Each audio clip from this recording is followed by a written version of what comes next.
Hello, cats and kittens. We are live, and welcome to another Sunday Funday with James and crew. I didn't know what to have it as a topic today, so I just went with Sunday Funday. But we always know that we're going to have lots of music and all that fun stuff. And I got to open the YouTube side. Just give me a second before I finish the monologue. Oh, there we go. Okay, we're good. Um, so today we're gonna have some fun. We're gonna have JJ here. He said he'd be here. We'll see Taco. Maybe Taco will do a live uh, munching on an album for us. Maybe you never know. Boy, that would bring the ratings up, wouldn't it, Dave? That's a different album review altogether. Oh yeah. Well, he could do that. He could eat the 45 of Hungry Heart by Bruce Springsteen. Yeah, so he's going to be here. Lavelle, I think, is going to be here. We'll have Jorgen, hopefully Christopher, because I like that part of the show when they bicker at each other about Yeah. is it the gold store or the toilet store that they go to. Yeah, hopefully Mason will be here. Alice should be here. Um, all the regulars. So we're going to have a fun day. We're going to talk about music. Hey, Bob. Hello, Bob. Bob's always the first one in here. I know he's always first here. Yeah. So stick around, grab your favorite beverage, and we're going to have fun. I don't know what else to say. Oh, yes, I was at Martha and Ray's earlier. I was bringing them a little going away present. And so, yeah, that was fun. And I'm a little caffeinated because I had 2 big cups of coffee there. I had some blueberry cake, which I was not going to eat, but then I smelled it and I saw it like, I got to have some. It was yummy. And I brought some home for my mom too. So now we're going to go across the room and say hello to my best friend and wingman, Dave. Hello, Dave. Hello, everybody. Happy Sunday. We're all here once again, and we're getting close to our Thanksgiving. I know you guys had your Thanksgiving at the end of October, and ours is coming up at the end of November, and so that'll be good. Yeah. And then the day after Thanksgiving on the 29th, there's going to be that Martin Scorsese Beatles documentary on Disney Plus. Oh, okay. Beatles 64. And there's going to be some rare footage in there that we've never seen. I just texted Lavelle. Say we're live. Close that. Come back. And I just told Alice. I am just sitting and having a little coffee. Ooh, sounds good. So how's your eye doing today, Bob? Bob had laser eye surgery. Oh, that's right. Yeah, a few weeks ago he had one eye. So Thursday he went for his other eye. And apparently he said it gives him 20/20 vision. But he still needs his glasses for distance. So, Bob, do you have to wear glasses to read, or can you read without them? Let us know in the comments below. So we lost another legend. We lost another actor. He was in the movie Candyman in 1992. Tony Todd. He passed away Wednesday. I only found out about it yesterday on Discord. So everybody's dropping like flies lately. Yeah, Quincy Jones, he passed away. At least Quincy Jones, Tony Todd. Man, everybody's just dying lately. It's like it's sad. We're losing a lot of people. This is the year for it, I guess. I don't know. Yeah, it's people only get so much time on this planet, and it is what it is. Some people get to, like Quincy. He was 91. Yeah. Some people don't get to make it past childhood. It's just these things. You make the best of every day you got. It's still a little blurry right now, but getting better every day. We'll need glasses for distance, but not for reading anymore. Well, that's good. That's real good. Are you going to see Wicked the movie? I plan on it, Lisa, hopefully. But next month, what I'm really looking forward to seeing is the Lord of the Rings cartoon movie, The War of the Rohirrim. We're gonna go see that with Adrian. And now our seats recline like at home. You just press a button and the seat goes up, and you can go back. You know, if you have a big head in front of you, just straight put your chair back, and you can see perfectly. But I have to lean my head up to eat popcorn because I don't want to choke if my head's back like this. You know, Mm-hmm. don't want to do that. I had a choice to pick reading without glasses. Oh, so is your eye actually open when they do the laser surgery, or are you uh do they put you to sleep at the time? Okay, that didn't sound right. Put you to sleep.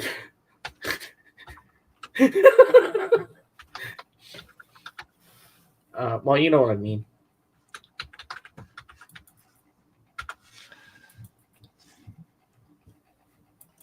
Sorry for if I'm typing loud. Yeah. I'm talking to Kate about her webcam issues still. Um. So yeah, Mhm. yeah. I had to get some glasses to help with reading. I can't. Everything seems really small these days, so Oh yeah. I can see great distance.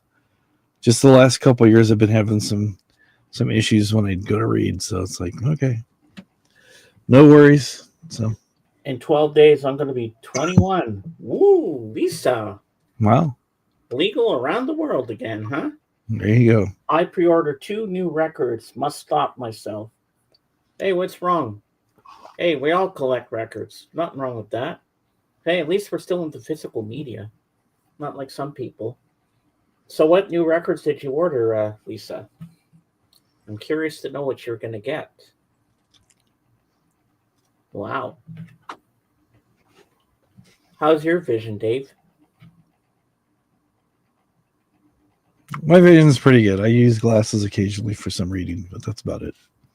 Well, I used to be able to read with my glasses on, but I can't anymore.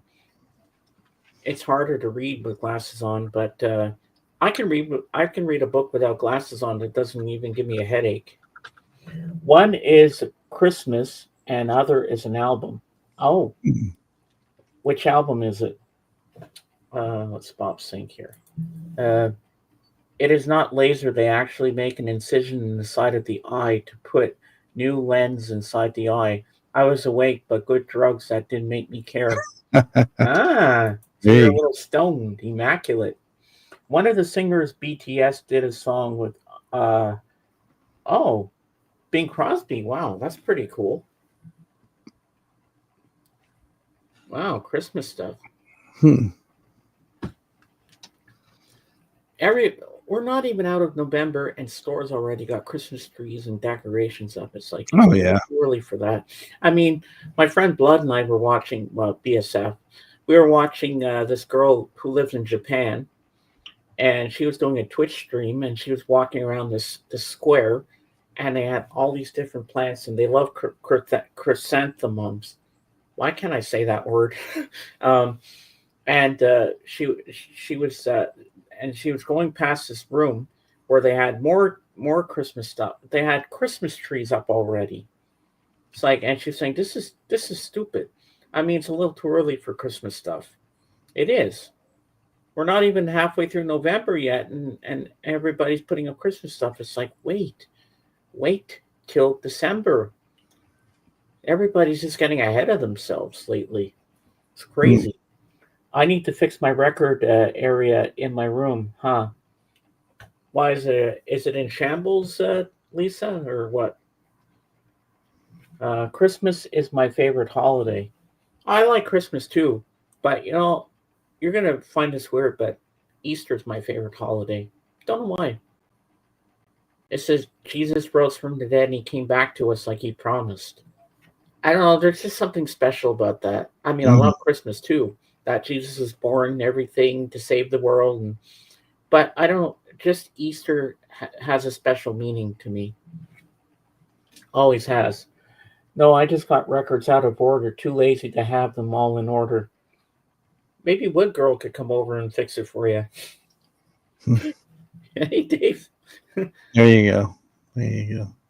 And I can't wait for Dusty to direct a documentary on Wood Girl. That'll be something. What girl? She makes what she needs. The movie. Coming soon to theater near you in 3D. So the sawdust will come out in your face. There you go. But she lives on the edge, that woman. She doesn't even have a mask on or nothing. She just flies by the seat of her pants. Scary. Hey, how you doing, buddy? Welcome in. Nice to see Hello, you. searching. Hey, oh, sorry, been busy chasing a new pupper, so I'll be listening in the background. Aw, I love puppies. Yeah, you got to potty train them and all that stuff. It's crazy. It's like having a child. It really is. Well, we all need company in our lives, so it's good to have a pup. He would leave me for Wood Girl, would he, Lisa? Nah, she's too popular. I think you're safe, Lisa. I think Dusty loves you really much. Hey, Trucker, how you doing? Hello, Trucker. So, Dave, did you see the thing he that Trucker posted? He got his package for me and my mom. Oh, good, good. Okay, I didn't see that. Yeah, he ate the maple cookies. Um, oh, Trucker, did you try the ketchup chips yet? All right, you can highlight Bob's message. I was about to do that. Oh, okay. I keep mine in play order. Once I listen, goes back to the back of the stack in my wooden milk crate that I store them in. Oh, cool. There you go. She could build him a record shelf. No man can resist that. I guess so. Yeah. Yes, yummy. The chips, maple cookies. Don't eat all at once to make yourself sick now, Trekker. Space it out a little bit. Pace yourself. You don't want to make yourself sick. But like my mom said, she can send you more if you want, whenever you want more. I'm surprised it got there so fast. It only took a week, and It's he's pretty quick. in Virginia, I think. I'm Am I right? not sure where he lives, but that sounds pretty quick. Yeah. Yeah. If someone sends me chocolate chip cookies, I'm in love. Oh, well, I might have to talk to Dusty to send you some chocolate chip cookies. And if he says I'll send them to Lisa, then you know he's in love with you because Hmm. I think he is. So you're not to worry, Lisa. Everything's going to work out for you in the end. I'm sure of that. Now I want to say something. Now I can't remember.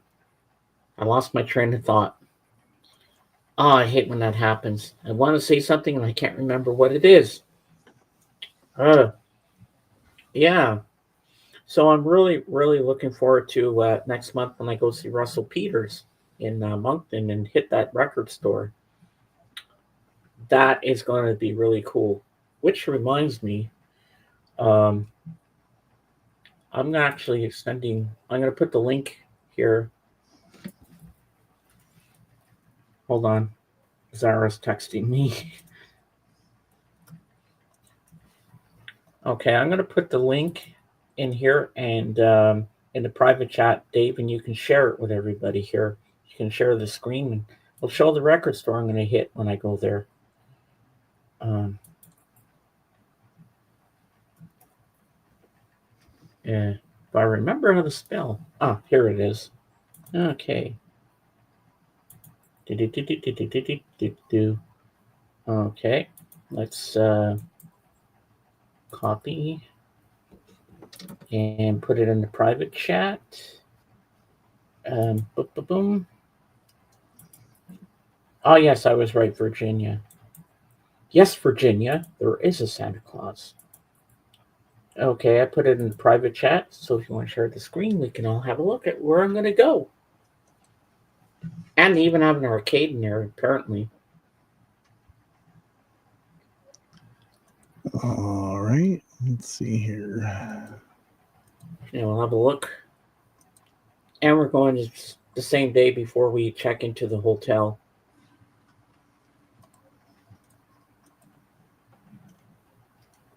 Oh, I got to check out the Blu ray section too. Remember, folks, this is all Canadian money.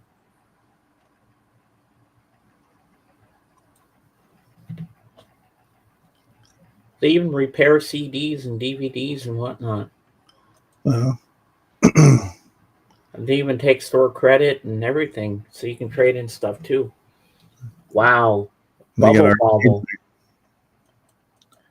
Gonna do some pinball, maybe some air hockey there. Ooh, I'm gonna have to play that with Adrian. I like air hockey. I think that's air hockey. Oh, Yeah. Jurassic Park. Yeah, you see the little characters there and you move them. It's kind of Yeah, like you move the things like around. Yeah. yeah. Oh, this is more like foosball kind of, but it's hockey. So Oh I thought, yeah, yeah. Like the yeah, soccer ones they have. Yeah. yeah. I just saw the handles right now. There you go. That's pretty cool. Yeah, I like that. And more pinball, more pinball, Oh, we have Terminator. more pinball. Yeah, Is that Charlie's Angels? yeah. Wow. High speed. Wow. Yeah. Got Bubble Bobble. That takes me back. I don't know Mm. if I've ever played it, but I know the game. I think it was on the original Nintendo. We don't have those big chunky Kit Kats here. Ah, yeah. Adrian wants to get an arcade machine, but I don't know how we get it home. Those Yeah. things are huge and they're Yeah. very You'd have to costly. have a truck or something. And they have some cool T-shirts in there. So I'm gonna look at all the rock T-shirts and see what they got. Maybe they'll have something interesting. And they got a lot of DVDs and Blu-rays, so I'm gonna check that out too. Oh, here we go. They got Oh, a Facebook page, so maybe there's more pictures on the inside. So oh, you can even rent movies. yeah. Gift certificates available in store. Wow, that's pretty cool. Oh, I'm gonna have a field day in there. And don't worry, folks, I'll have pictures. Adrian will take pictures of me holding up stuff for the camera. Hey, look what I found! I found this. I found that. So hopefully, I'll find Bon Jovi's first album, but I doubt very much they'll have it. And I'm also going to try to get Moody Blues album, In Search of the Lost Chord. I want that one, and I want to get the soundtrack for Raiders of the Lost Ark. So hopefully they'll have some of the stuff I'm looking for. And I was looking how they categorize everything. They have it by genre, they have it by bands and everything. It's all alphabetical. So at least if you're looking for Beatles, you've got your whole Beatles section or the Who or whatever. Yeah. So I like the way they've categorized everything. They got used records and they got brand new stuff as well. Hey, they got an Asterix video game. Really? Asterix and Obelix? Yeah. Oh wow. That's pretty cool. That's My pretty Canadian friend told me Wayne Gretzky used to do Mr. Big Candy Bar commercials. I think he did back in the day, Trucker, if I'm not mistaken. Yeah, that's pretty cool. Oh, you're reading all the articles on there. Yeah, I'm excited to go there. It's going to be fun. I wish I could take you all with me, but unfortunately, we've only booked a hotel room for with two beds and everything, and we got a continental breakfast, free breakfast the next morning. Oh, there you go. So that's pretty cool. As long as I can get a cup of coffee or two of Tim Hortons, I'm good to go. But Adrian doesn't drink coffee. He doesn't like caffeine. He Oh, used to, but I need my coffee in the morning. Don't talk to me till I've had my Beatles and my coffee. But I'll have Beatles CDs in the car because I won't be able to listen to Breakfast with the Beatles. But that's okay. We're leaving on the Thursday and we're coming back on Friday at some point. So on that day, there won't be a stream on my channel with Kate because I'll be pretty tired. But I will do an unboxing video of what I get at the record store to show everybody. At least I'll do that because I know everybody's dying to know. Did he get the Bon Jovi? Well, you'll just have to find out. I hope I do. But whatever I find, it will be good. And I might want to get Bruce Springsteen album, The River.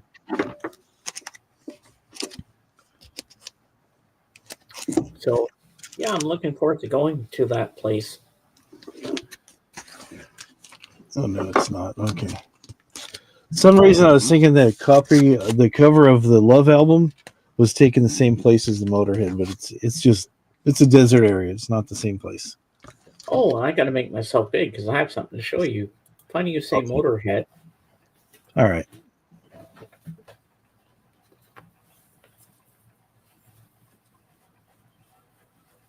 Oh, there you go. Ace of Spades. Yeah, I remember when you sent me that. Yeah. Ace of Spades. The Ace of Spades. Oh, geez, stupid chair. Okay. Yeah, that. So, what do you think of the store?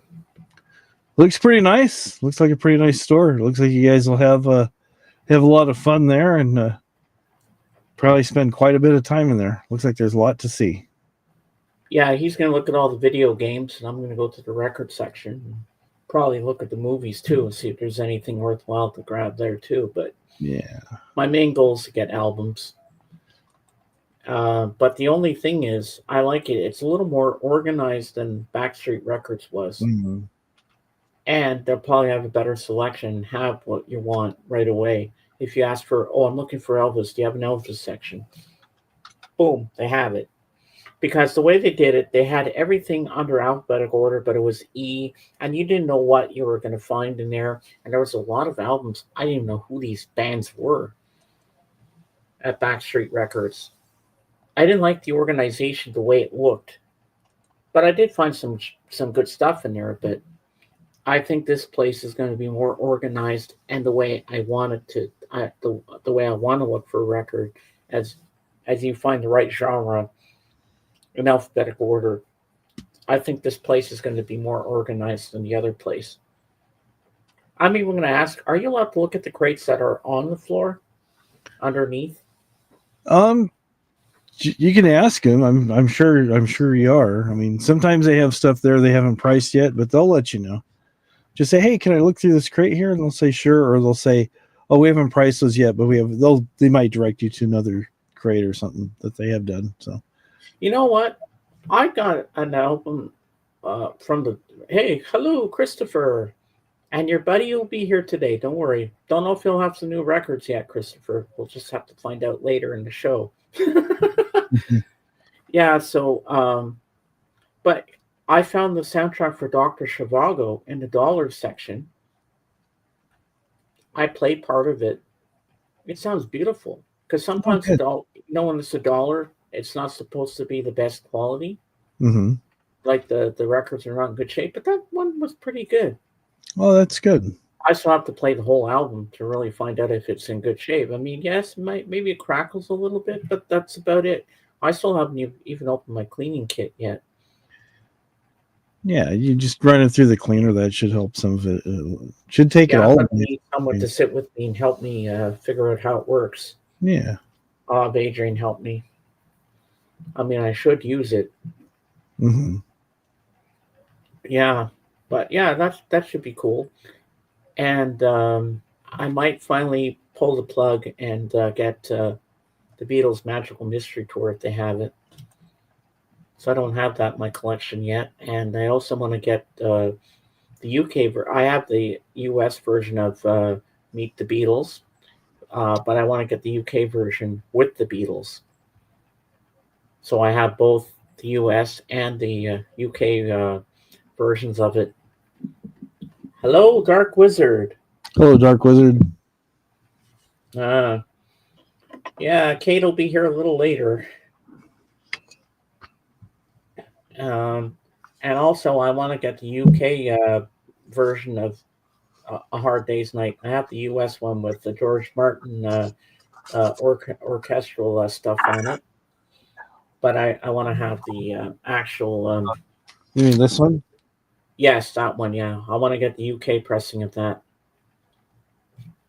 I think this is the English one, or this is the American one I have here. It's put out by Yeah, you. I have that one too. JJ sent it to me a couple of years ago, Yeah. but I want to have the UK pressing of that, and the album cover is different.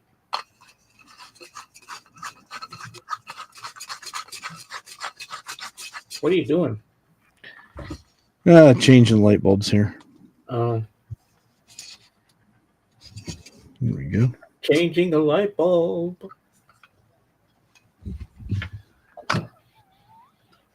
Yeah, see if this helps.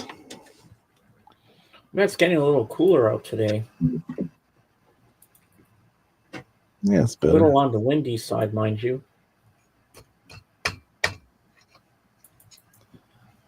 Yeah, it didn't work.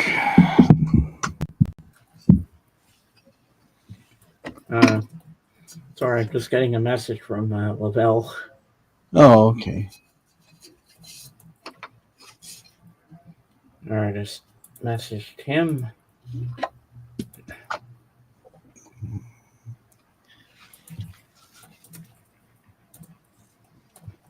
Why does everybody text me when I'm live? It always happens. I get pretty popular. Yep, you're a popular guy. Yeah. There now, Mike Mason is saying hello. Jeez, everybody wants. Everybody wants a piece of me today. There you go. Wow. Oh yeah, and Martha and Ray gave me something cool today. They gave me a brand new. Oh, we got Lavelle here already. Here he is. Woohoo! Hello. Hey, Lavelle. What's up, man? Hey, it's good to see you. Oh, Oh. was it something I said? He'll be back. I mean, Yeah, StreamYards does weird things sometimes. he'll be back. So how's Kate doing with her? Sounds like she's got it figured out, and yeah, said everything's going. So, Well, that's good.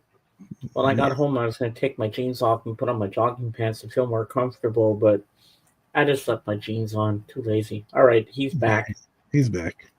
We thought we insulted you or something. Hello, Alice. What's going on? Let me see. Wizard says it's a rainy day out today. And Alice is here. Alice is in the chat. Yeah. I guess you'll be in the chat today, Alice. You're not going to join us on the panel. If your voice is too raspy, it's up to you. Whatever floats your boat. As long as you're here and you're happy, that's all that counts to us. What's up, man? I'm on here for just a little while because I got to run into the city, see how my mom's doing. Yeah. I was gonna go yesterday, but she was out of. She's trying to move back, get back to her regular ritual and stuff. Mm-hmm. Yeah, last week was interesting. I mean, this past week was interesting with that old politics stuff. Oh, yeah. I know. Yeah, I already knew it was gonna still end up. Trump was gonna be the president. I knew it. We're all going to hell in a handbasket. Yeah, it's gonna be like it was 4 years ago. It just everything keeps going. I don't care who's president; it's still gonna go the same. I know a lot of people are like panicking. Yeah, it goes in cycles. The only good president we had was John Quincy Adams. Just kidding. Yeah, you gotta go way back. Gotta go way back to the second or third president. Yeah. Well, there's one president I liked, even though I wasn't around. I wasn't even born yet when he was around. Who? JFK. Yeah, I'm fascinated by JFK for some reason. I don't know why. My mom told me about him. He was that was like the president. A lot of people. He was really good. But then I heard that the bad side, like with him and Marilyn Monroe, it was him and his brother and Marilyn Monroe. So it's like, yeah, it's pretty bad. So everybody ain't perfect. And we lost another horror legend. We lost Tony Todd, the Candyman himself. Yeah, I saw that. Man, that's crazy. You know what's tripped out? Like, he's known for Candyman. I love his version of the Night of the Living Dead. I saw that at the show when it came out in 1990. That was so good. The remake, that was pretty good. Wow. He was in that movie. It was really good. Alice has a cold. We hope you feel better, Alice, but it's nice to have you here with us. Hope you feel better. Yeah, we definitely hope you feel better. Yeah, I'm looking at the Stadium Arcadium over there. That's my favorite Chili Peppers. The Beatles bought Happiness Back. I like that record. It's long. It's a lot. That was the last album Frusciante was on, and then he left. And then he came back. Yeah. JFK. Yeah, I got most of the stuff. I'm still missing a few things by them though, like those earlier ones. Uplift Mofo Party Plan. And I don't have that one. And I don't have the one with Dave Navarro either on vinyl. I have it on CD, but not on vinyl. Mm-hmm. That was actually a pretty good one too. But that's the drug. I call that the drug era right there. Yeah, they're on drugs bad, and then Dave Navarro was on drugs real bad. Okay, I got to make it big, LaBelle. I got to see that Bowie shirt. Oh, that's Bowie. Yeah, I had this for a while. I bought this one when I worked at I bought this when I was working at the music store. I had this for some years. This shirt. Wow, that is awesome. This is my favorite period, actually. And now I'm going to show you my T-shirt. That's the Thin White Duke era. I'm going to show you my T-shirt I'm wearing. This is one Dave gave me a couple years ago. Motorhead, Ace of Spades. Oh man, I like that. That's cool. Yeah, the Ace of Spades. The Ace of Spades. Yeah. And what are you wearing, Dave? Doctor Strange. This is a different. This is a new shirt. Doctor Strange. Oh, that's cool.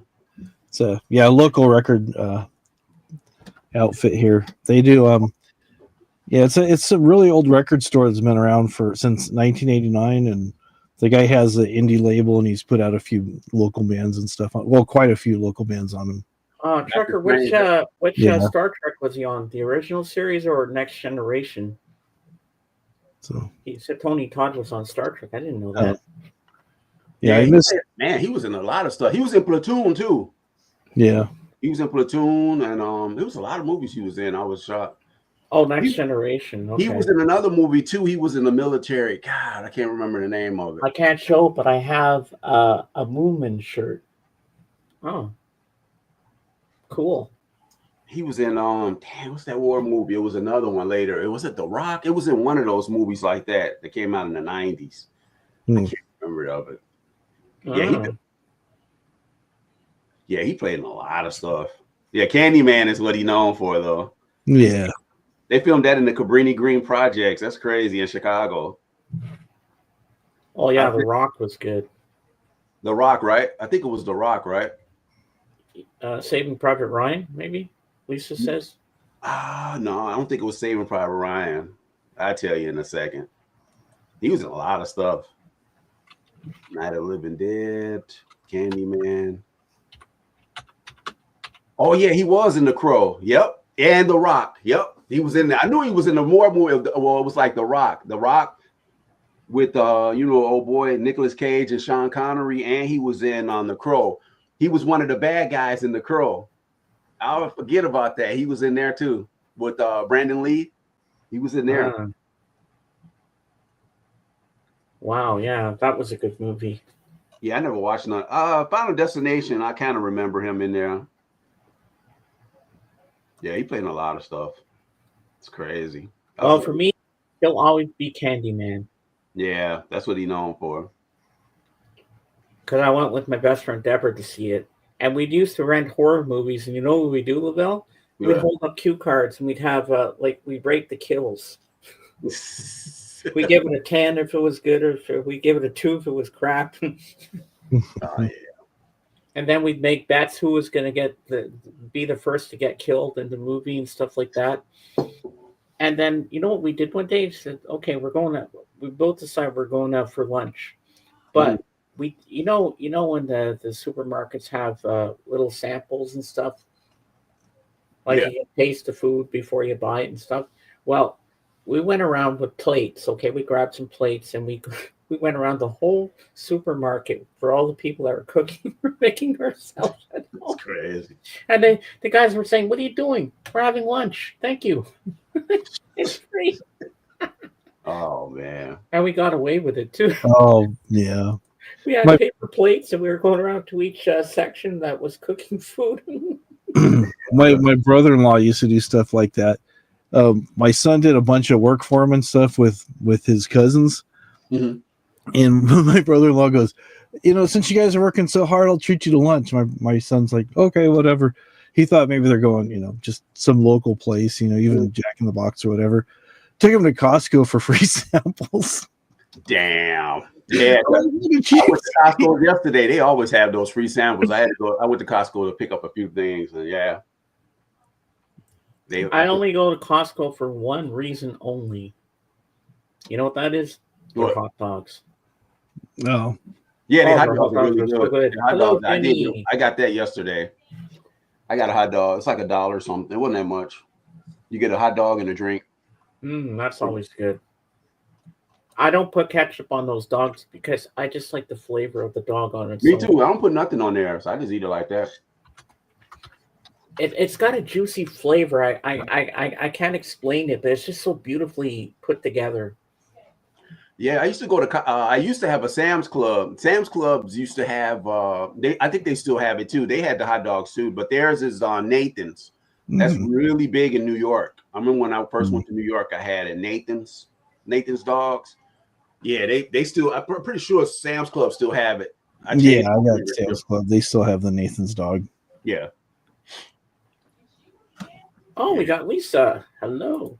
Hello. Lisa. Lisa. Hello from a different area of my room. She's probably getting hungry with all this talk of Costco hot dogs. No, I was trying to. I went to Home Goods the other day to try to find the elusive hot dog stool. You're probably asking what the heck, but yeah, there's a stool in the shape of a hot dog. I didn't find it. Really? Oh, that's right. They do got one like that. Dang, I seen somebody have showed that. Yeah. I think I remember. Yeah. Yeah, my Home Goods was not stocked with it. I gotta clean this area. I got like a lot of things here. Oh yeah. Yeah, I mean, I don't have an expansive collection like Lavelle, but no, my collection ain't expensive. I got buddies that got way more. I got a few friends that I go over their house. It's like, man, I'm like at a record store and stuff. Yeah. My stuff is kind of small. I got 2,000 and it's still, dang, I know a lot of people. I mean, I've got boxes here. I've got like stuff here that I should probably put.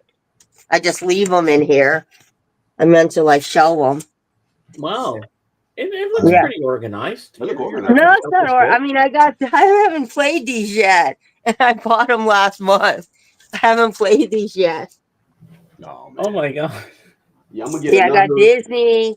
I'm gonna get. I got Coldplay. One more of these, so I can put it right here. I gotta get. Yeah, the new Coldplay album.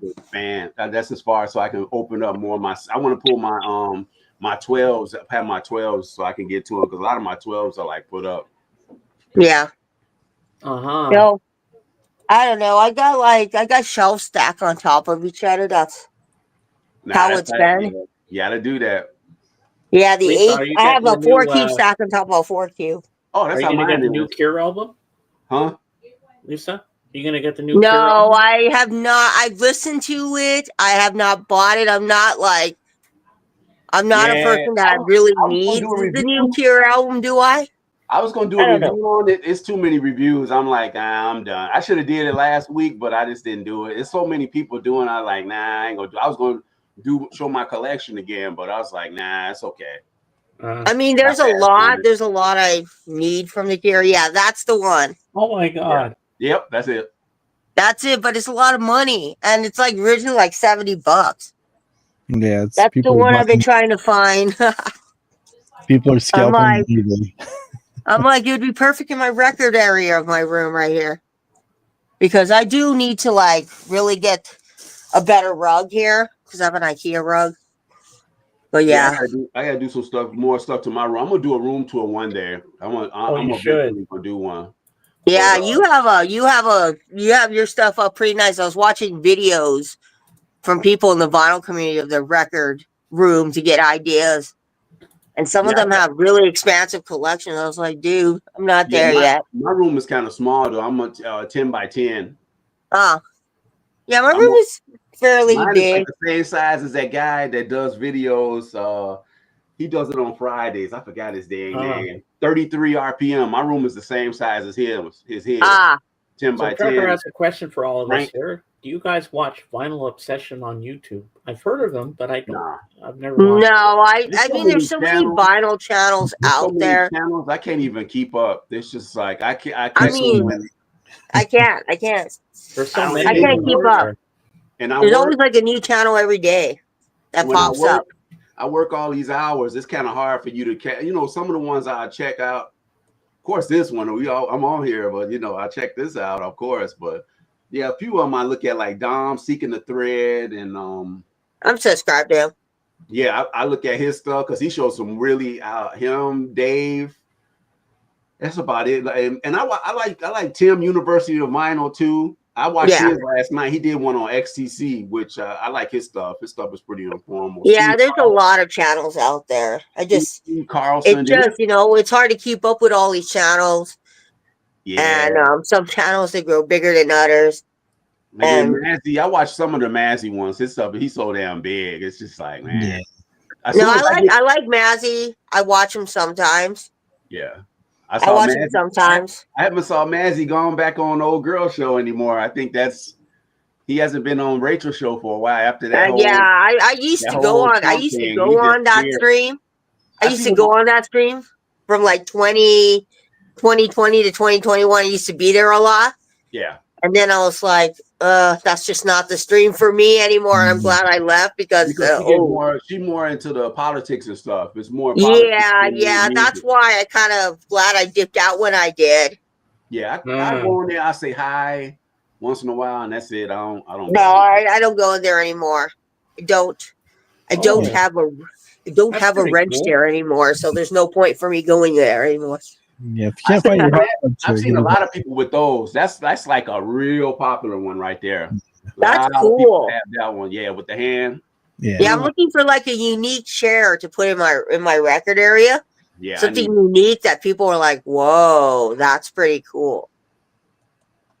Now those are probably expensive. I'm not looking to spend like $500 for a chair. If I can get it for like, these are usually about $150. I think is what they're. Oh, cool. Yeah, that's more my price. Yeah. I'm not going to spend $500 for a chair. I mean, my setup right here was close to $500. My turntable setup. I don't know about you guys, but I don't like those Papasan chairs. Every time I see one, I want to knock out. Yeah. Or a lazy boy. Yeah. In one of those lazy boy comforters. I have slept in a few of them. I like the chair James has. That's a pretty cool. I have one of those at work. Me and my buddy was trying to take one for work. I got to hold my job has those chairs. Yeah. I be wanting to take except one of the wheels fell off the back, so that's why I got to keep that one with the wheel that's off at the back so I can bounce the chair. It's still good. Do you know this guy, Lisa? That trucker's talking about? It's Stevie. It's Access Podcast. Oh yeah, I don't. What's in your bag? They always have that. They always do those every week. Yeah. What's in your bag? I look on there. I saw one with Common and Pete Rock. They did one, and they picked up some really cool. You know, Pete Rock is like a famous DJ from the 90s. Yeah. Because I know Lisa likes Amoeba. Well, I haven't been there. Last time I went to Amoeba, it was when I met Michael Pilmer. I haven't been there since. That's been Amoeba's cool, but a year. A lot of people tell me when you go to California, just don't go to Amoeba. Everybody tells me that. They said go somewhere else. I only was able to get to Amoeba, the old Amoeba.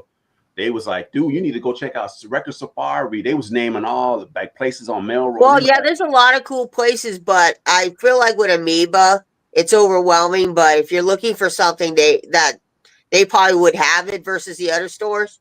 Mm-hmm. If you're looking for something new, Amoeba would definitely have it.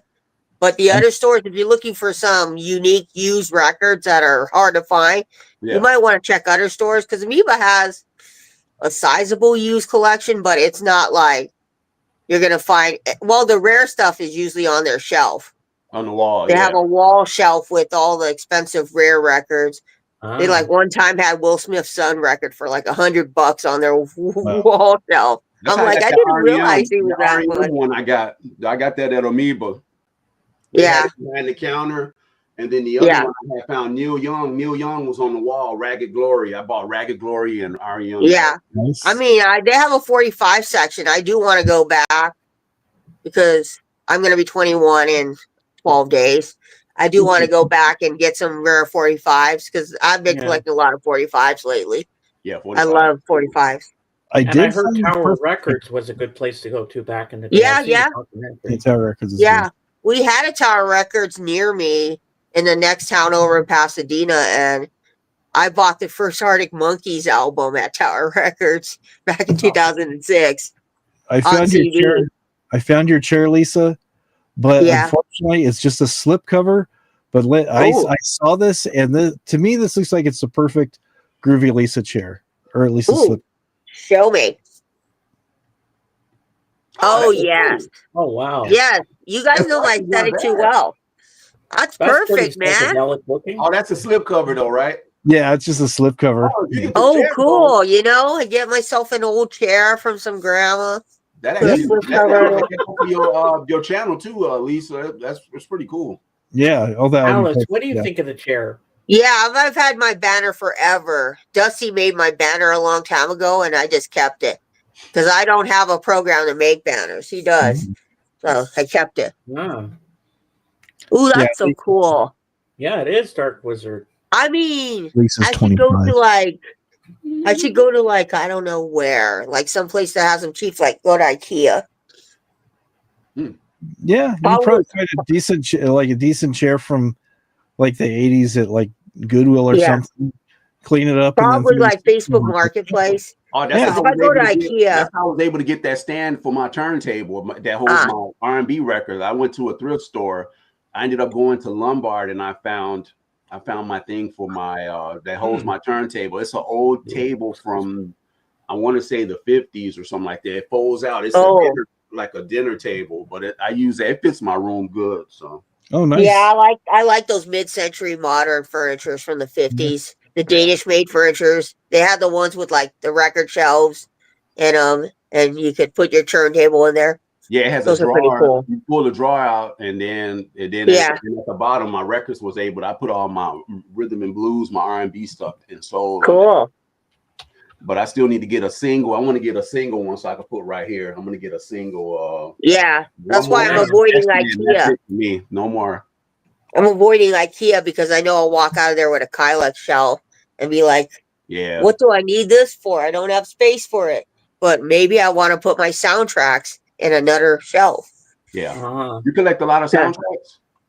No, I have like 3 or 4. I don't have a lot. Not many either, but I'm not really a soundtrack collector. I have like a Space Odyssey 2001. I had that one too. I have Encanto. Don't judge me. I have a niece. That's one. I have what else do I have? I have Almost Famous. Dusty gifted me that. That's one of my most favorite ones. And I have the Brian Wilson movie soundtrack. Love and Mercy. Well, I say I got about maybe 20 because I'm counting the black exploitations. I got those black exploitation. I got it separate. Nice. Soundtrack because I did a video. It's on my channel for when Eric Weinbender got hurt. I did a video and I showed my black exploitation there. It's on my channel. I had showed that. You have Foxy Brown? Yep, I got all those. Lisa, you should get a Josh Groban. I got you really want to? You're making me bring it out. Hold up. Just for you, I'll bring it out. I was thinking of this last night. You have. There you go, Checker. Ooh. Josh Groban. Oh, that'd be cool. There you go, Lisa. Oh, wait, Trekker. Look, Trekker. 2 Josh Grobans. Well, 2 Josh Grobans. Because one is the 20th anniversary, and one is just the standard pressing that I bought a long time ago. But the 20th anniversary Trekker. Ooh, Trekker. Yeah. Now you're making me bring this out. It's a color vinyl, right? The 20th anniversary is orange, but let me see if I can bring out the. Oh my God, we're gonna make me big. Okay, cool. Let me show you the regular standard one. I think there's something cool about it. Wait, I'm like, this record's gonna go back on my shelf. The standard one, I don't think you can see it. But the old reprise cover. I like it has the label, the old reprise etching. Oh, that's nice. It's an etching. It has his name. I like the. I didn't notice it. I just bought it. I got some. Okay, how you cannot make me big? I got some Rush records like that. You know, a lot of those reissues with Rush, they did the like Test for Echo. They did the etching on the on the last one. I mean, it's pretty cool. I got the record like probably in 2017, and I didn't even notice until I was playing it one day on my turntable. I was like, oh, there's an etching on there. That's the only etching record I own. I know the Star Trek album, Yeah, I got a not couple Star of them. Trek, Star Wars album has a cool Millennium Falcon etching. And that's the Stone Temple Pilot one. I think I have that one. It's Shangri-La. The when it originally came out on the music on vinyl, it's an etching on the. It's orange, and it has an etching on the. Cool. I recently got Stone Temple Pilots in my collection. I found their CD. Yeah, which at album? Goodwill. Which album? I think it was like is it called Interstellar? Or I gotta look on my shelf, but I got it from Goodwill for like $3. Oh yeah, it was a. I mean, because I like Stone Temple Pilots somewhat. Oh, so you got is that the CD single you talking about? You got Not a CD single, huh? It's a vinyl or a CD single. No, it was just a full album of Stone Temple Pilots. I found it for $3. Oh yeah, so you must have got the not purple. It's the one after. I can't remember the name of the album. It looks like it has a highway on it or something. Tiny Music. I don't know. I just picked it up because it was like, ooh, that sounds like the Tiny Music. It's either Tiny Music or Purple. It's one of those on there. Yeah.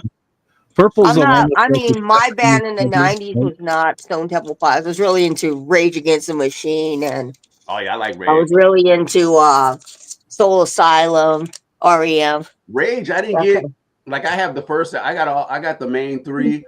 I got into them with the second album. I got into them with this album. The Evil Empire, was that the second or was that the third? That's the second one.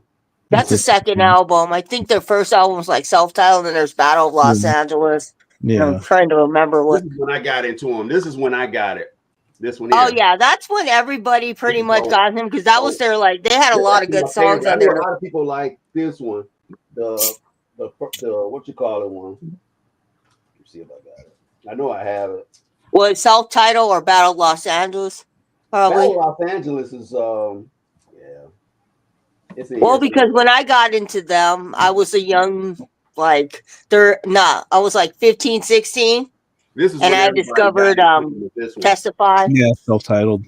Yeah, oh yeah, that's a good one. That's a good album. I need to get some of them in my collection. I keep saying I need to get them in my collection, but you know me. This one's good too. The funny thing about this record, I remember when this came out, came out with an album called Californication. You know what I'm talking about? Red Hot Chili Peppers. That's kind of weird. Why would they call it that? You know, it's almost like, you know. My sister loved that song, Danny California, because her name is Danielle, so she calls herself that. Yeah, because my little sister, I remember going to a record store. No, was it Fry's? She was really into, at 10 years old, she was into Flaming Lips. So we bought her Yoshimi and the Pink Battle of the Robots. Yeah. He was into random shit. Red Hot Chili Peppers, so I bought her that. My 10-year-old sister wanted all these random, 90s albums. I was like, okay, cool. Yeah, because I remember in the 90s, a lot of people were still in the Nirvana and the Pearl Jam. Everybody. Nirvana, when Nirvana did come out, I was in elementary school, and a lot of my friends were wanting to be Kurt Cobain. Like, a lot of my 10, 11-year-old friends were like, ooh, Kurt Cobain is so cool. I want to be edgy like him.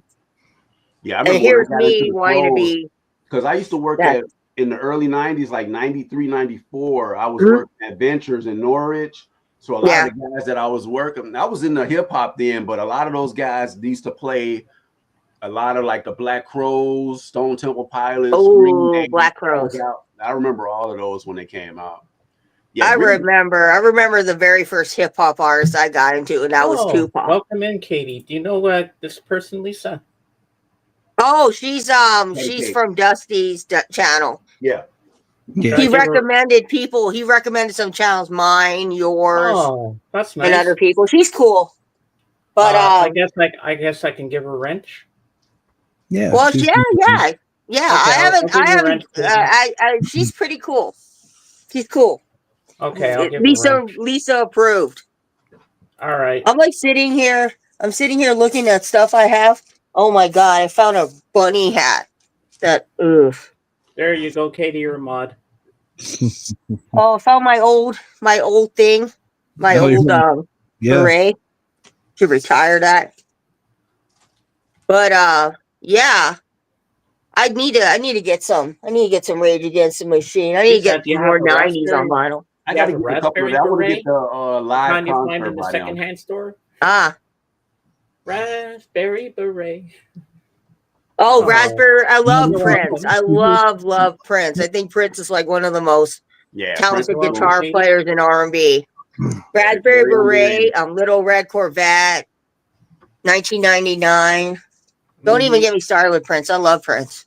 Yeah. Well, He Bill, did I was he going did to so bed much last great night, stuff. falling asleep, and I was thinking, I have a big question for you. Mhm. Now, you're a big jazz aficionado, as I know, and I'm a little bit. I'm okay. you have quite a jazz collection. Do you have my favorite jazz artist? Do you have Charlie Parker, the Bird? Yeah, I got a couple of his stuff. You gotta have you gotta have some of his stuff. Sure. My jazz collection is lacking. I only have I don't 2 have a jazz lot of Bird, but albums. I got a lot of his stuff on. Oh, I'd love to see some of that stuff. I'm Yeah, glad I thought of this last night because I like Charlie Parker. He's good. I know. I need to up my jazz collection. I only have Enro I got Gardner like and Ahmad Jamaica, definitely, whatever it is, Ahmad Jamal. That's this all is I the have. original on Savoy. Ooh, Nice. I like Charlie that. Parker on Savoy, and then this one is the one Hi, Mom. Charlie Parker with strings. This is dope. Nice. This one has April in Paris. His version is so good. Mm. And I grabbed the record store day. This is the record store day. This is the alternate. I found this at a shop that was going out of business. Hey, Mike. And I grabbed that. Nice. Alternate takes of it. But yeah, this is the original. This is an original on the Clef label, 1955. But yeah, that's all the Charlie I have. But I'm familiar. I got a lot of his stuff like on CDs and stuff. I mean, I'm sure you have a lot of Blakely and Mingus as well. Oh yeah. Yeah. I mean, whatever I have with jazz is from my dad. So my dad, was more into the folk music. So I have a lot of folk. And then Well, I had a friend. You gotta have Monk. You gotta have Monk because those. Yeah. Of course, gotta have Monk. Gotta have Evans. Yeah. Of course, you gotta. Even Herbie Hancock is pretty good. Gotta have some of him. I got to see. I mean, there's a lot I don't have. I'm intimidated to go into the jazz genre because I know some of you jazz aficionados really know your jazz. Yeah, and you really can intimidate people about wanting to get into collecting jazz. Same with metal. The metalheads. Yeah. Yeah, they're like, don't collect that. Don't collect this. That's the thing I wish I could learn. That's pretty good about the metal stuff. Working on it. Keep going. Keep getting. Yeah, keep going. I've been doing it for 10 years, and I got 600 records. I started back 2014. I've been taking my dear old time alive. Yeah. I started back. Keep going at it. 100 records. I started back in the 90s, and I was getting stuff here and there, and I still try to remember which is the first record I ever bought. It's kind of hard because it's like, man, because I think if anything, it'll be my 45. I think that's just when I started. And I mean, I remember the very first record I bought. Oh, this thing is falling. Careful. No, because I have it on a tripod. Oh, because my tripod's janky. I remember the first record I bought. It's a relatively. Let's see what we got here. Bill, how you doing? Is Lisa Lisa's under pressure? I don't know, Bill. Oh, this is so random, but this is the only Black Keys I own. If anybody's fans of theirs. Yeah, they're pretty only good. Black Keys I own. I like them I like the songs they did on Black Snake Moan. That's good stuff. Yeah. Let's see. Oh, this is for let's see what we can show James. Oh, of course for James. Hey Bill, what's up, man? Hey Bill. McDonald. Yeah, I saw the Black Keys years ago. They were playing at a House of Blues. And I was probably maybe about 10, 15 feet away from the stage. This is for James. What happened was a guy at work, he bought some tickets, and the guy he was going to go with. I have that same album too. Yeah, Patrick gave me this album, but gotta have some Beatles, right? What's a collection without Beatles? Finds this year. I ended up ordering it online from the UK. I have the Parlophone. I would love to own like a Parlophone. I said I had to find a UK of that one. I was after that for years, and it's like I ran across a lot of them, but the condition wasn't there. Hey, Dusty. Oh, this is pretty cool too. This is a Walmart exclusive. of Oh, Electric that was Light dope. Orchestra Greatest Hits. I don't I have any played it. ELO. I like them. I just don't have any. I love Yellow. They're doing a tour right now with a band that I like called Rooney, Yeah. and it's Hey, Justin. Jeff Lynne's final tour. I Mhm. love But this. ELO is just they're Lisa. fantastic. Yeah. Look at what Dusty wrote here. Hi, James. And that chick in the corner. Well, let me tell you, that chick in the corner. Now you get to see my room because people tell me I don't collect records. Here's your proof. No. There you Ooh, go. he's got it too. Don't. Oh. Hey, you know how you're trashing that chick in the corner? Look what she has that you don't have. You got that one. That's nice. I don't have that one. That's See, early to patch. somebody sent me that. Oh, The that's chick in the nice. corner owns something that Dusty doesn't have and When I saw wants. Depeche Mode, I saw him a year ago around this time, and they did a lot of stuff from that early periods. Oh, Master and Servant. I have some other stuff. That's I a have to great get band to back see on the shelf. live. They are great to see oh, live. Jorgen is going to Ooh, I flip love if you that know one. you have That's a nice those. 12. Let me see that 12 again. I feel you. That's my favorite period. That's Songs in Faith Yeah. and Devotion. That's my favorite album. I do too. Yeah, Katie. somebody sent. All these have been sent by people because one time I'd mentioned on the stream I don't have Depeche Mode.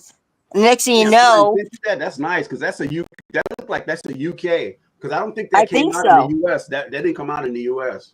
This is the I'm very good, first Mike. Depeche Mode I got back in 2016. Oh, the Smith Well, section. first Yeah, off, I got a I'm not Smith going to buy the section. Smiths. Let Lavelle show you the Smiths. I got some Smiths. I can show you my 12s. I got an okay amount. I'm missing a lot. I pull them. Go for it. And Bill, if you want to come up on the panel with us and show some records or whatever, or just hang out with us, you're welcome to. Let's see what else we can show you. Oh, Deep Purple. Smoke on the water. Yeah, of course. This I have a lot of Donovan. I'll admit I have so much Donovan. I like Hurdy Gurdy, man. That's a good song. Ugh. All right. He's got a whole stack of 12s Ooh, to show. yep. Show us. Here, watch it. Well, you're in for a treat now, Katie. Smiths.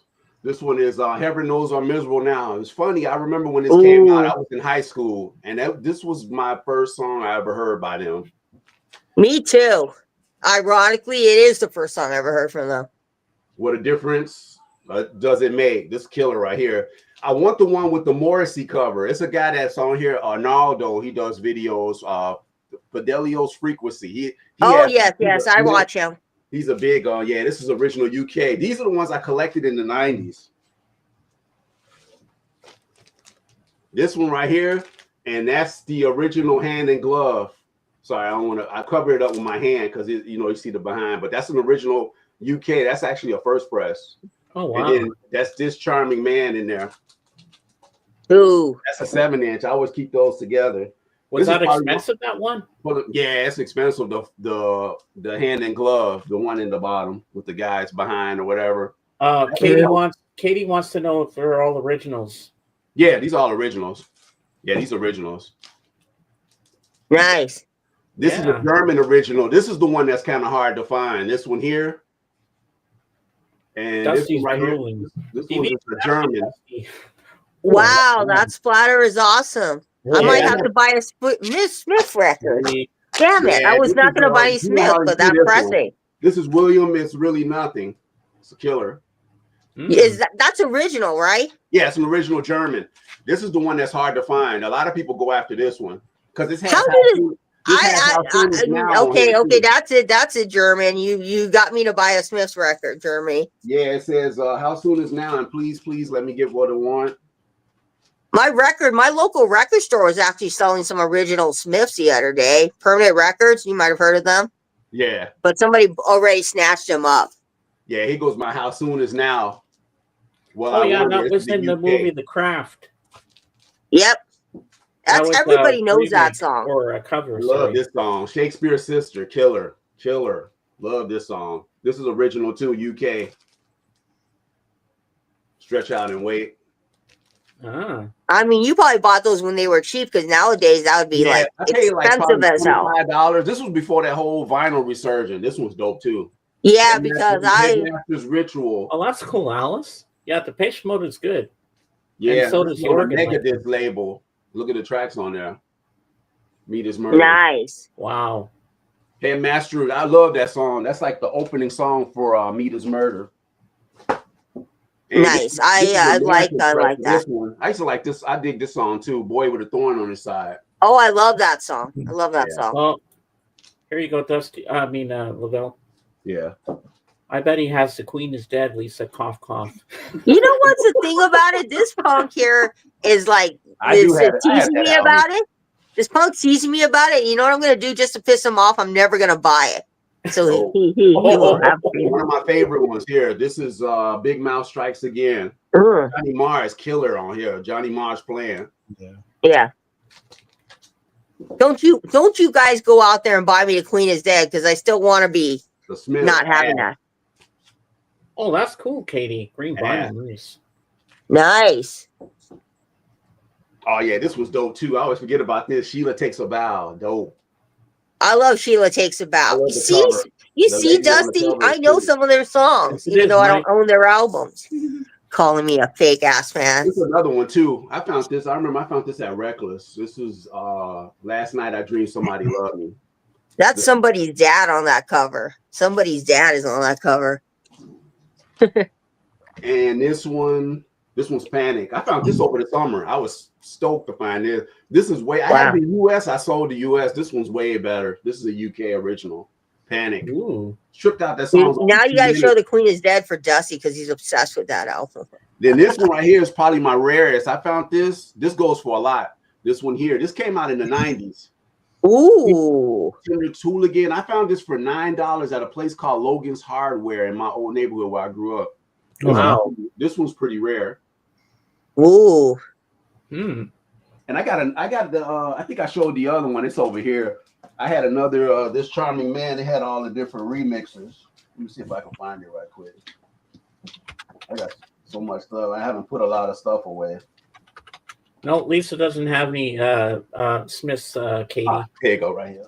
No, I don't have the Smiths. Everybody makes it an ongoing joke because I'll collect everybody but the Smiths. See, this one I was after for a long time because it has a lot of different remixes. It has the New York mix, the London mix, the Manchester mix. Yeah. Wow. And The Queen Is Dead. I have that. That's the I have an American. I grab it right quick. I ain't gonna show all of their records. Everybody's seen their records a lot. I may not have the Smiths, but I do have somebody else that may be better than the Smiths. Dusty says she collects One Direction. Hey. Oh, nice. I do collect One Direction. What are you gonna do about it, punk? Yeah. Well, it's tripped out. I was kind of backwards with the Smiths. I remember them. Heaven knows I remember me now. I remember that song. It's weird because I listened to Morrissey first, and then I went back because there was a guy I used to hang with. He said, "Oh, dude, you like Morrissey? Dude, check out the group that he came with. You really dig their stuff." And I ended up going back. And all of those records, all those 12s, I used to go in the shops. I used to see them, and I grab them when I see them. But now I don't see them anymore. I can't. Oh, I can see the comments, can I? Nope, I can't see the comments. I have my phone. That's how I see it. No, well, I can't see them on my phone. I may not have the Smiths, but I do have this band. If you guys recognize them. Yeah. That's a good killer band. Yeah. You know, Hey, I Glenn, how you doing? have some 80s stuff. People, want to rag on me for not having the Smiths. I'm like looking through my collection of stuff people can rag on me for not having. Dave. What? Let's see. Back mask of those Smiths album. I heard Morrissey shares his favorite barbecue recipes. I told you that. No, I don't remember saying that. No, Morrissey is a well-known vegetarian, so I was. He Yeah, is. I got a lot He of his. is. I have a lot of. I don't have everything by him, but I got a lot of his main stuff. But I know a lot of people can't stand him. They He like had a really freak out at Coachella, I think, one year or something because they were cooking meat. he lived in California for some years. Mhm. Yeah. He lived at Clark Gable's old mansion where Oh, Clark wow. Gable lived. Yeah. Let's see. Interesting. Oh, I mean, this is 80s. For all you people out there that says I don't have much 80s, this is 80s. The River. That's my favorite song. I love It's The 80s. River.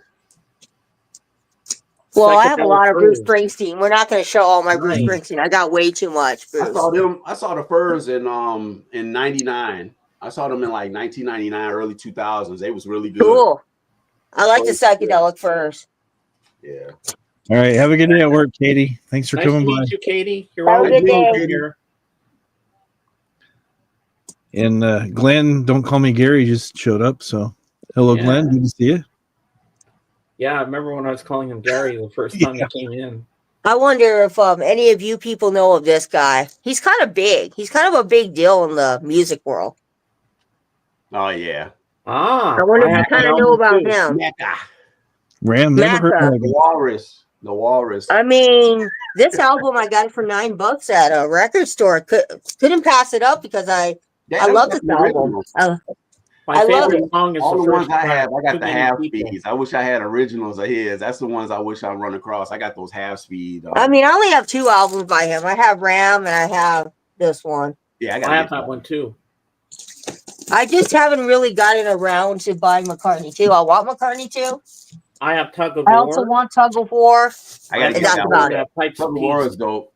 Oh, I gotta get- maybe Pipes of Peace too. I gotta give that one, and I think it's Flowers and Dirt, and it's called Flowers or something. Yeah, Flowers in the Dirt. Yeah. I learned a lot from this vinyl community about Paul McCartney. They've taught me well. Before I was like, oh yeah, I just know the basics. And then the vinyl community taught me all the albums very well. Awesome. He saw the open for Ooh. I only Nice. Nice, answered Paul. to Gary from Sir James. Yes, I can yeah, still the call you first, Gary if you the way want. the first started, they sound like changed. Because when they first came out, their stuff was like really like almost like dark. It's cool though. That stuff sounded really cool. Yeah. Oh, Gary, did you see the Lamb's new guitar he got? What is it? A Jet, Dave? Yeah, the brand is Jet. It's a Strat clone. It's a beautiful guitar. Yeah, it's pretty nice. It's red. It's like a candy apple red, and it has gold hardware on it. Oh, Like man. So it looks really nice. It's got a beautiful twangy sound. He played some Pink Floyd on it. He played some Dire Straits. Oh, Yeah. I love Dire Straits. I only have one Dire Straits record, but I love Dire Straits. Yeah, I only got Uh-huh. I got 2. I got to get their first album. I got to get the first album. Yeah, let me see what Dire. I have like I don't have much I got Dire. the Brothers in Arms. I got the MoFi. That was. And I hope you get a Monday off from work, Lavelle, so you can come to the Lamb stream. You got to see him perform. He's good. I mod for him. I looked at it. A couple of the performances he did. He's pretty good, man. Yeah, oh yeah, and he's self-taught because I interviewed him. If you watch my interview with him, This one's a classic. This one's a classic. Oh yeah, Flock of Seagulls. I ran on there, ain't it? Yeah. Yeah, I ran. Space Shade's Love Song is great too. Yeah. I paid $18 for this. I mean, I should have probably paid cheaper, but I was like, I don't come across it very often. I went to a really good flea market in Long Beach. The people there kind of know me. They've seen my videos. Yeah. So if it's in good shape and you like it, hey, $18 isn't. I mean, I like Flock. I mean, I only like that album. I really never listened to him past that first album. Yeah, most people know the guy for his hair rather than. I know. I should get his hair. But now you don't want his hair now because he goes to the same barber as Lavelle and myself go to.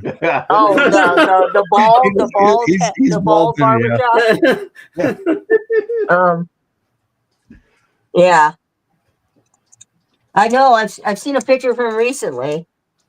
the Strat. Yes, I did the Lamb. It's a great time and very talented. Yeah. Yeah, thanks for promoting them too. That's good. The Lamb is really amazing. If you've not watched The Lamb, you're missing out on a great guitarist. Huh. I'm looking at this. Maybe my Android doesn't want to show anything. Mm. I just got Frankie Valli live album. It sounds exactly like a studio recording. Really? I've never really been into Frankie Valli. I've seen the videos of him perform recently. It's pretty funny. Yeah, I saw. He just up I there on remember on stage. I think it was a Dick Cavett show. He performed with Aretha Franklin. I'm still looking for that. That they sounded really good. They did a Oh, performance Aretha. together. Aretha Yeah. is fantastic. He did a song with a man. It sounded really good. Aretha's fantastic. You know, and the way his singing, they sound was, you know, it like meshed. It sounded really good. What? Mike says, Dave, his hair ran so far away. That's pretty funny. Yeah, speaking of people sounding good, I saw a clip of David Gilmour. Yeah, man, I saw that too. Sounds really good. Wow, he was doing Comfortably Numb. And yeah, yeah, he can still sound good. The tone, He came out here. Them guys from that era, man, the way they play, man, it's so natural. Yeah. It's like it's hard for you to get that tone. It's just like yeah.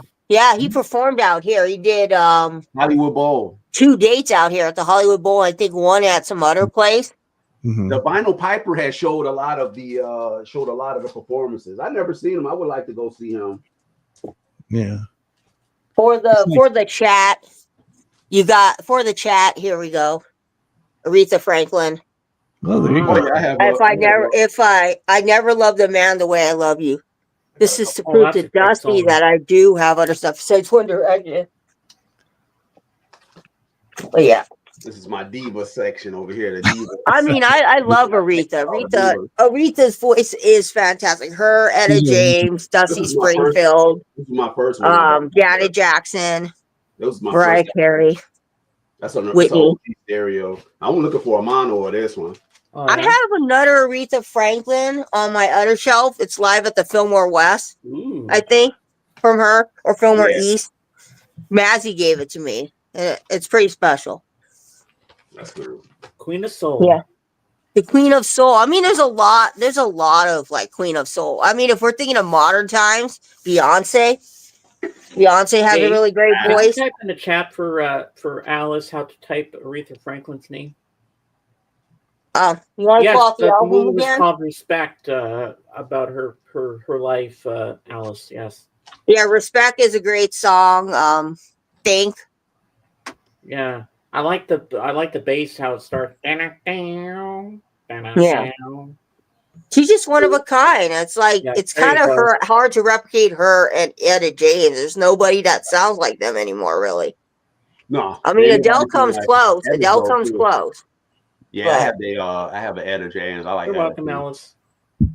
Yeah, I love Etta James. I grew up with all that stuff because my dad was born in 1940, so yeah, we grew up with a lot of R&B in our house.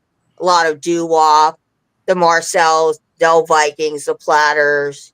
Oh yeah, that's the doo-wop stuff. That's the killer stuff, the doo-wop era. Yeah, and then of course the 60s stuff with Etta James, you see Nina Simone, Aretha Franklin, Nina Simone, yes. the Shirelles. Yeah, my mom was more. My grandmother was more Ella. My mom was more Billie Holiday, like the strange. My grandma was more Waylon Jennings, Conway Twitty, George Jones. She was down that rabbit hole. Loretta Lynn. Where's Calvin when we need him? Calvin loves his country. Oh yeah. Oh, Calvin! I haven't seen Calvin in a long time. I know, but I'm friends with him on Facebook. I just haven't. I haven't seen a post from him in a while. I should have asked him how he's doing in Florida. Oh yes, Roberta Flack. Yes, Roberta Flack. Oh, Roberta Flack. I love her with Donny Hathaway. I love those couple of records she did. I saw Roberta Flack live. She was really amazing. And she sang The First Time Ever I Saw Your Face. I love that song. That's classic. That's from they played it in a movie. That's a classic. And also Nana Muscuri did a cover of that. Nana Muscuri is good too. Yeah, I like her. Yeah, I love Roberta Flack. Yeah. Hello, darling. Nice to see you. You know what's a funny country song? I forget who What? sings it. I always laugh when I hear the opening line. Hello, walls. You know who's really good if you want to get into country? Buck Owens. Oh yeah. Yeah, they Buck reissued a Owens. lot of his stuff.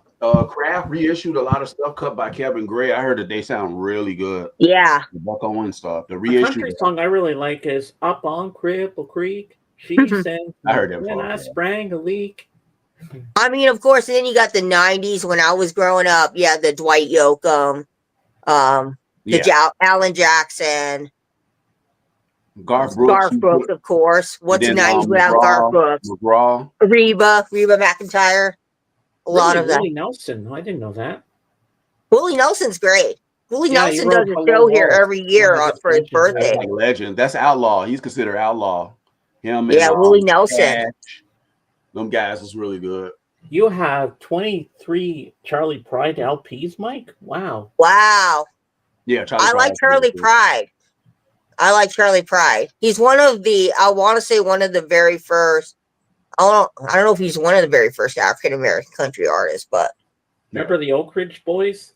Oh, Yeah, the they was Oak Ridge popular when Boys I was a always kid. did a. They was popular. Yeah, when I like their was a kid. song Elvira. Oak Ridge Boys always did like commercials out here And, for LA. And then Charlie Daniels too. Yes. Yeah, those were Devil in real Yeah. big. Georgia. Another song I love. Charlie Daniels, Glenn Campbell. Killer Glenn Campbell's player. excellent. That's the Wrecking Crew. That's Killer Player. That he's like one of the underrated players. I have so many Glenn Campbell on vinyl. I just came across them for dirt cheap and I just collect them. They were like $1, $2 a piece. I never run across a lot of that stuff. It's just tripped out because I'll definitely put it in the collection. It's I mean, much because Glenn stuff. Campbell, I guess, is a plenty out here. Because I found a lot of Glenn Campbell. I bought some Chet Atkins. Yeah. I found some Chet Atkins. So you in California? That's where all the records are. All the I guess that's records. where all the country records are. Yeah. I mean, the Chet Atkins I got for free because there's this thing at Record Parlor. If you guys are out here in LA, Record Parlor does this thing where you pay $20 and you can take 100 records home. The Chet Atkins happened to be in there, so I took home some Chet. What's Bob saying? I don't even know where my Chet Atkins record is. Mention Buck Owens, and it brings back great memories of Hee Haw. Oh yeah, Hee Haw. Oh yeah, Hee Haw. Yeah, I remember Hee Haw. I watched the reruns. That was big. Yeah, Roy Clark was good. So I got a couple of CDs here to show you guys. Ooh. Let me make myself big here. We have Night and Day. Remember that song? Baby, baby. The soundtrack for Ray. Yeah. That's a good one. We have Christmas Crooners. Frank Sinatra and Bing Crosby. Oh, classic. The Best of Leonard Cohen. Oh, yeah, I love Leonard Cohen. The Best of the Righteous Brothers. That's right. Unchained Melody. Yep, that's on there. And You've Lost That Love and Feeling. Oh, yeah. Before I continue, we have the Rogers. Yep. Oh, bring it up again, Dave. James doesn't like to talk about it too much, but back in the 70s, when he and I were roommates in Nashville, he used to give Chet Atkins guitar lessons. Yeah, he did. Yeah. All right. So we have another Christmas album. We have Frank Sinatra, Louis Armstrong, Bing Crosby, Rosemary Clooney, Brooke Benton, and others. Nice. Ooh, I need to get some Christmas compilations on vinyl. Then we have Neville Brothers. Oh yeah, Aaron Neville. Oh, the Neville Brothers. Yeah, that's some music to get down to. Yellow Moon. Aaron Neville, nice.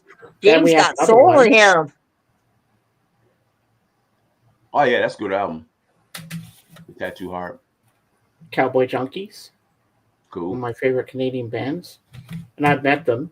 I've met the lead singer, and she kissed me too, in front of the whole audience. Ooh. Yeah. Soundtrack for Les Mis. Oh, I've seen that movie. I've seen the actual stage play too. Yeah. More Christmas stuff. Here's another great one. Another Cowboy Junkies with my favorite song on here, Blue Guitar. And you can't have this. Nobody should be without this in their collection. But I actually want to get this on vinyl too. Yeah. Grease. Grease is the word. I gotta get that one. I guess I could pull out some CDs. Let me see what I got. Don't cry.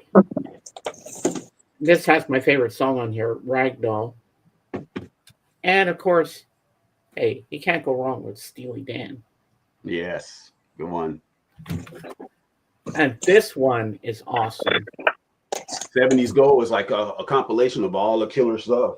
So let me tell you what's on these discs. Disc one, you have Joy to the World, Three Dog Night, Listen to the Music, Doobie Brothers, Stuck in the Middle with You, Steelers Wheel, Maggie May, Rod Stewart, Here You Go for You, Trekker, Rocket Man, Elton John, Love Hurts, Nazareth, All Right Now by Free, The Boys Are Back in Town, Thin Lizzy, Smoking in the Boys Room, Brownsville Station, Fooled Around and Fell in Love, Elvin Bishop, My Best Friend's Girl, The Cars, My Sharona, The Knack, Heart of Glass, Blondie, Blinded by the Light, Manfred Mann's Earth Band, but Blinded by the Light is actually written by Bruce Springsteen, if you didn't know. Nice. Hello, Yeah, It's I know Me, about that. Todd Rundgren, I'm Not in Love, 10cc, Crazy Love, Poco, Peace Train, Cat Stevens, This Too, I'll Be Around, The Spinners, Will It Go Round in Circles, Billy Preston, Brick House, Commodores, Strawberry Letter 23, The Brothers Johnson, What's Going On, Marvin Gaye, She's Gone, Daryl Hall and John Oates, Love Will Find a Way, Pablo Cruz, So Into You, Atlanta Rhythm Section, Jackie Blue, The Ozark Mountain Daredevils, Free Bird, Leonard Skinner, Rock and Roll All Night, Kiss, Drift Away, Dobie, Gray, You Are So Beautiful, Joe Cocker, I just I Just Want to Stop, Gino Vanelli, I Feel Love, Donna Gino. Summer, Love Gino. YMCA, Village People, I Will Survive, Gloria Gaynor, Ooh, that's a good compilation. Pet Oh Sounds, man, that's nice. Stereo and Mono, Pet and last but Sounds. not least, I'm Going to Graceland, Graceland, Paul Simon. Oh, I Yeah. have Graceland on CD. Yeah, I have it on vinyl. Is the chat still active? Yeah. Mhm. I guess I can show some random CDs I picked out for my All shelf right. because not in alphabetical order. I show a few. We got Silverchair with Frog Stomp. I don't know if you guys know them. We have Kings of Convenient, Ride on an Empty Street. I like that We movie. have Rush, Moving Pictures. Oh yes. Ooh. We have something that DJ Trish sent me, Songs of West Side Story. Yeah, I got a lot of her stuff. She got some Witchfoot, Meant to Live. The Morning Bender, Big Echo. They're an indie band. Mhm. We have REM Document. U2's How to Dismantle an Atomic Bomb. Yeah. This is Ooh. pretty cool. U2 singles, the best of 1980 to 1990. REM with Green. Yeah, you can find REM at the thrift store a lot. And I gotta get Led it. Zeppelin 3. I gotta get the early stuff. I gotta get a lot of the early REM. I got all the 90s stuff. I got more REM somewhere. Like I think I have some other stuff by them, but REM you can always find them at the thrift store for real cheap. They're just very easy to find. Hmm. I mean, what's a really cool find I recently found was Space Hog on CD. That Oh, I was pretty remember them. cool. That song was pretty cool. I remember them. They were Yeah, good. I found them for like $2, and I also found the Verb Pipe. I Oh found a yeah, lot of Bird Pipe 90s was good stuff. too. Yeah, Bird Pipe I was found a pretty lot of cool. 90s stuff at The my late 80s. local Goodwill, which is pretty cool. I should put these in alphabetical order, but you're running out of CD space when you got CDs stacked on top of other CDs. Yeah, Dusty said the 90s REMs are easy to find in the thrift stores. Very, very easy. I found Out of Time, and I should have bought it, Not but on I was like, vinyl. oh, it'll Vinyl be is there. the vinyl is the hardest to find. The early 80s stuff is kind of easier to find. I mean, I The find a 90s lot of stuff. their 90s stuff on CD. It's fairly easy for me to find that at the thrift store. But REM's easy to find. And U2, I always find U2. Yeah, you always gonna find U2 stuff. U2, I mean, when I found the Rush Moving Pictures, that was Wait, that wasn't me. I didn't find that. Never mind. Someone sent me that. I was like, I thought you know, when you got so many CDs, you're like, wait a minute, where did this come from? Mhm.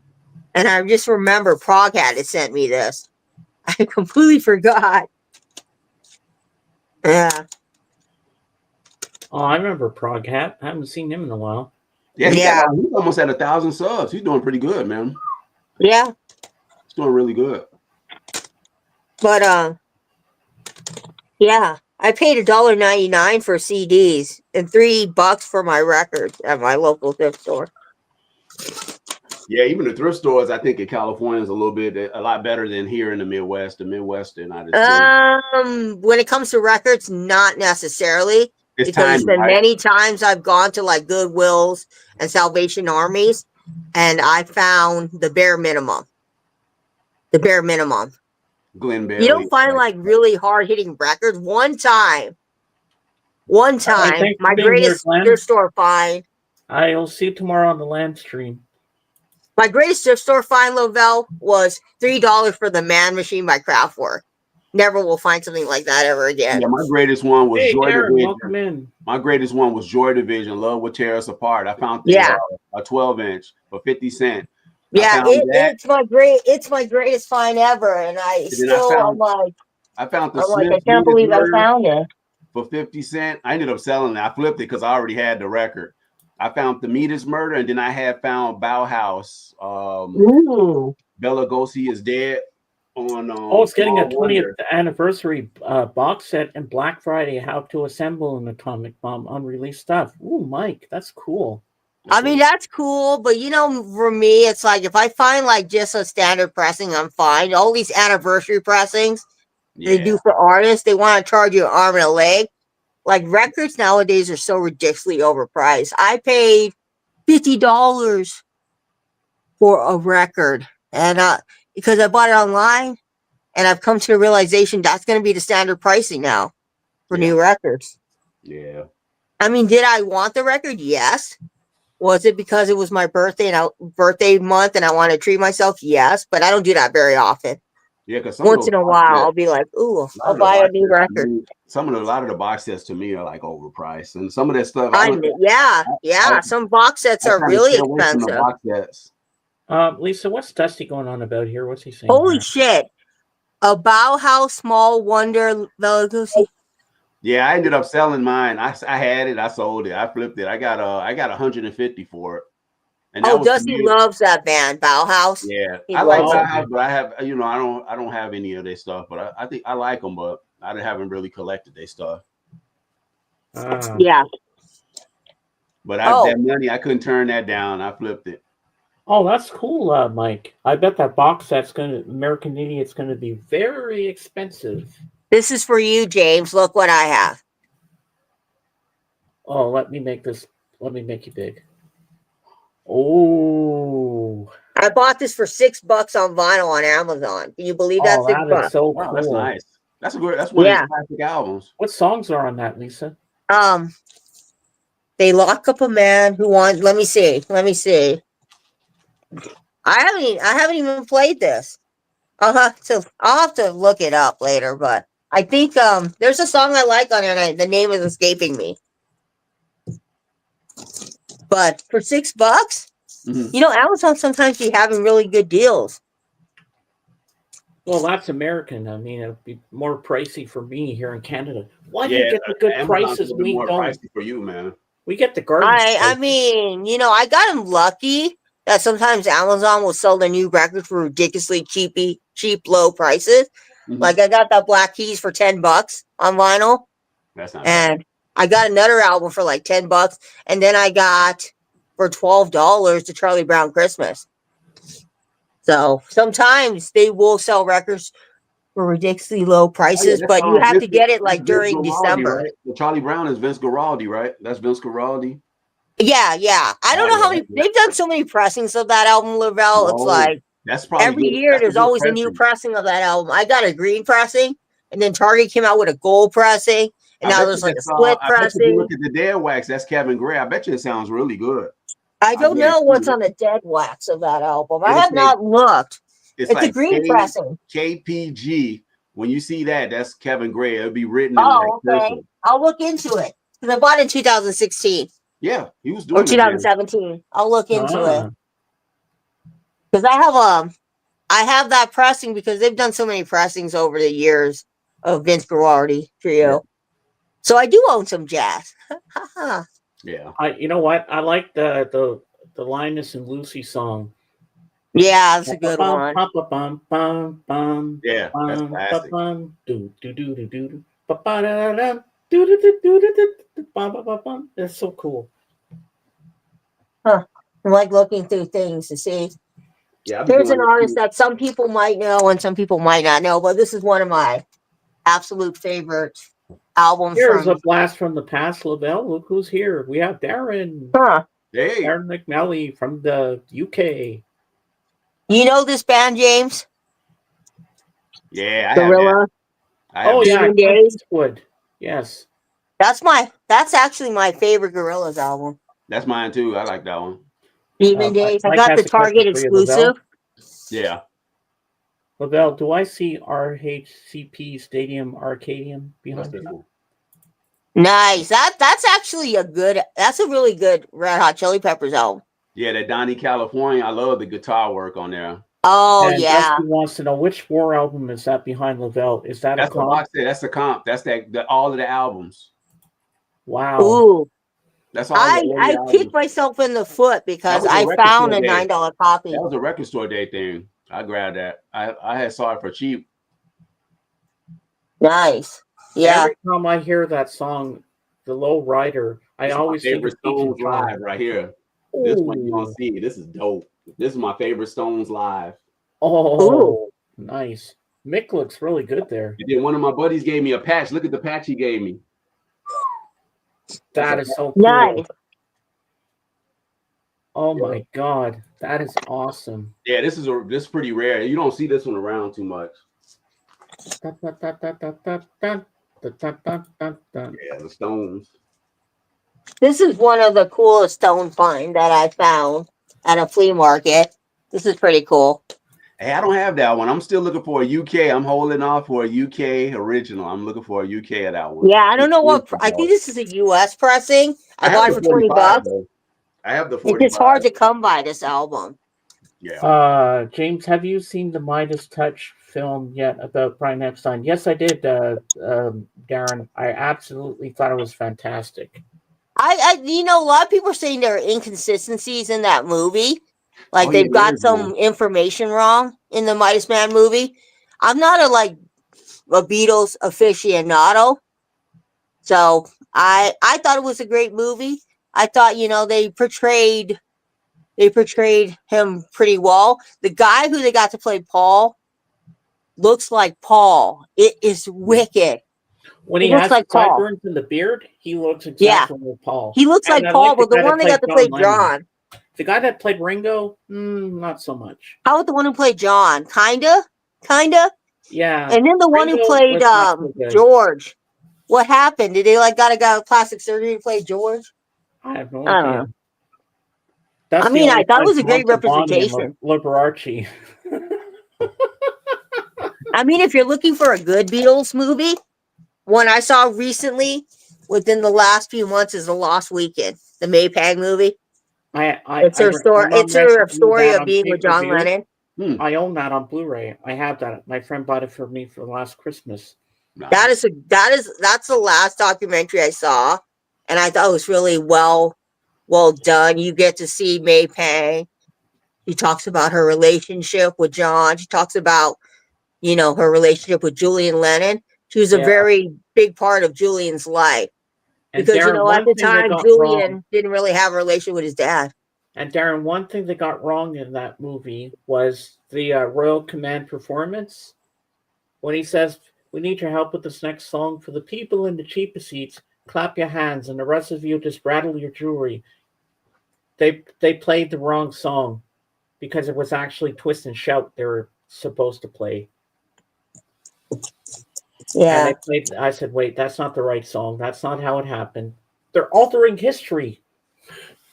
Yeah, they did the same with the Queen movie. The Queen movie, they got some things wrong. Yeah. And I was like, yeah. the thing about it is movies are not going to always be super Accurate. accurate when They it did the comes same to thing with portraying musicians. they did the same thing with the Temptations movie. David Ruffin and Eddie Kendrick's family was saying that a lot of that stuff wasn't accurate. Paul Williams and all of them, they say everything wasn't accurate. So Hold on, I'm going to grab something off my. I mean, I'm really excited for the Bob Dylan movie that's supposedly going to come out soon with Timothy Chalamet. yeah, That's supposed to be really good. And then there's also going to be like supposedly in the works a Bruce Springsteen movie where Jeremy Allen White's going to play Bruce Springsteen. Bob Dylan And got so much catalog. that's going to be very interesting. I mean, they're already filming the Bob Dylan one. I mean, does he look like Bob Dylan? No. But does he have Bob Dylan's hair? Kind of. But I'm a stickler when it comes to casting. I'm like, cast someone that kind of looks like them. Yeah. But I'll still watch it because it would be an interesting thing to watch. Yeah. And I'm thinking the Michael Jackson. Have you seen the Michael Jackson movie? Yeah. Is it already out? I saw like a trailer for it. I saw a trailer too, because I know his nephew's playing him. They're supposed to be doing the Luther Vandross story too. He's like another a soul legend that never gets talked about, and he was like right up exactly. There. He died so young. Yeah. I mean, I'm kind of interested to see who would play Luther Vandross. Like who? Yeah. Hopefully, they don't pick somebody like Chris Brown or. I just don't want Chris Brown. Maybe they can pick like The Weeknd. Yeah. The Weeknd kind of has the essence of him. Yeah. I mean, that would be kind of cool. Oh yeah, nice. This was kind of expensive, but my friend said, "Is that what you want?" I said, "Yes." He says, "Okay, I'll get it for you." Yeah, the Blu-rays are like $30, right? I think this was like $45. It's $45. Wow. How many Blu-rays is it? Just one. One for $45. Expensive. That is. There's not even any special features. Somebody got it for you as a gift. Me, I will hold off. I can't do $45 for Blu-ray. Me too. Me too. With like the one LPs for $40. That's pretty cool. He was going to get me another movie I'd never seen. I said, well, actually, he's like a father figure to me. And I asked him, can you get me The Lost Weekend? Well, the John Lennon movie. He's like, so that okay, is that what you want? That price over, because it's probably very limited, like an independent, is probably very limited. That's probably what it is. Yeah, I would never pay $45 for a movie. Me, if it's like $20 and under, I'll buy a movie. Records, on the other hand, yeah, sure, $45 for a record. Gotta have one habit that you love. Like a lot of the Blu-rays that I collected over the years, I slowed down by. I just stopped buying a lot of them. It's too expensive. Then I end up buying them used. They're kind of expensive. Do you buy the Criterion Collection by any chance, Lavelle? I got a couple of them. I don't have that many of them though.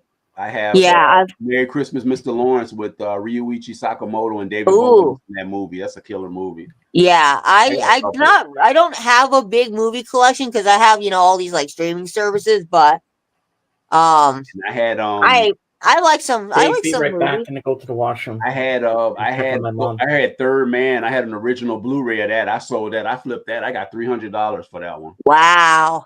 I couldn't turn that. I was like, oh, I could use that on vinyl. I can get that movie. I just stick with the regular Criterion. I had a Blu-ray one I bought. I paid like $20 for it, $25. Yeah. Flipping it.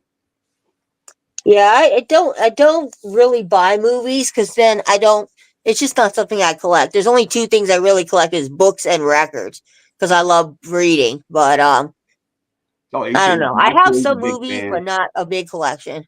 Say he's a big fan of Luther. Yeah, Luther's great. I'll be glad. Luther. Who else? Marvin Gaye, Otis Redding, Marvin Gaye, Sam Cooke. Sam Cooke is a killer too. Yeah, there's a lot of great singers. David Ruffin. Yeah, lots of people. Yeah, the only thing I don't think he was asking me, did I get anything this week? I only got I had got a Enigma record. That was the only thing I got. I got like one. Enigma? Record. Oh my gosh, I found Enigma on CD. I was listening to him the other month. They're Yeah, I so got random. I only have Enigma. 2 albums by them. I got Screen in the Mirror and the first album. It's like Roman numeral number. Yeah. I They found one. brought that whole chanting vibe in the 90s. I call it like prayer kind of They're not too house far off music. from like they're not too far off. Yeah, because it's more like the music is tripped out, but it's Gregorian chant. Yeah, Gregorian chant house music. That's what Yeah. it is. Gregorian chant house music. I remember as a kid, I was like, this is the best thing I've ever heard. And Yeah, I used they to all annoy came my out around family that playing time. them. They came out around that time, like Enya. Yeah, Like they came, I remember about my mom Enya. My and then mom what's wanted a little Enya. bit different than them, but Dead Can Dance. That's like my Yep, group Jack there. and Dead Can Dance. Dance is my group. I saw them live before at the Auditorium Theater. It was pretty good. Yeah. I ended But up getting the record. I was hunting for years finding a record because the record was hard to find. I found the record of the show I went to, which was crazy. Ended up yeah. watching that. Because I had I'm got like, the CD, I ordered the CD. I was able to get the CD, and then when I found out it was on vinyl, it was all signed by all the artists. I kept hunting for that, and the one that's signed by all the artists, that one cost almost $1,000. So I ended up finding Yeah. one that was unsigned, and I never knew they pressed one that was unsigned. So I ended up running across that for $50. I was ecstatic. It was a show yeah. me and my wife had went to. It's kind of cool when you find something that you've been to and you're like, oh, they have that on vinyl, and you can like relive being at the concert. I mean, now concerts nowadays, well, not nowadays, but some concerts are doing these phone pouch things where Yeah, you they don't, did they that don't when I want saw you Chris filming. Rock. When I saw Chris Rock last year, he took our phones and it, you know. I mean, Chris Rock's not even that funny anymore, so I can understand why they took your phones. He used to be. That was I'm good. That was kidding. good. I mean, he's done some good jokes in the 90s. I'll give him that. I mean, the Chris best Rock was joke. okay. He's all right. I mean, he got his joke slapped out of him by Will Smith, so that's why he's not Hey, funny no Bob. more. Yeah, Hey. I used to love his show. Everybody Hates Chris because growing up in Oh, the I 80s, love that I show really too. liked it. Dave, put the link up for JJ, please. Oh, I already did. Oh, you did? Okay. Yeah. I love Everybody Hates See you Chris. later, Bob. Yeah, Now I got something. This is the one right here. This is the one right here, Groovy Lisa. I went to this show. I was here at this show. Nice. Chicago. JJ. This is at the Auditorium Theater. This is the whole show. It's tripped out how it comes on. My wife was like, man, I remember like I played it for her, but I was geeked up when I found out they made this without the signatures. I thought they didn't press this without the signature. With the signatures, it's like $1,000. But I found it for $50. Wow. Yeah. It was a show I Yeah, had it's kind of cool. I mean, I've got live stuff from stuff out here in California that I've never been to, but it's cool when you find something like that. Because I've been to like 60 plus concerts. Wow. Yeah, you like me. I'm like at 100 or something. I've saw so many people. I saw so many people back in the day. But and my wife's aunt used to be one of the bosses at the United Center in Chicago, so I got to see a lot of shows. Cool. Wow. I've seen Cool. Carrie Underwood, Pink, Rihanna, the Eagles, the Who. Man, Yeah, I mean, I've seen so many Clapton. Ooh, Fleetwood let me Mac. see. All of the Fleetwood Macs I saw Fleetwood Mac 4 times, and she got me the tickets. Fleetwood Mac, cool. She got me the tickets for them, and that was for my birthday when I first saw Fleetwood Mac. Wow, so I saw Fleetwood Mac 4 times. That's awesome. The 4th one was the charm because Christy McVie came back, and now Christy McVie is no longer with us, and it's crazy because I used to go. I went to that show. Man, it was a lot of shows. I know the feeling. I worked at Alpine Valley for 5 years, so I saw a lot of shows. Yeah. Some I wanted to see, other ones I could have done without, but there was more good than bad. I could have dealt without the Rihanna one. I was kind of like, man, is this it? I saw Beyonce for free too. I saw her. And I know a lot of people like Beyonce. I wasn't impressed. I'm sorry. I don't know. I saw Megadeth perform for 5 minutes because what happened was somebody, if you know Alpine Valley's outside, somebody grabbed sod and was tossing it at the band, and the minute the sod was tossed at them, they just walked off the stage and didn't come back. Wow. Which I don't blame them. They could have gotten hurt. And then I knew a lot of the reps. That's how. And then when I worked in the music industry, working selling music, I used to talk to a lot of the reps. So a lot of reps, I asked them. They was like, "Oh, you want to go see them?" Like I was joking with the lady.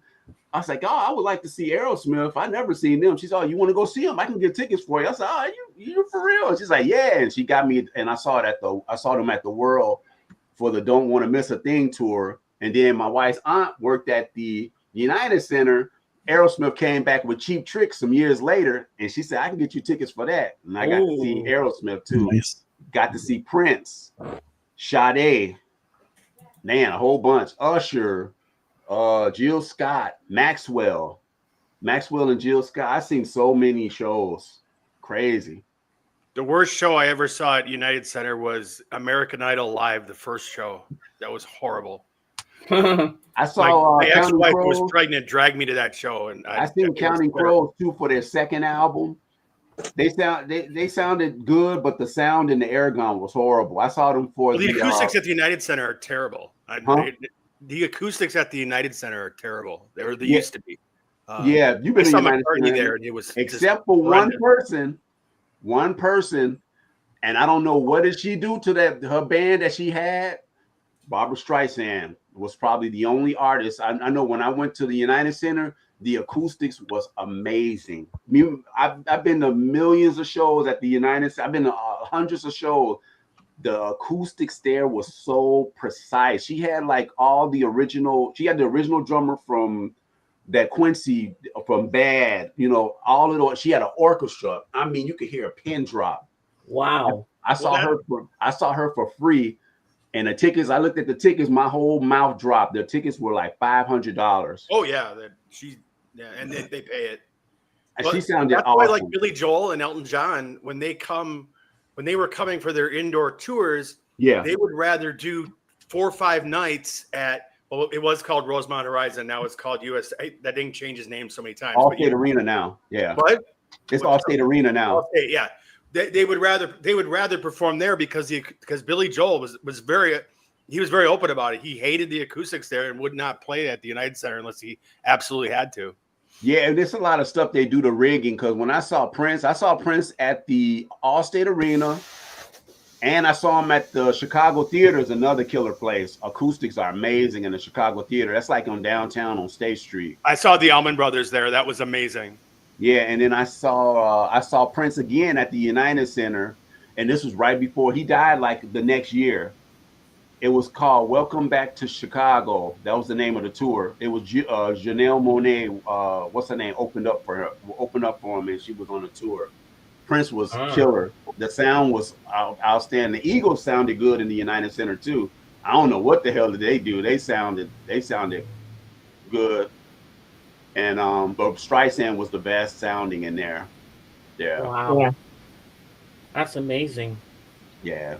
So Lavelle, I have something to show you that I think you're gonna love. Mm-hmm. Let me make myself big, and I know that JJ will too. Get on up, get on the scene like a sex machine. Hey, this is a great movie, man. That was actually a pretty good movie, man. I liked it. You guy's dead. Yeah, passed away, man. That's crazy. Boy, he really looks like James Brown. Yeah, he went to the the school that the Denzel school in DC. Denzel funded a school in DC. It was a acting school. He was one of the ones that was one of the first ones that when Denzel put it together. Yeah. Now this movie here, hey Fred, this one here is. I wish there had been special features on it, and I know JJ's going to agree with me. But if you ever want to get this into your collection, do not, and I can't stress this enough, do not get the DVD version because they stack the discs on top of each other, and that's going to scratch them to shit. Yeah. They're doing that with 4Ks now too, and it really pisses me off. Oh yeah, they're doing the 4K on those? No. What I mean is the stacking thing. They're doing that with 4Ks. You spend all this money, and you want the highest quality, and they make the disc so they can get easily scratched. Oh, they put them on, and you got to put them, and it's stacked together the way they put them in the box. Yeah. So what I do in those cases is I pull it off, and I have like those little CD envelopes, and I stick Yeah. that in the case to separate them. So it keeps it from scratching. Right. That's how I protect it. Yeah, and you spend all the money for that, and then it's like it'll get damaged. Right. And you get part 1, part 2, and with the full rooftop concert, part 3, and then you get the calendar that was in the movie too. Oh, so you slide it out right on the side. I see it right there. Yeah, and yeah, you got to get there you was something to put. Get the there salt. was they got postcards the in here, photographs of the Beatles from the movie, which are not in here because they're framed and they're on my wall in my bedroom. And here's the full thing of Twickenham Studios on the back. Yeah, well, I will buy those ones, those little sleeves that's like the paper, the ones that's like not even paper. They got some that's real soft that it keeps the disc from scratching. Yeah, they don't know how to package things properly anymore. And it seems like they rush, and I think sometimes they be rushing. They put more of the detail in the picture of the picture of it, and they like rush and release it. You know what I mean? But of course, Disney owns everything now. Why didn't we get some special features, which would have been nice? Or the original Let It Be should have come with this one. You know, so you have both. Yeah, I don't really buy DVDs, but they have a lot. They used to have a lot of cool features on DVDs. Yeah, they eliminated a lot of that stuff. Well, they still do. No, well, they don't have like the menus. They used to have them when you buy the movies in the 90s and the 80s, or even earlier that they had the menu. Yeah, and you could see special features. Mm-hmm. And now they just don't do that. They just show you the movie, and that's that. Wow. And you're paying $40-something for a movie. You want little something extra with the movie.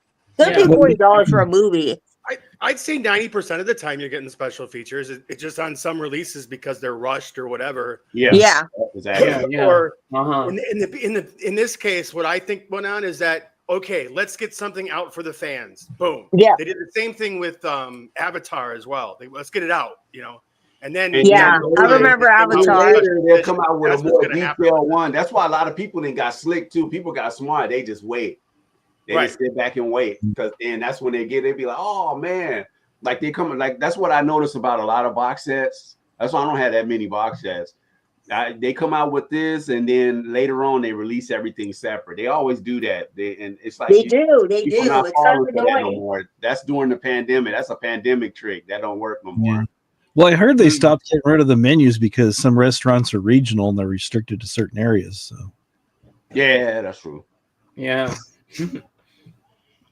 Yeah, because some of the stuff that comes out overseas be really cool too. I've seen some, because I got a friend that has like a multi-region Blu-ray player, and he was showing me a couple of DVDs, and they were like, they had extra stuff on here, and an American version wasn't even that good. I was like, huh? The Dawn of the Dead 4K box set is one of the best box sets I own. It's my phone. It's so, they have the music, they have all these extras, they have 4 different versions of the movie. It's just amazing. You got a lot of do you buy a lot of the 4K stuff, JJ? Yeah. Oh yeah. Yeah, I haven't bought any Blu-rays in a while, but the only 4K one I have is I got the Blade Runner, the later one. That's the only one I have. But it's a lot of them I want to get. I've seen a lot of the stuff they've been coming out with. So a lot, because I still have a lot of the original Blu-rays, and a lot of the 4K just steps it up a lot better.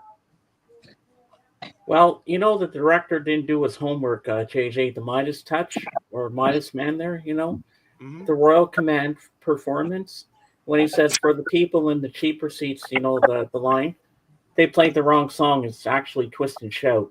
Yeah, that had to do with rights. That movie had a really hard time with rights to music, is what I understand, because there were some aspects of the Beatles that didn't want it to come out. And that's so, the thing, they were kind of, that happens in a lot of the Beatles movies, like Backbeat as well. The songs are way off of what they actually played, but they have to put some music in there because they're a group and they put it out there. But they get, I knew that right away, but then I knew why, and so I was okay with it. Oh, I didn't know. I was like, why are they playing the wrong song? This is not what it was played. It was actually Twist and Shout. Everybody knows Yeah, and that. that tripped out how they do that stuff. It just, man, it just takes away the fun. You know what I mean? You want the authentic stuff, and it's like, You do, but it's kind of hard sometimes with movies to get the rights to the actual songs to be yeah, used in the that's movie. when that, So a that's lot when of that, times they have to go and use the second option. Yeah. yep, So a that's when lot that of big old, artists won't clear it, or a that's when lot of that big record companies won't $90 clear it. involved. People were like, oh, this is mine. You can't do No. this. Yeah. I JJ, do mean, you Well, I own guess this? the You own Beatles this one? estate wanted to make their own like Brian Epstein story at some point, and so Yeah. they weren't very keen on giving the Midas Man movie much help. Do you own this, JJ? I do not. This is one you need to get.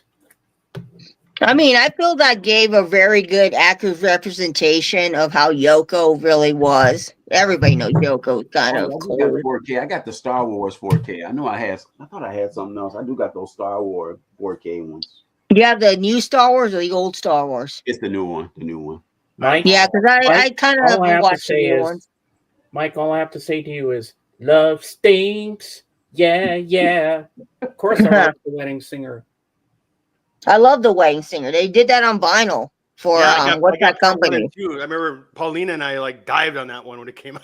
She had it and I had it at the same time. We were showing it. Yeah, I mean, I'm not much for movie soundtracks, but every once in a while there'll be a movie soundtrack that I will have to, get. So Yeah, I don't have that soundtrack, but But it all I actually was dug it. bullshit. It was a goddamn Is it, joke. ain't the Wedding Singers When with a I volume think 1 and a about volume 2, isn't it? yeah, What? there's That's a what I thought. The Wedding Singer is a volume 1 and a volume 2, if I Right. remember. yeah. It's probably still available. I don't think it's sold out I because think I got some of the songs that's on. I know the Smiths is on one of those. Like I was showing my Smith 12s. It was on one of those. I know one of those songs is on there. Adam Sandler even has two songs on it. He has "I Want to Yeah. Grow Old with You" and then the one that he sang like The Cure. Yeah. Yeah. Yeah. You can find it easily. They have it on Acoustical Sounds Yeah. for $35. I'll check it out. That's not bad. I'll check it out. Oh wait, Yeah. no, wait, 35 per no. volume. This says notify me. That one's out of stock. Yeah. 35 per volume, not just 35 for both. No, Not for volume, both, right? obviously. We're record collectors, JJ. We wish we could get 2 records for $35. That's a New. steal. That would be a good deal. Well, they I have got it at Best on Buys. Amazon for 15. Yeah. I Yeah. mean, I like The Wedding Singer. I love Adam Sandler. I think he's one of those actors that really can do comedy well and also do dramatic movies as well. Yeah. There's Happy Gilmore 2 coming out, Mike? I didn't know that. Yeah, Happy Gilmore 2 is coming out. It's going to be under his production company. Production company, yeah. Yeah. It's going to be really good. They're going to have most of the original people in it. Yeah. Well, There's like tonight this on one Voice guy. in the House, it's going to be Led Zeppelin's epic live album, How the West Was Won. Ah, Oh, Dude. I have some Led Zeppelin, not a lot, but I have like. Yeah, I don't have any Cool. live stuff. I got just studio, a couple of them. Taco! I Yeah, got to make you big. Everybody, here's Taco. Ooh, Taco. He really does have a dog named Taco, huh? Hi, my boy. How you doing? Right there, Eat any, Taco. eat any good records lately? No. You know, I know a song that I know a 45 that he would absolutely sink his teeth into. Everybody's got a hungry heart. I was going to say putting on the Ritz because it's by Taco. Taco, yes. Yeah, Lisa, he ate my Boston record. He ate your Boston record? Yeah. It was more than a feeling. Well, Yeah. you know, Boston, not a bad record to eat as long as it wasn't like a Velvet Underground first pressing. Hey, Randy. Hey, Randy. How you doing in Michigan? Dead Wax. What's up, man, Randy? Can't wait for the new movie Fred Sanford and Archie Bunker Take Chicago. Yeah. I mean, that would be an interesting movie. They were in a TV show together. It was very highly, at the time, very highly controversial. I want to say controversial, having Fred Sanford and All in the Family. Yeah. Yeah, wasn't well received. And Taco's the king of the And then daycare. All in the Family that spun off the Jeffersons. I Yeah. mean, I swear, Taco should have bit into a Juanes CD. If you don't know who he is, he's a very famous singer in Mexico. Who? Juanes, Okay. or Estodia, Soda Stereo. Those are bands from Mexico, or even Peso Pluma. I heard of them. I like what you Yeah, call it. I like Caifanes. yeah, it's good, and of Caifanes. course, You could tell of they listen course, to The Cure. That's like them and Maná. That's like The Cure. I said, man, they Maná is Cure. the Mexico's rock band. Everybody in Mexico knows Maná. Hey, Randy. Yeah. Hmm. Yeah, they did Everybody an knows them. MTV they did an MTV Unplugged too. Yeah. Also, Vicente Fernandez. Oh He yeah, was when he passed yeah. away. Everybody was so sad. It's Hey, him, his son Alejandro. yeah, He and got then another of course son too. Enrique, Julio. Yeah, I Yeah, know a little too much Enrique was Mexican pretty music. big. Enrique was huge with the Yeah, balamo. he was. I worked in the music store. He said, "Y'all got that balamo." I remember guys coming. You got that balamos. You got that balamo. Oh my God, when that song came out, everybody was singing that song. And then Ricky Martin was huge. The Menudo Ricky Man. Martin, yeah. That single "She Bangs." I was working in the Guantanamera. music store. I was like, Shakira, Yeah. but she's not really from Mexico. Shakira's from Colombia, I think. yeah, she's mixed Yeah. though. She's mixed. I remember there was a song that came out. She looks good. I don't care what country she's from. I think Yeah. it was the late 90s or early 2000s, and that they did a joke of spoof it on Saturday Night Live, and the guy was saying, Chavez, Chavez, you make me horny. Oh yeah, yeah, I remember that. Michael Remember Taco that, could JJ? take a bite. That was a good one. And I was telling JJ last week, I was listening to Breakfast with the Beatles, and Chris Carter tells you all the holidays you can celebrate. And one day was King Tut Day, so I sent JJ the video for King Tut, Steve Martin. Oh yeah, I remember that. I remember that. King. I love Born in that. I love Steve Arizona, Martin. who moved to Babylonia, King Tut. Now when King I Tut. die, I remember that I was don't funny think as I'm hell. a dud. Don't want no fancy funeral, just one like old King Tut. King. That was funny. He's my favorite hunky. Yeah, I remember that. That was great.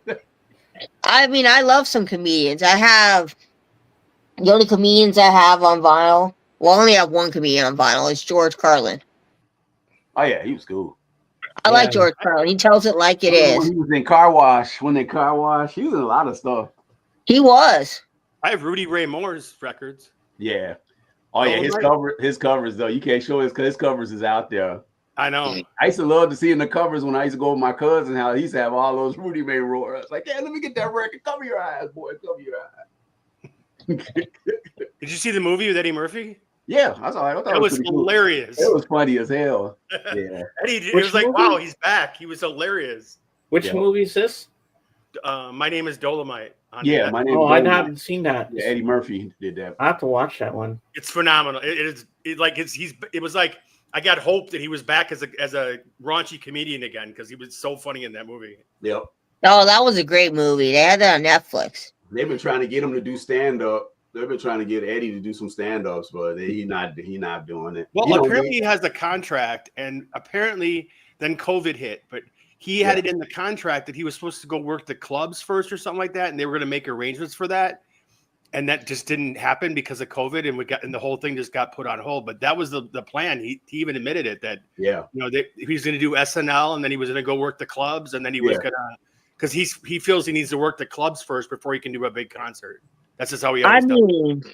I mean, the early periods of SNL, the 70s and 80s, and maybe parts of the 90s, was when SNL was really good.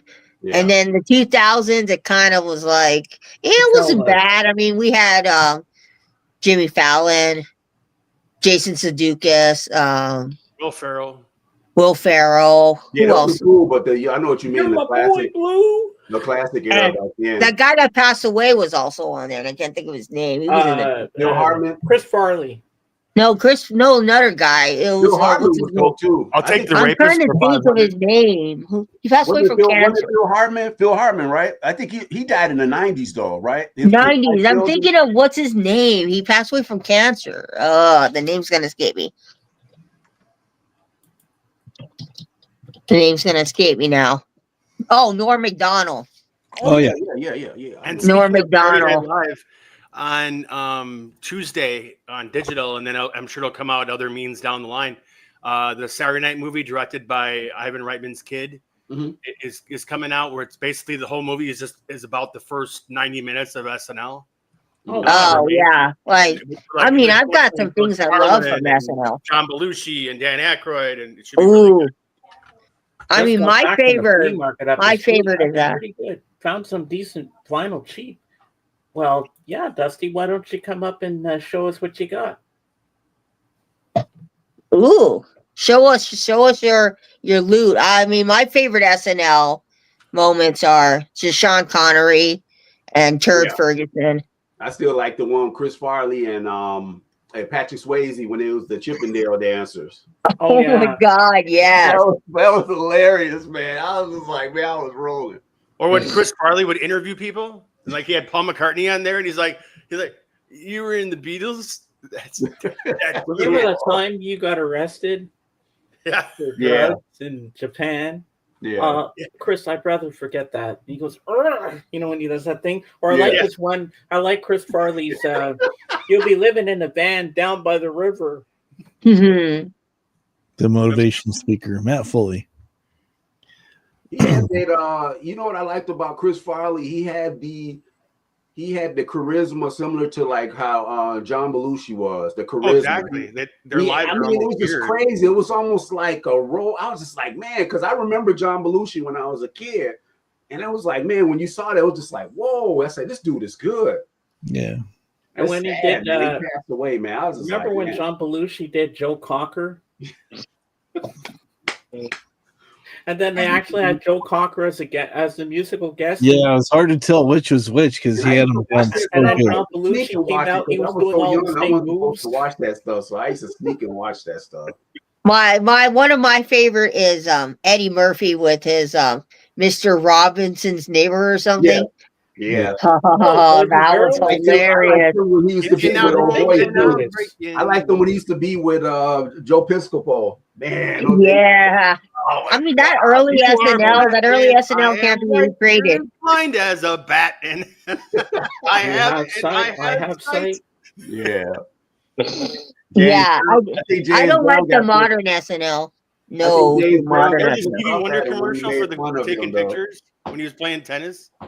Oh yeah, camera so easy. Stevie can use. Yeah. I like the one where where what's his face? Eddie Murphy was dressing up like a white person. Hello, I'd like to buy this newspaper. Yeah. Oh, that was classic. Just take it. What you call it? He tried to reenact that. What's the newer? Nick Cannon tried to do that, but everybody's like, nah, it's a no go, man. Nice try. Though. Yeah. It's not as funny as when nice try though. It's not as funny as Eddie Murphy when he did it. Yep. You know the thing is, speaking of flea markets, we have a flea market out here in Long Beach. The people there, they do some good stuff, but we also have one out here that's closer to me. Yeah. Called the Pasadena City Flea Market. I think it's Pasadena Rose Bowl. And then we have one at the college. I haven't been in a while. I should go. Because I love flea markets. Uh-oh. Yeah, okay. Oh, Ford. Yeah. Uh-huh. I don't know. Oh, they're on the bottom shelf. But 1 second, guys. JJ, remember that fox you had 2 years ago? What? Remember that fox you had 2 years ago? The fox game they play. Yeah. You'll play someday, son. Hey, you motherfucker about to do with Stevie Wonder? That shit ain't funny, motherfucker. Don't you never let me see you do that shit again. I'll fuck you up. Stevie Wonder's a musical genius. I got all of his albums, motherfucker. Yeah, funny. Yeah, I remember James Brown too with the song "Hot Tub." Yeah, he didn't like that, man. I heard James Brown. He did not like that. No, he did not. Oh, he was pissed. James, I love your stuff. Somebody did it. I think that, and they said that that's the they said that if you hear the long version of "Living of America," I've never heard it, but they said that James Brown did that to get back at Eddie Murphy. The song "Living," the one for the Rocky. You could take man. And they said at the end, if you hear the long version, he said, "Eat your heart out, Eddie Murphy." And at the end, when it goes off, "Living in America," I was just like, it's crazy. Well, James, I brought some stuff to show because I thought it was Kiss Day. You did you? Well, it's not Kiss Day, but hey, we love Kiss. You said Kiss on your thing, and I worked. Yeah, you do got Kiss. You got Destroyer. Oh yeah, right? we love Kiss anyway. First thing is not Kiss related, but I picked up a soundtrack. Oh, oh, that's a great movie. Nice. Got to have that glow. So glow. It's on the Motown label. Let's give it up for Sexual Chocolate. Yeah. Oh, that's on the Motown. That's cool. Wow. Yeah. It's gotten on here. Vanity, Alfie, Charlene, Willie Hutch, DeBarge, Stevie Wonder, Smokey Robinson and Sarita, Rockwell, and Willie Hutch with the Temptations. Yeah, Willie Hutch is killer. I got a couple of his movies. I got a couple of his soundtracks, the black exploitation soundtracks. He did the Mac. So the first one I got here, I got this one while we were on the air last time. Oh man, it don't have no ring wear. Is that one of the older ones, the original? No, this is a reissue. A lot of my stuff is reissue because with Kiss sometimes it's hard to find them because people beat them up because they were kids when they got them. I had found that record, the original of that one, and it was. Hello, scratched. David Holden. Welcome in. And then this also has on it in the original Casablanca. Nice. Those sound good. That's the 2014s, aren't they? Yeah. Those sound pretty good, actually. Alice, do a background check on David Holden, please. Kiss Alive. Good stuff. I have Kiss Alive too. I got the reissues on these because I wanted the booklets. Ooh. Yeah, trying to hunt down one with the booklet, man, that's like it's tough. Sometimes you don't even get that. They keep it for themselves. They keep it and put them on the wall or whatever. That is so cool. Yeah, I like that. Oh yeah, I saw them in concert too. That's one of the ones I still got the tour book from the show. I saw them. Rock and roll. Oh, I have that. I like that record. Too. I have that same pressing. I like that record. It's funny, I have that, and I ended up running into a store that has that with the real original stickers. This is Destroyer, the special edition version. Oh, okay. It came out recently. So it's got it's a gatefold. Ooh. On the back, it's got the regular album and then the Paul Stanley demos, which is God of Thunder, Rock and Roll. Oddly enough, it's hidden doing that demo.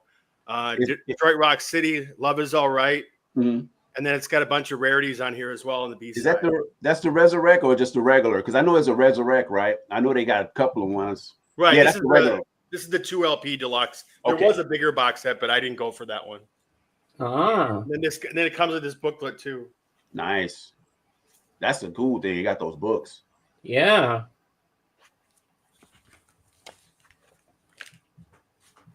Here's my OG copy of Love Gun. Nice. Doesn't have the gun on the top over here. Doesn't have the gun. He might have it. I think he is.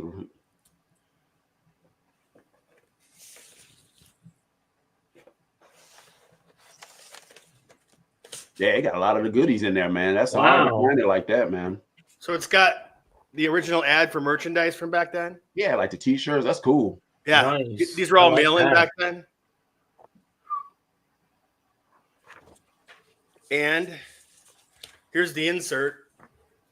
Ooh. I like that. Original insert. And then here's the gun. Oh, that's nice, man. Still it's hard to find it with the gun, man.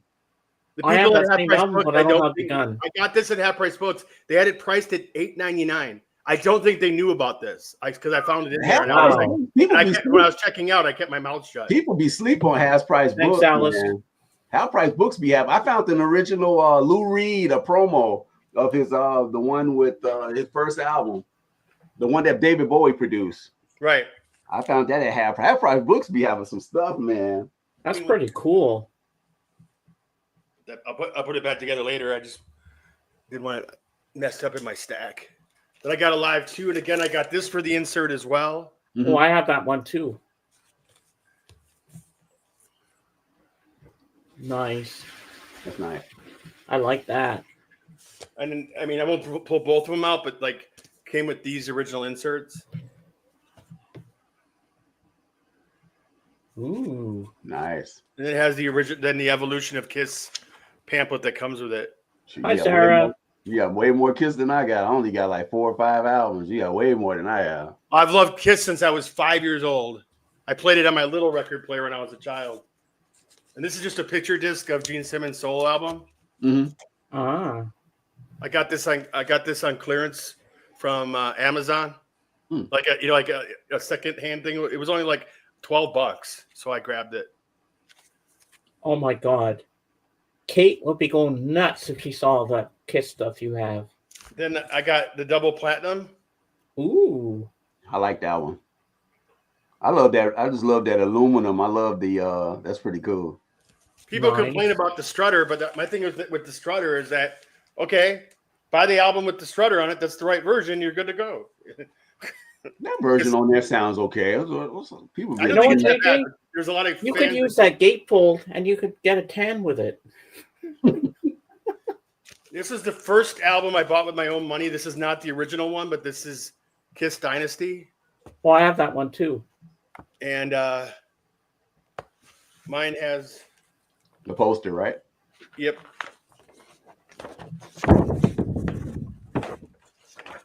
Little ASMR people. Ooh, that's nice. That poster looked minty. That's in good shape, man. Well, it's a 214 reissue, but I wanted it exactly how I got it when I was 7, and that's how I got it. So I was fine with the reissue. Yeah, they sound Thanks, really good. Christopher. I was surprised. And then I got Unmasked, which has Shandy and other ones on it. They Oh, only toured in Australia for this record. I got a buddy that's selling that one with all the what you call it in it. The inserts. Yeah. Yeah. This one is A World Without Here. This one's The Elder. That's nice. I got a friend gave me that record original of that. I have that record. Wow. And you were just talking about, I'm going to go back to what you were saying before, Lavelle. I don't know if you know this or not, but if you look at the credits for A World Without Heroes, that was Gene Simmons and Lou Reed wrote that together. Oh, that's right. That's right. Yeah. I forgot about that. I think this album is better than what people think of it. And I think they expect too much out of it. And that's my opinion. Yeah. It's the Elder is terrible. Of Creatures of the Night. That's still my favorite, though. That one right there. That one's hard to find. That's original, right? It's all over the place now in reissue, but this is an OG. Yeah, this was hard to find. Yeah, I have an OG too. It took me a long time to find an original. I bought the one from a couple of years ago. I got 2 copies of that. Wow. Did I have an OG of Lick It Up? I have it on CD. I need to get that one. Animalize. I need to get that one too.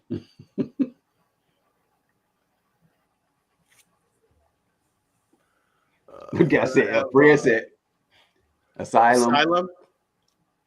I need to get all those. On it. Wow. This one I haven't opened yet. It just came. I just got it. I have that. I have a UK. I have a UK of that one. I do have that one. Crazy Nights. That's got a couple of good songs. It's not their best, but I like it.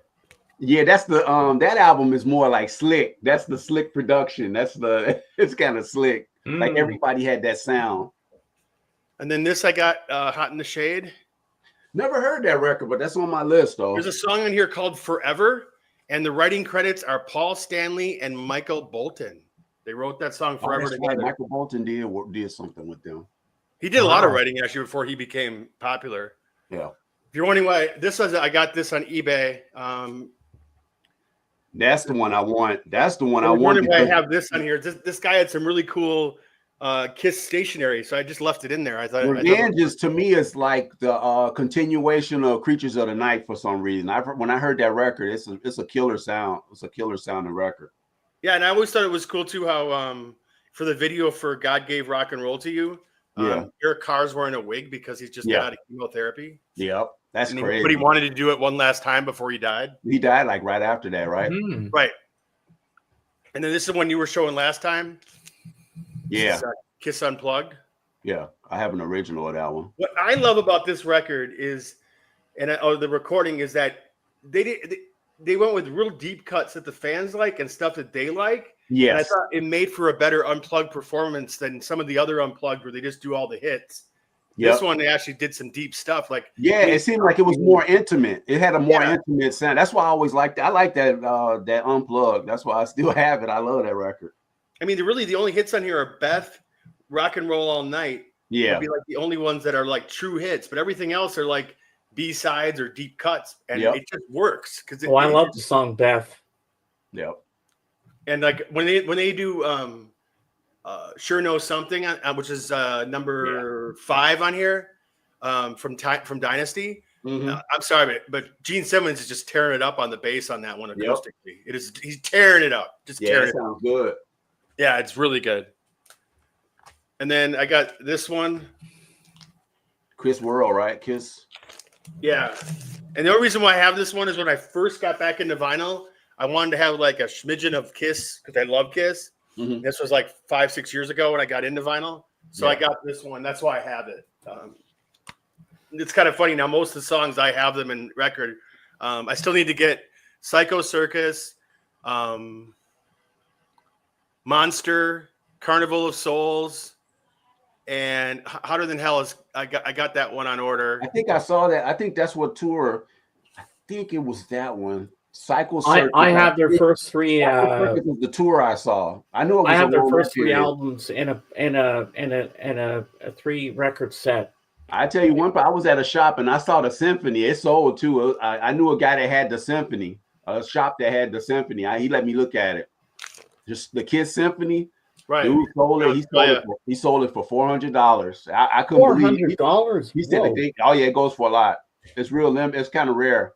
And it went and it sold like the next day. I was just like, damn, dude, I just looked at that sucker sold that fast. The guy came in. He said the guy came in and bought up all of the. I got one more, James. Oh, you do? Okay. Yeah, he got a Kiss collection. So I got this one on Record Store Day. Yeah, I like Eric Carr. Oh, that's so cool. Oh, that's nice. It's charged by a USB port on my on the record. Oh, you're lucky that Kate's not here. She's like, can you send that my way, JJ? I know she would do that. So it came with the record. What else did it come with?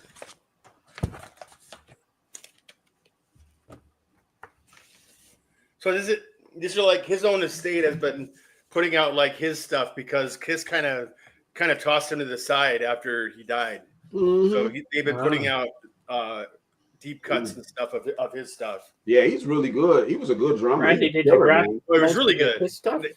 You know, Peter Criss gets all the publicity, but he doesn't get anything. No. So wow. That's why his estate now, when it comes to Record Store Days and stuff, are releasing like these records with like interviews and things like that. Yeah. That's all I have, James. Nice, man. I love that. That is amazing, James. I gotta beat my collection. I gotta get some more of their stuff, man. I'm missing 3 Kiss albums, so I have their first. Anybody's out there? It is. One I'll never get, and that's Sonic Boom on vinyl. I have it on CD. But no, that's the tour I saw him on. That's it. Sonic Boom. That's the one I saw him on. I saw him on that tour. Oh, me too. And that I wasn't into vinyl yet, but that vinyl now unless they reissue it, it's gonna just sit there. I saw them. They toured. They came to the United Center. It was crazy, man. It was. But they have like a deal with Walmart on that one or something, and yeah, it's in like contract hell. So that one is like Monster is easy to get. Psycho Circus is easy to get. but try to get even a reissue of Sonic Boom, and most of the Yeah, the ones you guy. find out they're You ever cheaper. used to watch Biosite. What's his name? LJ. You ever watch his videos? Who? LJ Biosite. Yeah. He showed all his kids and he got that Sonic Boom. He said he was digging somewhere and he found that Sonic Boom. He said that was like the hard. No, he got it as a VCLT. How lucky is that, man? He got it as a VCLT. I remember now. And man, I was just like, man, I've never seen. I would like to get it because I went to that. That's show. cool, Randy. I've not found it. I mean, I guess when I go on my sources or whatever, I just haven't come across it. If you have 11, man, that's awesome. Go ahead and VCLT that to me, Randy. Yeah. Me and JJ. Send me. If I'm Randy, you sell those for $100 a piece. You're right. Yeah, but but that symphony, man. I saw that symphony. That was crazy. I was just like, man, I said, man, who sold you all that? And the guy that sold him that collection, it was all the Rush albums too. All those 90 ones, the ones from the 90s. Those are the ones that go for a lot. But it was the reissue ones. But those are out of print right now. So like on back order. Did you also I went to where did I go? Oh, Cadillac, Michigan. Mm-hmm. A few summers back, and they actually have a monument out there dedicated to Kiss because Kiss came to Cadillac. Yeah. To help out their football team in 1974. And even like the documentary even shows like all the principals and all the townsmen and things like that. They're all they're all dressed up in Kiss makeup and stuff. It was pretty wild. That's how that concert was. When I saw them, it was a guy that was like 7 feet tall, dressed up like Kiss. It was crazy. Wow. The concert was so fun. That was when my wife, her dad went because we got free tickets. And I was just like, man, that was his first. And he knew all the songs. My wife's dad, me and my wife was looking. I was like, man, your dad know these songs. We was just like, look, we was like in awe. Holy crap. Yeah. Wow. Well, JJ, I'm going to show you my Kiss collection that Sega George sent me a few years back. Here we go. Yeah, I don't have that many. I'm a tourist. We have Kiss the Originals. On here we have the albums that touched off a rock and roll explosion. Kiss, Hotter Than Hell, and Dressed to Kill. All in one record. Is that like a special Canadian pressing? I've never heard of that one. I don't know. It might be. I'm not sure. Okay, so we got that. Then we have, what's next here? Nothing falls over. Destroyer. Love this album. Great. Yeah, Destroyer's cool. And next up we have Rock and Roll All Over. Yeah, that's a killer. Then I have Love Gun, but doesn't have the gun, obviously. That's what JJ told me. There's no Love Gun in there, so I didn't get it, but it has the original sleeve, Kiss. Then we have... Yeah, I think I would have bought my Love Gun.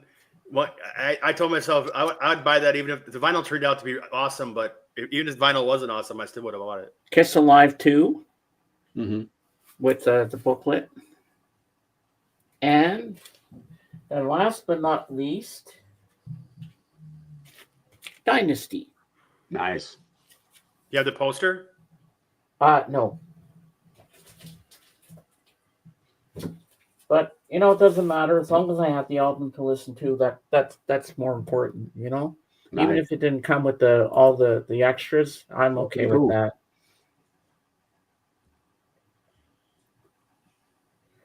Hey, Calvin, we were just talking about you before. Do you like Kiss, Alice? Yeah. So, Lavelle, I showed mine and he showed his of Kiss. Why don't you grab your Kiss stuff? I'll pull mine. We're on a roll now. I started with this one. The original. Destroyer. I bought this at Reckless. I remember when I bought this at Reckless on Belmont. Nice. And this is the 2014 with they put the stickers in there. ended up finding the original. I saw an original at a shop. I'm tempted to get it. I like this record a lot. The Kiss. Nice. This Yes, was it's a gifted. cool cover. This was gifted to me by a buddy, Ooh, the Elder, which is pretty cool. Pretty cool record. I think it's all right. nice. And this one here, this is the remaster from, I know it's like 2022. Creatures of the Night. And this is my OG copy. Ooh, I had to get an OG copy. awesome. And this is a UK, if I'm not mistaken. This is on Vertigo, I think. Or is this New York? No, it's US. Vertigo. Crazy Nights. Ah, And last but not least, this was actually my first Kiss record I ever bought. Well, actually, was the Umbrella. wow. Yeah, I didn't pay that much for it either. It didn't. The price didn't went up on it, but that was the price sticker that was on it. Is that a live album? I paid like $40 for it. Is that a live album? Yeah, let's unplug. Wow, that's so cool. There is one that's an orange vinyl. I got a friend that has that one. Not orange vinyl, but yellow. There's a yellow one. That one's really rare. So, Dave, you got some Kiss albums to show too? No? No.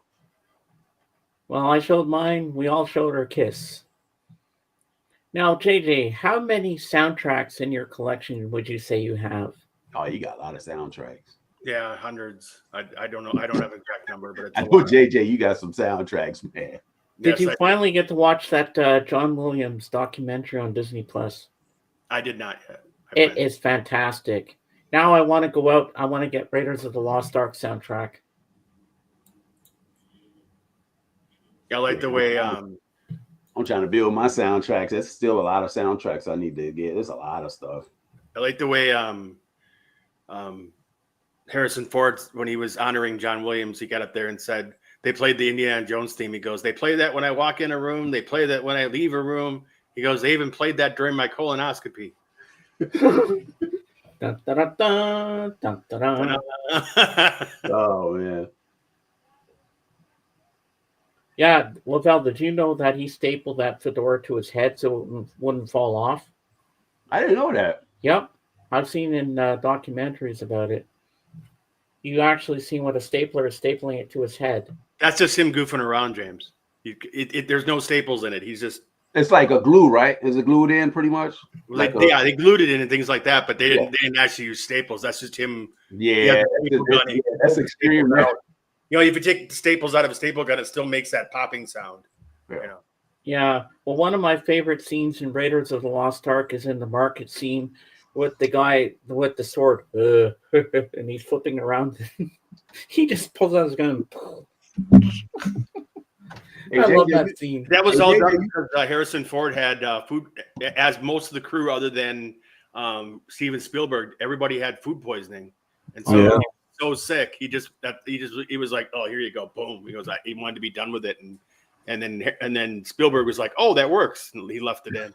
Yeah, that's right, Hey, Mike. JJ, do you got those ones from the '80s, like Terminator, Repo Man? Do you collect a lot of those? No, I don't have those, but I'd love to get them if I could find them. I have Terminator 2 is the only one that I have from Terminator. Oh, that's cool. You still get that's man. A lot of those, I don't even see those soundtracks around. I mean, it's even like I get laughed at like Porky's Revenge, the soundtrack.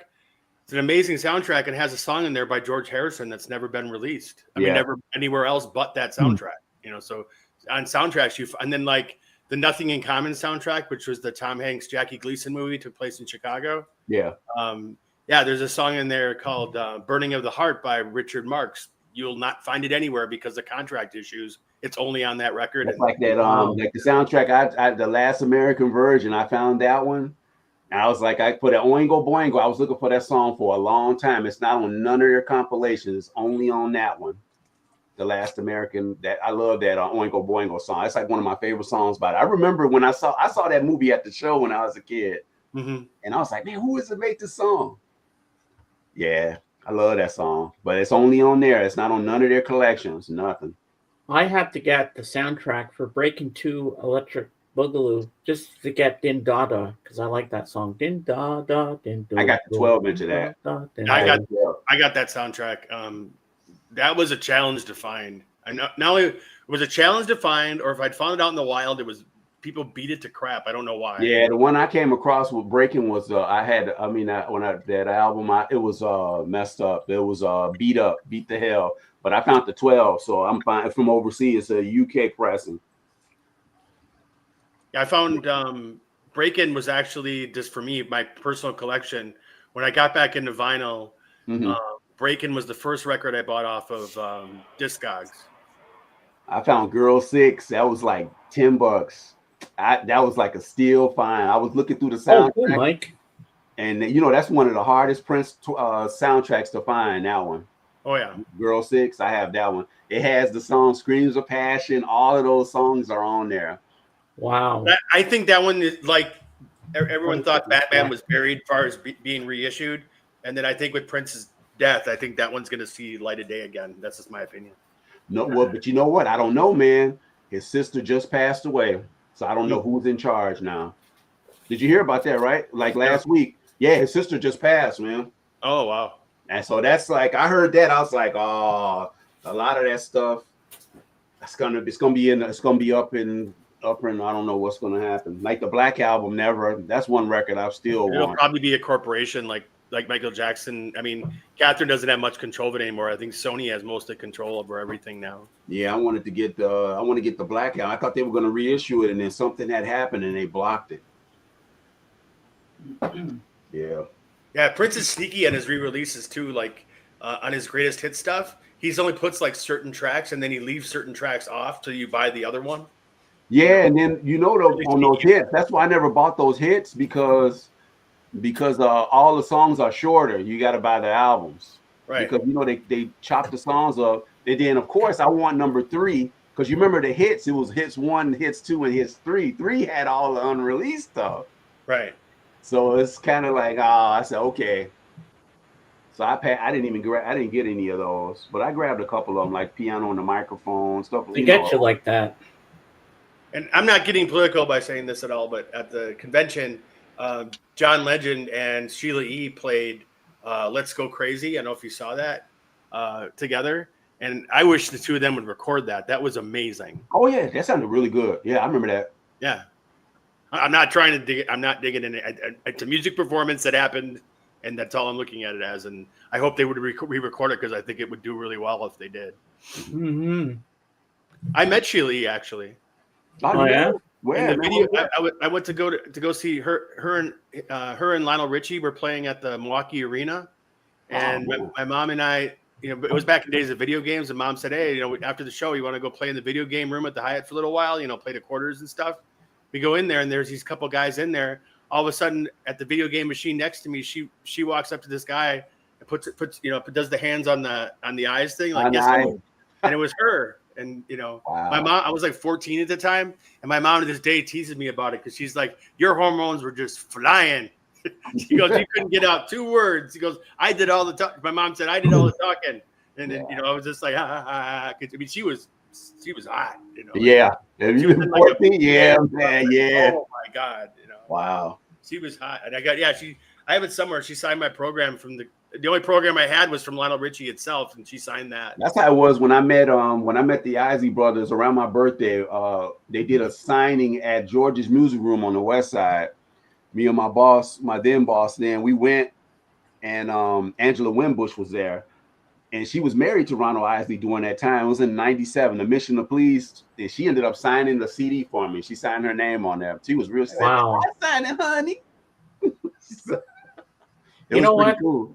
I have to say, I don't really like Twist and Shout by the Isley Brothers. I think the Beatles' Twist and Shout is the best. Well, yeah. You know what?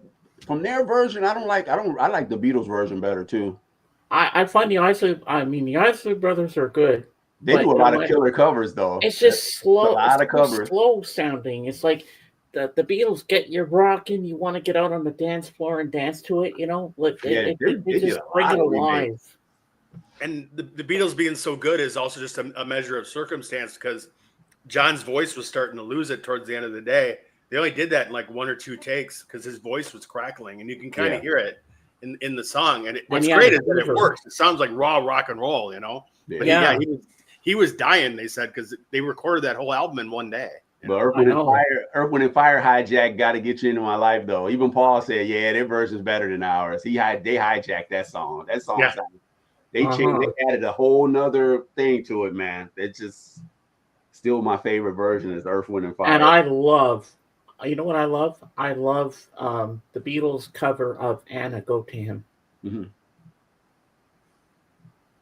That is the best cover I've ever heard. Oh, by the way, guys, on Wednesday night when I was listening to the Fab Forum, their guest was Brendan Bayliss of a group called Humphreys McGee. You ever heard of that group? I've heard of that name before. I remember when I was selling. I used to sell a lot of their stuff. I never listened to their music, but I've heard of Tits McGee. Humphrey McGee, I heard of. But I never. This guy was phenomenal. He's the lead singer and guitarist of this group. And he talked about how he got into the Beatles. And one day he was listening with his older brother to Abbey Road. And they're playing I Want You, She's So Heavy, which the band actually did a cover of, which they played on the Fab Forum. It was phenomenal. But there was only one pet peeve I had about the song. There wasn't enough heavy bass like boom, boom, boom, boom, boom, boom, like the original. Yeah. But it was a good cover, but it just lacked more. It needed more bass, like more cowbell on Saturday Night Live. So, so this guy was listening to Brendan was listening with his older brother to "I Want You, She's So Heavy" on the Abbey Road album. And his older brother got mad at him. He says, "Did you scratch my record?" Because he didn't realize that it has that abrupt ending. Oh yeah, that's true. Down. I got the fever, and the prescription is more cowbell. Oh, another one I liked was Adam Sandler and Alec Baldwin, "Canteen Boy." Oh yeah, I remember that one. It was funny. Or, well, you know, my name is Simon, and I love to do drawings. Are you looking at my bum, you cheeky monkey? That was always a funny one. And Wayne's World, when they had Madonna, remember they're going when they do the dream sequence, they go. Good stuff. When they did when her song came out, "Justify My Love." I dare you to make out. Well, look at the unit on that guy. There's Garth with the big unit. Yeah. And I remember Church Chat with the Church Lady. Oh yeah, that was bad.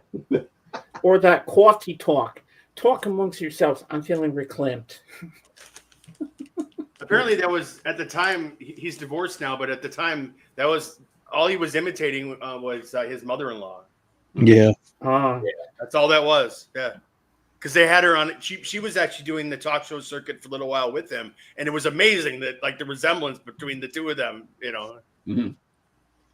Remember when they had the Christmas songs and Phil Hartman was Frankenstein? It's like, Argh. Yeah, I miss Phil Hartman, man. He was funny, man. Yeah, that was so funny. Remember that Christmas song they did when like what's his name? Tracy would just sit there and do nothing the whole time. Like they're playing on the piano, you know. Well, I'm gonna get out of here. I gotta head on to the city, man. I gotta get out. All right, have a good drive. How's your mom? Your mom doing well now? Get on the scene. Yeah, she's doing all right, man. All right. I'm gonna go and check her out, see how she's doing, man. All right. But it was Give her a hug man. from Hanging us. out with you, JJ. Yeah. Dave. Talking to you, Lavelle. James. Always And love to have you here, Lavelle. Shout out to the panel, y'all. Yeah. Next week, man. See you next Sunday, baby. Take care. Bye. Bye-bye. Hey, stickers. Yay, stickers. Stickers are always good. I'm just putting my records back together from my showing. JJ, how many K-Tel records would you say you have in your collection? That I know the number, 273. Wow. That is amazing. That is. Are they all OGs? I don't think there is any other form of KTEL. They We never had a do that reissue or release. a MoFi release or anything like that. So I'd have to say yes. But I have them from all over the world too. Like I have them from England, I have them from Holland, I have them Germany. You know, and Wow, then, that's of course, amazing. America and Canada. And I remember when you did that 24-hour marathon and you said you break a KTEL record on camera. Someone made a dono. That was good. I mean, because you can still do it too. You can get KTEL records if you go to the record store correctly or whatever. You can get them for like $1. Somebody's heck. If you go to some record stores, the private ones that I had the KTELs in my hand, the guy just be like, take them. Oh, that is so cool, Mike. Ooh. 4 Elvis LPs coming along with 8 others. Wow. Nice. Sweet. Does that include Elvis too? Well, hey, for that price, yeah, I guess you'll get Elvis as well. Nice. Are those hard to find? What do you mean, KTELs, Alice? I think she's asking about the KTELs, yeah. No, certain KTELs are hard to find. Like, actually, believe it or not, the metal ones go for really big money still. Those are the ones that are worth the most money, are the metal ones from here in Canada. Was it Monsters of Metal or something like that they called it? And others are just, junk. But yeah, some of them actually go for decent. Some are hard to find. Some are easy to find. For me, that hard to find word's hard to use because I'm in the United States. So for me to find a Canadian KTEL is a lot harder for me. I have to reach out to Canada to get them and things like that. So those would be hard to tell, but it's just hard to get from my country. But they're a dime a dozen in some places. Like I must have at least 15 of those poker records. I know, and you gave me some too. Yeah, I'm giving to everybody. Well, I never gave them intentionally. I would stick, when I was mailing you records, I would stick one in there to kind of, tighten up the load. And then, what's so funny is what's the name? Chris from Record Talk. I sent it to him as just filler. And he did a whole video on that one record. Wow. I was like, dude, it was just filler. It wasn't I wasn't seriously sending you a poker record. But I have to get that I think it's Looney Tunes. KTEL one where it has "Hello Mata, Hello Fada, Here I Am at Camp Granada." Yeah, I got that one. Yeah, I want to get that one. Yeah, that was a good album. You're really hard to clean too. Is that the one where it has "My Boomerang Won't Come Back"? I don't know. My boomerang won't come back. I think it also has "Dinner with Drac." It's amazing some of the people that you don't think did KTEL records, but they actually did them. Like Kiss did them. Kiss has a bunch of songs on KTEL. Certain and other artists like Billy Joel would only go on a KTEL record if it was for charity. Oh, that's so cool, Mike. If the record was for cancer research or something, then he was on it. But if not, he wouldn't. He wanted nothing to do with KTEL. Yeah. And I remember when I was a kid, I was really small. My parents bought me a Ronco record. Ronco Presents a Christmas Present. And it had the snow on the front, and it had the trees and the forest and all that. I remember that album. And you opened the gatefold and you put it flat, and it was Santa's workshop, and it had the reindeers and Santa and the elves and Mrs. Claus. But of course, when you're a baby kid, you wreck things, and I pulled it apart. Well, you're a kid, you don't realize it. And when I was small, I pulled one of the eyes off my teddy bear as well. I gouged his eye out. Well, it's like how I got my first Kiss record. I was 5 when I got my first Kiss record.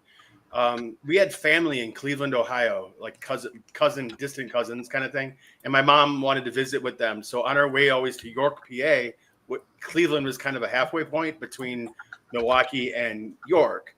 And I was at my cousin's house, and I was 5, and I think he was 12 or 13 or something like that. I'm guessing. I knew he was way older than me. And he gave me. He said, "Do you like Kiss?" And I was like, I just looked at the album and I saw these faces and I was like, "This is cool," you know. And he gave me the 2 records. He gave me Alive and Alive 2. And his reasoning was the fad is over. He felt like, and he was wrong, obviously, but he felt, at least maybe for him, the fad of having Kiss was just done. So I took those records and I played them on my little Fisher Price record player when I got back, and I played them to death. I wouldn't even want to play those things today. I don't know whatever happened to them, but you know, I wouldn't even want them today because they'd be so killed. Did you wreck your needle?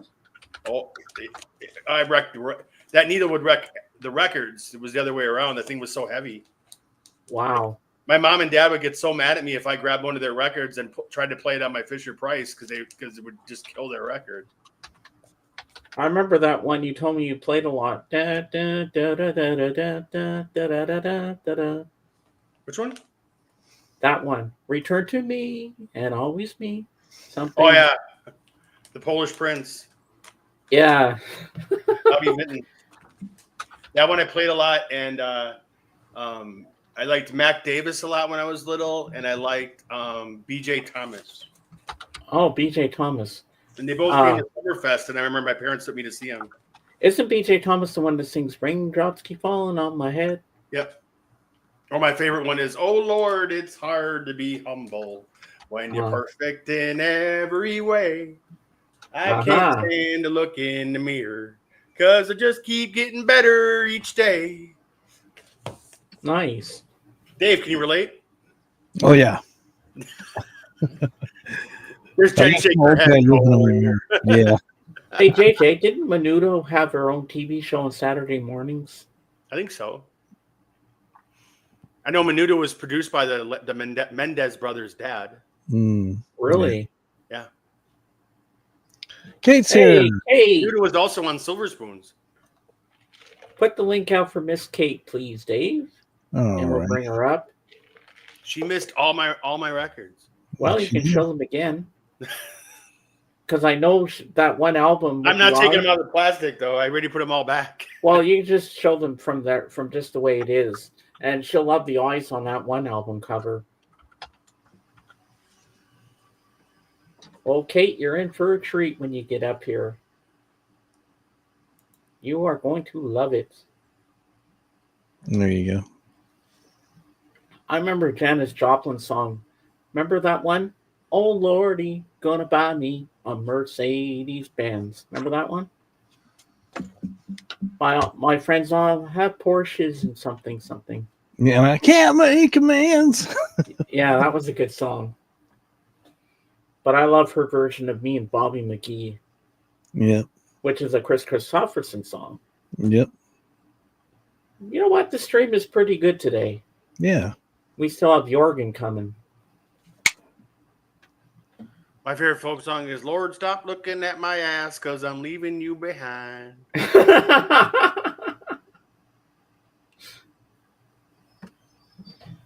Here she is.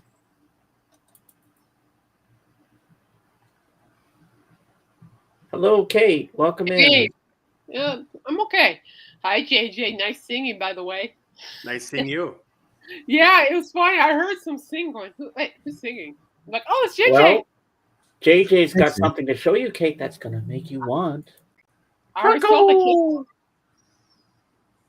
Taco. Hi, Taco. No, you know, right, Taco. What are you doing, Babas? Being a good boy? I can see you being a good boy. Good boy.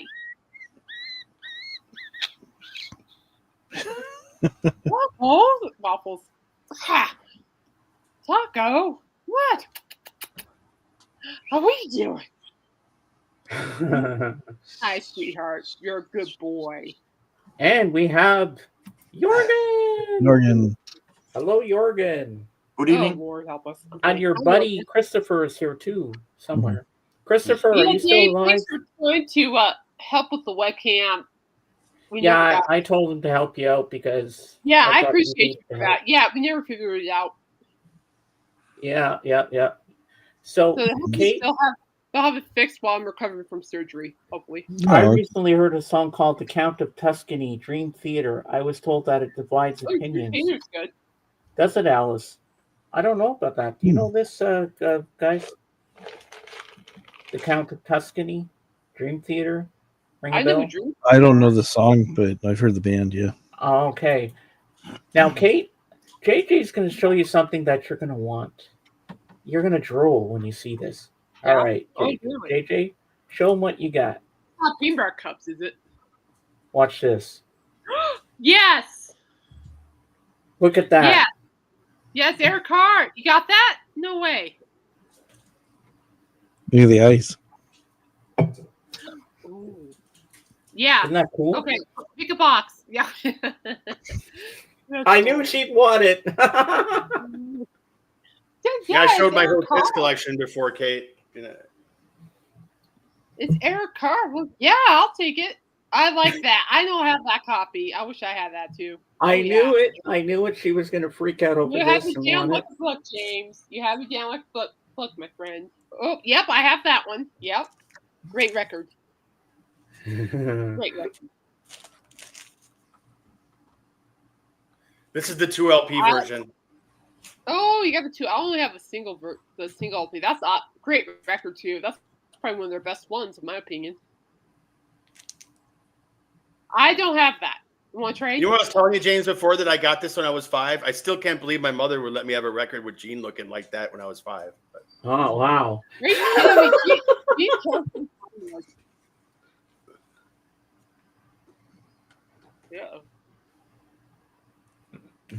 I like Mr. Make Believe a lot. I have that one. I have all the solo ones except for Peter Criss. Double platinum. That was my first Kids album. Double platinum. Ah. Dynasty. True stuff. Huh? Dynasty, as they say in Australia. Ah. Oh yeah, that's a hard one to find too. Ooh, you got the Elder, the mixed review one. I liked it. It's great. I got an OG of this one. This is an OG copy. Oh, that's hard to find, especially if it's OG. Yeah. Very nice. Lovely.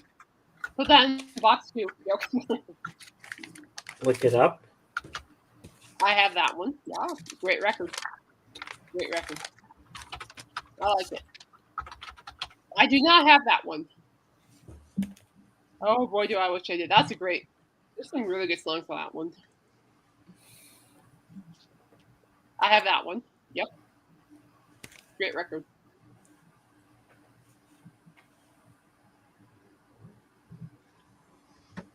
Oh, I do not have that one. Oh, and I love that song, Crazy Nights. Crazy, crazy nights. Kate, trivia. Do you know who wrote Forever? Guys, quiet. Oh, come on. Oh, brain fart. It's not funny. Paul Stanley and Michael Bolton. Thank you. Thank you. So they find somebody to make sunglasses for the Sphinx? Because there are some big sunglasses. I know. Yeah. Revenge. That's the album Eric Singer drums on. Unplugged. That I want on vinyl. That. Kiss World. Kiss World. Oh, great record. Rock and Roll All Over. I don't have that one. I should. I got one more here. I put it aside because I didn't want to put it together later. What? I think Kate's died and gone to heaven. Yeah. In the familiar environment I missed. You bet.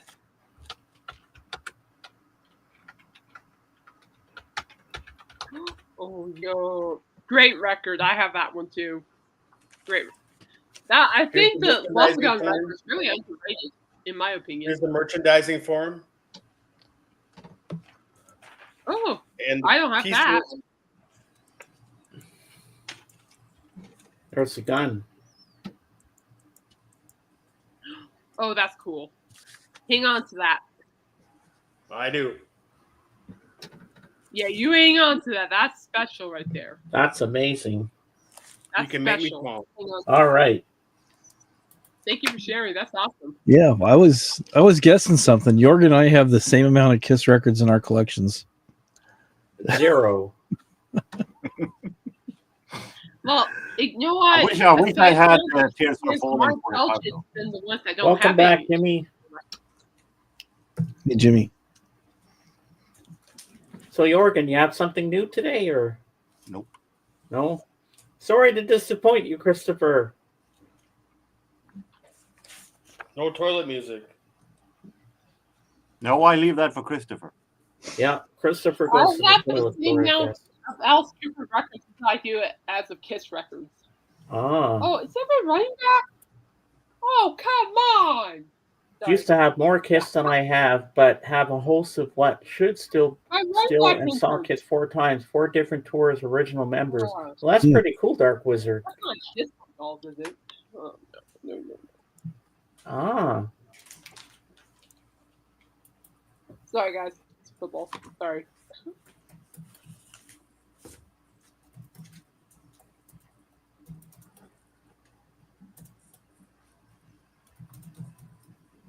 Oh, don't let people.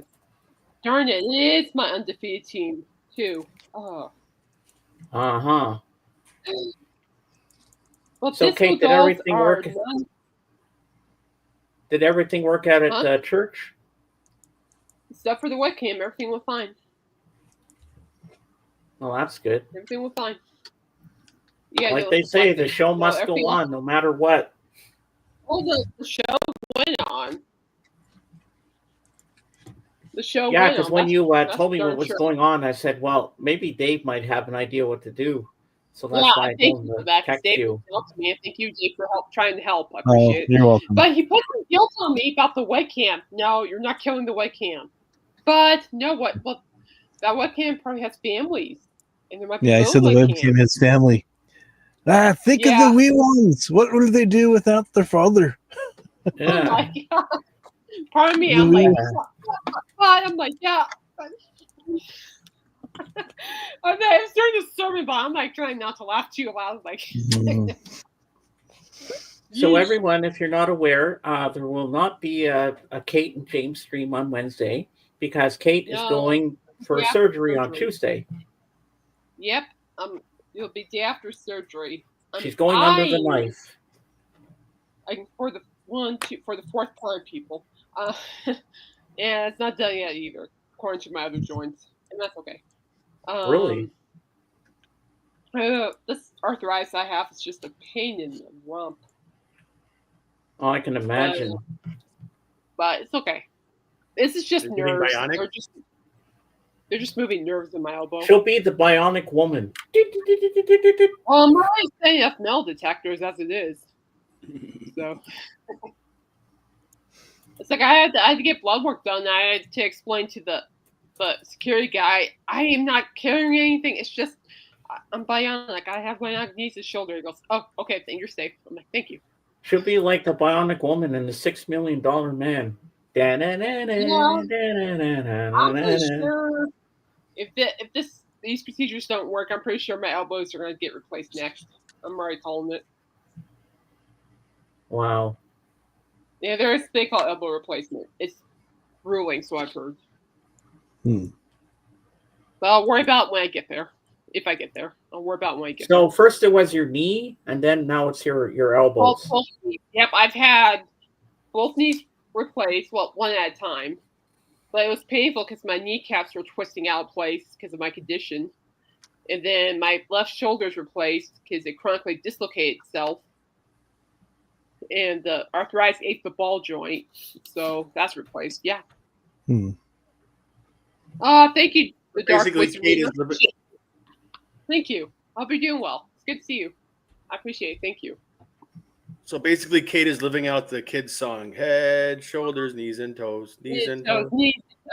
I've been knees and mouth and nose. Yeah. Jorgen. Yeah. Pretty much. Can you answer this question? No, that's Queen. I think that's Queen. The show must But I can go sing the on. song you just sang in Swedish. Ah, What? Huvud, axlar, knä och tå, knä och tå. Huvud, axlar, knä och tå, knä och tå. Ögon, öron, Yeah. kinden tackar man på. Huvud, axlar, knä och tå, knä och tå.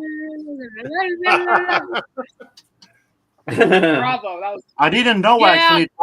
I didn't know it was in English first. I had no idea. So thank you for that information. Oh, you're welcome. James, you know the Canadian version? what song? Head, shoulders, knees, and toes. Do you know the Canadian version? I didn't even know there was a Canadian version. I thought you just used I the word didn't A know after. either. Well, if there's a Sweden Head, version, shoulders, knees, and toes. A. I don't think there is one like that. Eh? yeah, of course.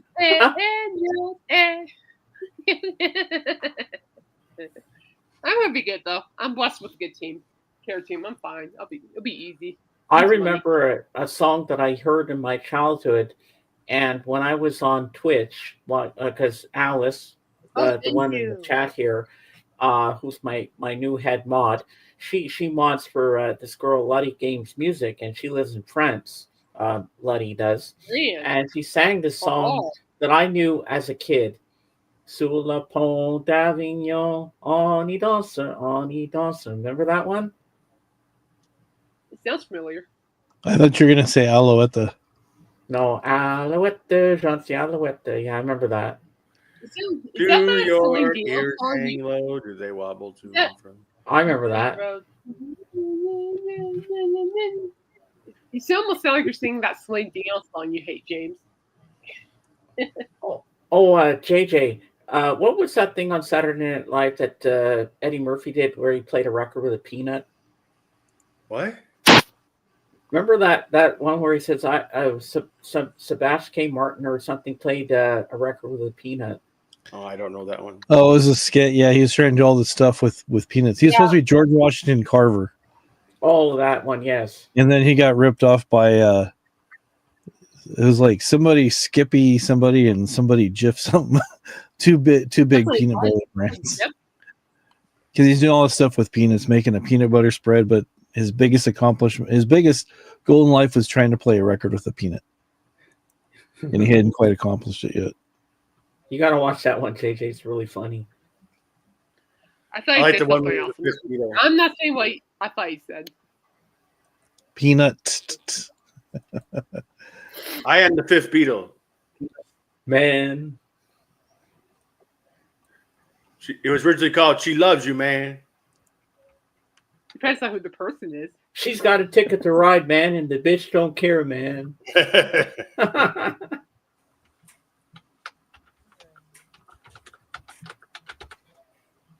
Or the one where he was alfalfa, and alfalfa was shot. Remember that? Yeah. This just in: alfalfa or buckwheat has been shot. Did you see the video? No. Well, let's show it. Then he dies on the table because the doctors were busy watching the video. I love you. I love you. Wookin punub in all the wrong places. Wookin punub. Okay.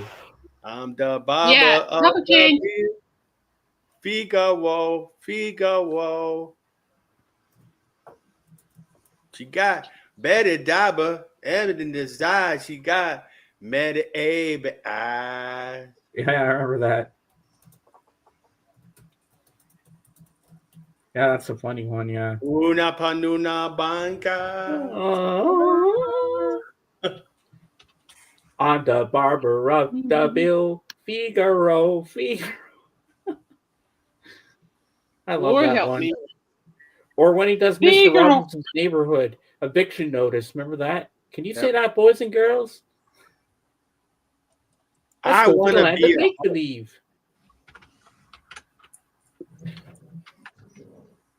Now, this is actually Eddie Murphy on Saturday Night Live. We're talking about Kate.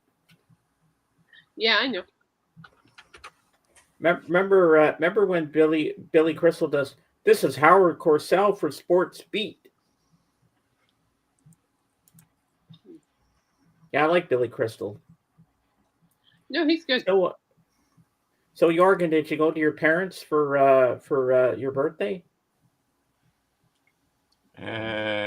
belated birthday celebration today. Yes. Ah, so did you have a nice Nice. lunch and cake and all that?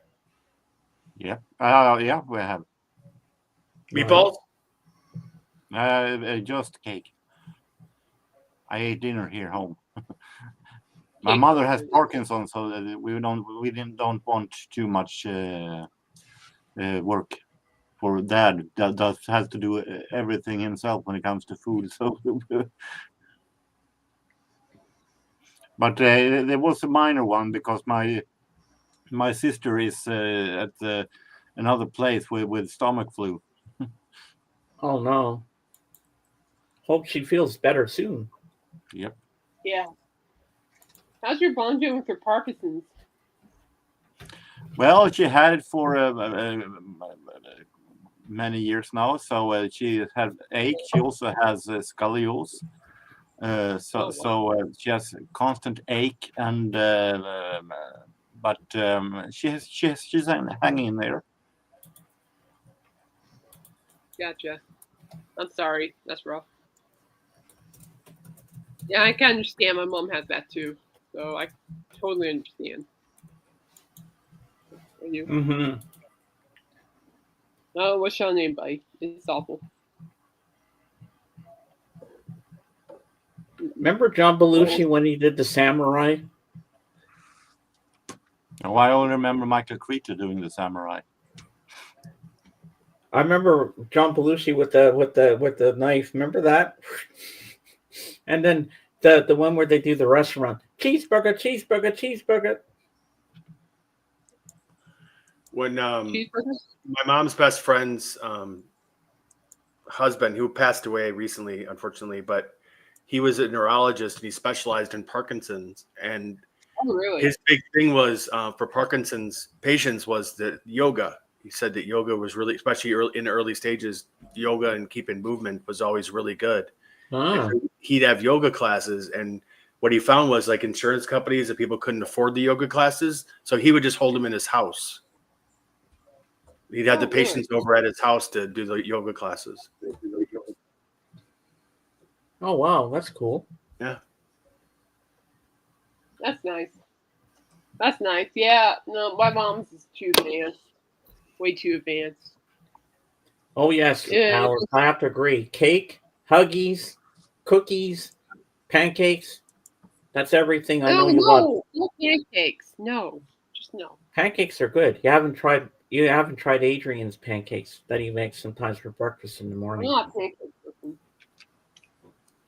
And did you know something, Kate, about Alice? Alice wants to hug all the wolves out there, Really. even the bad wolves. They're kind of wild. That wouldn't. Yeah. Well, I think she'd feed it a steak or cookies and then she'd hug it. I made myself the Hungry Jack frozen pancakes. Those work for me. Oh yeah. It sounds like a nice children cartoon, Alice and the Wolves. Yeah. Like Peter and the Wolf. Let me see if I can pull out some more records from my collection. What else can I show you guys? Let's see. What else have we got here?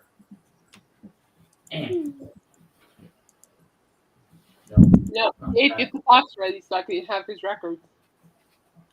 So, Kate, next Friday, they announced Billy Joel and Sting are coming to Milwaukee at the stadium. Oh, really? Ooh. That are you gonna go? No, Oh, you got work?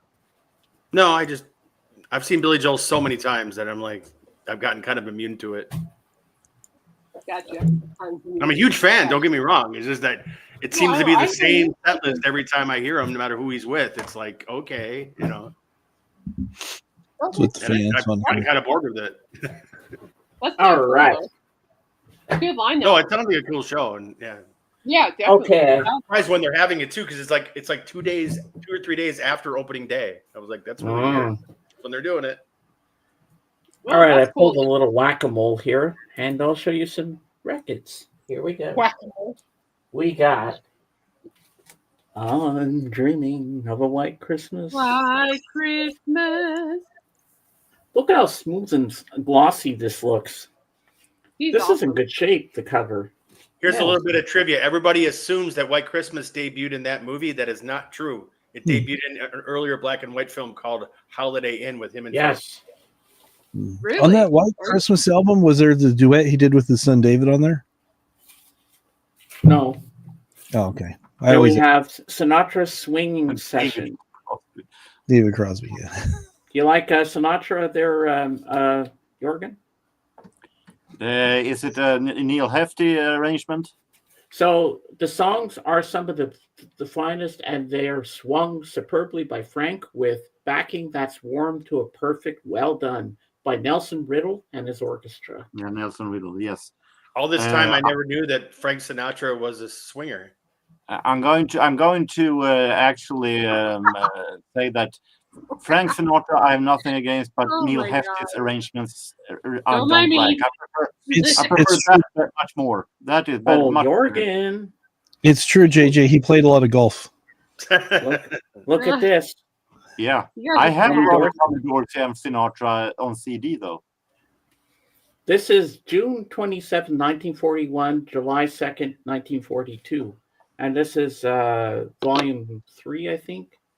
And I remember Dave got me this for my birthday when I turned 54. I prefer that much more than Neil Hefti orchestra. And then we have Ring of Fire, Johnny Cash. Yeah. I fell into a burning ring of fire. He looks a lot like Wedding Joaquin song. Phoenix. You know what? Ring of Fire. That'd be a good wedding song. You would. And then we have a country album Yeah. with Jerry Lee Lewis. And there he is playing the piano. My daddy married his sister. Didn't affect me a bit. And then next up, we have another one here. We have two more here. Next up, we have Night Flight to Venus, Boney M. Remember There's this? a lot of jokes there, and I'm just going to leave it alone. Yeah, leave that joke. I Oh, knew where my. you're going with it.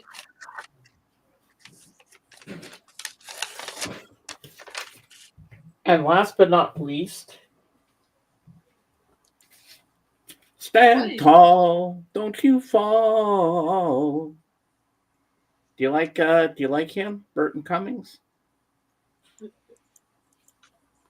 I hardly heard him. I don't know. Is Burton Goings? Burton Cummings? Okay. Oh my gosh. You know. And what's James, you want to know what's the same about divorce and tornadoes in the South? No. Someone's losing a trailer. Oh, okay. There's a movie in Finnish where they tried to save wolves and the hunters trying to kill them all in it. It was super sad. Well, you know what? You saw There's a Disney movie out called, it was from 1983. And JJ knows this movie. It's called Never Cry Wolf. Oh, I see that movie. I haven't read the book. Really? It's a really good movie. Utek says, good idea. Speaking of wolf movies, my favorite would be Lady Hawk. Oh, I love Lady Hawk. That's a great movie. Yeah, I have that on Blu-ray. And it's actually a UK pressing, a UK version. But it plays here very well. Yeah, Alan Parsons did the music for that movie. Yeah, I love that. Really? I love the theme song. Dun, dun, dun, dun, dun, Yeah, it's kind of cool because it's like at the time it was kind of revolutionary because all the movies that took place in Middle Ages tried to do music of the Middle Ages, Renaissance style music, and Alan Parsons just took and ran with it and put more modern music into it, and it really worked. One of my favorite movies of recent years in 2001 is a medieval movie with Heath Ledger, and that is A Knight's Tale. That's a great movie. When he's to A Day's Tale No. or A Dog's Tale. Oh, and where they where they ask him to teach a dance, talk about a dance where he's from. Then he makes up that dance and it turns into Golden Years by David Bowie. Remember that? Oh yeah. And he's teaching him to dance, and then you hear boom, boom, boom, and then you hear the bass line here, Golden Years, go, what. Then everybody gets into it. When Voodoo service with Walmart had ever first launched and you signed up and you bought one movie, they had a deal where then you bought one movie and they gave you like 10 that they just add to your collection. And that was one of the ones it's still on my library today on Voodoo. Wow. Well, there's one movie I have to get on Blu-ray because it's remastered, restored, and everything. I have it on DVD, but it's going to look 10 times better on Blu-ray. Especially one scene where Peter O'Toole has the match in his hand. He blows it out, and then it just goes right to the desert scene in Lawrence of Arabia. The cinematography, the camera work in that movie is just brilliant. Really? Especially the nighttime scenes. I think I have seen one version of that Never Cry Wolf story. You did? Wow. Oh, yesterday. What I like to do, James, when I'm depressed and I'm feeling down, I like to put on movies like The Day After. Oh yeah. Yeah, about nuclear holocaust. Uh-huh. Cheers me right up. Oh, you know what? Put me in a good spot. I was killing myself laughing yesterday when you sent me that picture of the Alive play set. Yeah. Oh, I busted a gut because I know what that movie's about too. Oh, that movie. Yeah, I've seen that movie. I saw it in the theater. I was going to say something I forget. So the guys on that plane, they just got tired of the honey roasted peanuts and wanted something different, or? Yeah, exactly. Okay. Yeah, it's about a soccer team. One of their neighbor. I know. Yeah. I actually borrowed this at the library yesterday. Oh. Ooh. Star Wars. Original trilogy. That's amazing. James wants that. Oh, I do, definitely. Well, that's well put together. Very. I like the illustration is very nice. Oh, yeah. Problem is that Princess Leia looks like she was around 18 years old. Oh, by the way, guys, I guess where my daughter got to go last weekend. Where'd she go? Where? You see Taylor Swift in Indianapolis. Ooh. Oh, is she And have that fun? kid I was so happy for her because that kid was following Taylor Swift since she was like 8. So that kid was a true fan. So she got to see her hero. That was great. Oh, that's always nice. That's good. That's a good. But how much did she pay for the tickets? Because I heard Taylor I Swift did not was- ask. All I know is she had to get another job to pay for it. What I did sounds not better ask. than cake? As a father of a daughter in college, and you want to hear them spending their money on different things, I didn't want to know. I don't want to know. Because I heard you pay through the nose to get to a Taylor Swift concert. You'd have to mortgage your house to go. Apparently, Everyone is I think mortgaged it in was their a house. once in a lifetime thing, and she'll always remember it. And you could see her face glowing after she was done with the show. So, Well, I'm pumpkin happy pie. for her. That's great. no, exactly. That's how I look at it. Is that I understand how those things are. Where it's just like like I got to see Paul McCartney. That was a once in a lifetime thing. I won't see him again, but because I don't want to pay that kind of money. But I saw him, and it was in 2006, and it was great. And I'll never get to see Paul McCartney or Ringo. Oh, I love cheesecake. I saw Alice. Ringo, and I was really disappointed, James. So Really? yeah, I saw him with the Ringo Starr and the All Star Band in 1989. It wasn't a good show at all. No. But I also heard, though, other people said it was great. What I found out later is the show at Alpine was their first show. So like you were seeing their very first show out of the gate doing that setup. So they probably improved it down the line, but I didn't get to see that. Yeah, they always work out all the bugs towards the end. Right. Yeah.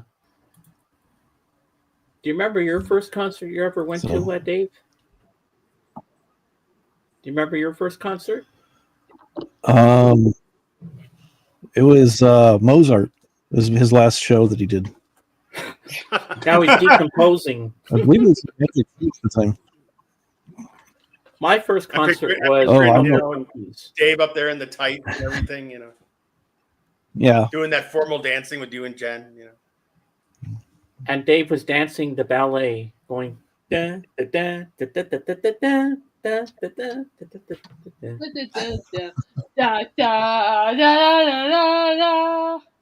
I just picture him and Jen doing a duet. That's Havla Nagila, Kate. You're doing.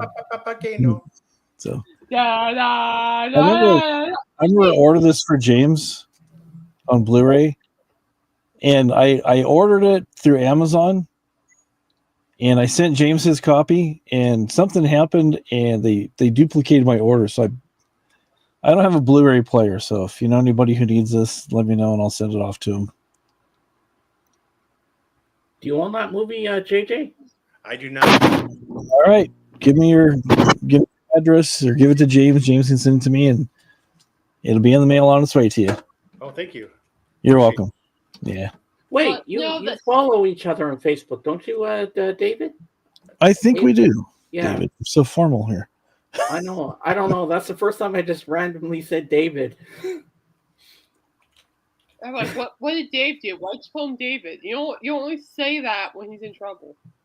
I'm glad you don't know my middle name. Then I'd really be in trouble. Mm. I'm glad no one knows my middle name unless you always call me by it. Yeah, Cool World is a great movie.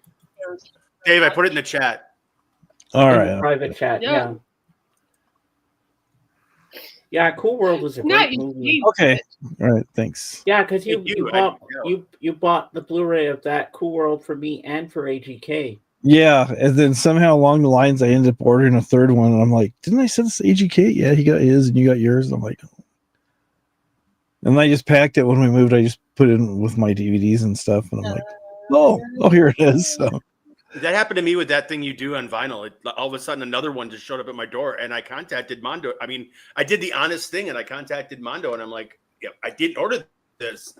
And I could tell they didn't charge me, and they were just like, I go, do you want it back? And they're like, nah, you got a free record. Enjoy it. Yeah, no, they charged me for this. They said they had it on back order, so I ordered from another dealer, and then it's like they showed up like one day after the other one. I'm like, oh well. So no worries. All right, I'll get it off to you. Thank you. Not a problem. Yeah, you're welcome. Well, I am not giving you guys my middle name because it's bad enough my family calls me by it. So I bet you it's Lynn. Kate Lynn. Nope. Thank gosh for that. When it comes to my name, I won't give anything away, but my middle name starts with a J. No kidding. I didn't know that. I can reveal that my middle name is Hans. You're Han Solo? And you didn't tell us your name? Hans. Like the guy in Die Hard. Hans Gruber. Like the bad guy in Die Hard. Yeah. Hans. Barney? Ah. Hey, Hans, what the fuck? Do you think I'm stupid? Remember that in Die Hard? Yeah. What was it? I'm not going to answer that. He tried to shoot him with it. He's like, what do you think? I'm fucking stupid? Or when he says, what was it you said to be before? Yippee-ki-yay, motherfucker. Yeah. Oh, yeah. Rickman is amazing in that movie. I mean, he makes that whole film. And I love when he says, ho, ho, ho. Now I have a machine gun. Yeah, you know the story of how they captured him when he was falling? To look at the expression on his face? Yeah. Alan Rickman. They're supposed to drop him on 3, and they dropped him on the count of 1. Oh, my God. So, nobody's heard that before? I thought that was pretty common knowledge, yeah. Full names mean trouble. I don't know, Alice. Maybe. Isn't that when Santa Claus visits a pimp? Ho, ho, ho. Yeah. I love rum. Hey, you ever hear how a Brooklyn Santa talks? No. Yo, yo, yo. Yeah. True. Yo, Merry Christmas, dog. Oh, that remember in Die Hard when the limousine driver is listening to Christmas in Hollis? Yeah. Dun, dun, dun, dun, dun, dun. And he was on the phone and he didn't even know what the hell was going on. Yeah, the first one's really good. The second one is just a repeat of one, so it's kind of eh. But I thought 3 and 4 were really good, and then 5 just was toilet water. Okay, at the beginning of my show, there was a woman in here, and she spelled her name like you, but her name was Katie Cakes. That's what she Katie called Cakes. herself, That's Katie cool. Cakes. Yeah. Nice. It was like Somebody new? Caity and then cakes, like a cake. And she was one of Dusty's friends. Oh, that's nice. Yeah, Katie Cakes. I thought it was you coming in as a different person. I was like, what, the Why Katie would I do Cakes that? changed My her dad name? and grandfather are the same name as me. Ah. I'm the third, but I'm the only one that's living. Ah. Or Hans from Frozen, or Hans Anderson. Yes, that's right, Alice. Who is Hans Anderson? We cover Han Solo. JJ, can you do a background check on Google for Hans Anderson with an SEN? Maybe she's saying she means Hans Christian Andersen. Okay, right. yes, okay, The that's author. what she means. Yeah. Yes. The Danish author. Yeah. Yeah, he's a Danish author. Danish children author, even. Hans Christian Andersen was a Danish author, prolific writer of plays, travelogues, novels, and poems. He is best remembered for his literary fairy tales. Andersen's fairy tales, consisting of 156 stories across 9 volumes, was translated into more than 125 languages, including Klingon. Even Klingon? I don't know. I added that. Oh, This is a okay. nice touch. He is very prolific, so. Kate, that's cool. Mine never did, and my grandparents said all my cousins' names, then ask what are you again before coming to my name. I have 15 cousins. Well, that's a lot of cousins you got. That's a lot of cousins. Yeah. I went to school with a girl named Pepsi. Really? Mm-hmm. Pepsi. Pepsi? Pepsi Jackson. P-E-P-S-I? Was her last name Cola? Like the soda. P-E-P-S-I, yeah. Oh my God. She got mad when people are trying to pour ice on her all the time, though. I know. Another kid was named Smoking. Oh. Okay. Smoking. S-M-O-K-I-N-G. Yeah, serious? Yeah, he got offended when he went to those places where they have the no smoking sign. He could never go in. That was our joke, actually, because we of his name. Like my buddies and I were talking on the bus on the side. We would be like, did his mom see the no smoking sign in the delivery room and just look up and go, "Yeah, that looks like a good name." Maybe, yeah. Y'all are bad. Oh. Well, I know it's a little too early to talk about this, but does this bring back any holiday memories for anybody? What? Oh Christmas my on God. Mars. Santa goes to Mars or whatever. Yeah, Santa Claus Conquers the Martians. Yeah. One of the worst movies ever made. It was bad. Well, that's money you'll never get back if you paid to see that in the theater. Star Wars: The That's Holiday a kind of a low budget version of C-3PO there. Yeah. Oh yeah. They build a robot to kidnap Santa Claus. Yeah. Because the premise is that the children on Mars are depressed, and they're observing all the different planets, and they see that the children on Earth are happy around Christmas time, and it's because of the one man. So they decide to kidnap him and force him into slavery to make toys for the Martian kids. Yeah. Really? Yeah, that's Yes, Denmark. Yes. That's gnarly. Well, you're going to laugh at this name because I'm not kidding. This was the kid's name. And my friend who's Indian where I used to work for in the video store. His name was Iqbal, Iqbal, Iqbal, and he calls me up. He says, "James, can you have your sister drive you to Delmar where I'm working today? I'm looking Take care, after my Auntie. nephew. I'm looking after my nephew, Ashfuck. That was his name." I'm like, "What? That's his name?" He's like, "Yes, Ashfuck." I said, "Okay, I'll come." He said, I'll buy you guys lunch and everything." And that what's the kid's name? Ashfuck. I Could have been cracked up. worse. I would not trust that kid because I feel like I'm just going to get screwed. Let's just say that it could have been worse. You could have spelled it with 2 S instead of SH. Well, I did beat his. I kicked his ass in pool when we went to the arcade. I'm like, oh my god! I said, who the hell named him that? What was that? Oh yeah. Not me. It was probably Dave. Yeah, Dave's Okay, got the sound effects going now. I think I can share this. I don't think there's gonna be a copyright thing, but everybody loves Star Wars, right? Yeah. You ever seen their trailer for the Redneck Strikes Back? No. Redneck. I hope this doesn't take us down. I don't think it will. Down in the trailer park where the Banthas roam, and working on the Falcon, calling it home. Luke's cracking open cold ones, feeling real fine, while Leia's smoking cigs, looking so divine. Woo! Yoda sipping moonshine, sitting on a crate, making says the old lady. She's on the roof, howling at the night, while R2's grilling up some burgers just right.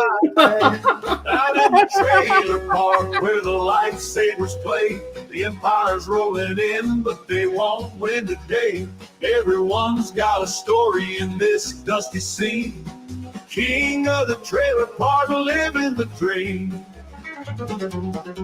Stormtroopers in the yard, tripping on the ground, can't hit a target, just a bunch of clowns. Vader's throwing fits, stomping around with rage, but in the trailer park, he's just a local sage. Out in the trailer park where the lightsabers play, the Empire's rolling in, but they won't win today. Everyone. All right, that's enough of that, I'm sure. Yeah, I don't want us to go About 3 down. minutes, it's about 3 minutes long, so you can. Let the party Look who's here, Kate. Zara came to see you. Oh, hi, Zara. How are you, dear? Santa is considered superhero because in normal physica, no one can go that fast without busting in flames, as Santa and Santa's reindeer are magic too because they fly and can pull all them presents. I think you might be onto something there, Alice. The presents weigh a ton too, and then Santa has to fit it all into chimneys and go invisible and stuff. He's the invisible man. There you go. Mystery solved. He's like Invisible Ray. What trailer? all dressed in bandages. Maybe. I remember this Scotch tape commercial. It's invisible tape, and when they did it, like, "Hi, I'm the Invisible Man, and this is my invisible son." Remember that, JJ? And they did the Scotch tape commercial.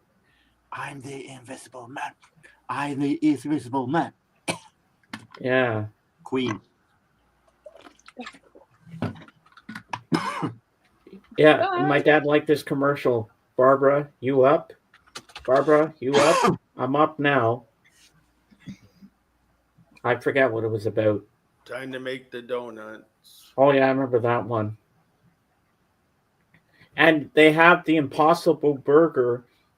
Where's it at, Dave? The Impossible Burger? Is that Wendy's? Burger King. Burger King.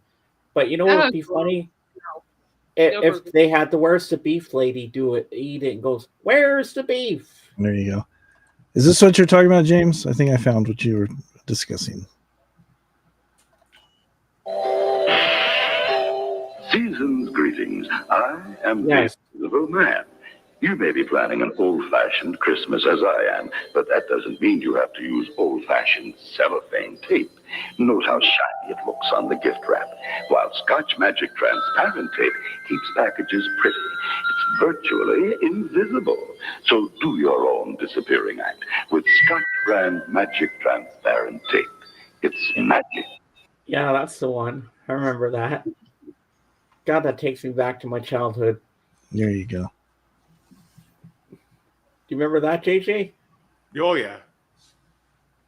That's some good commercials back in the 70s and 80s.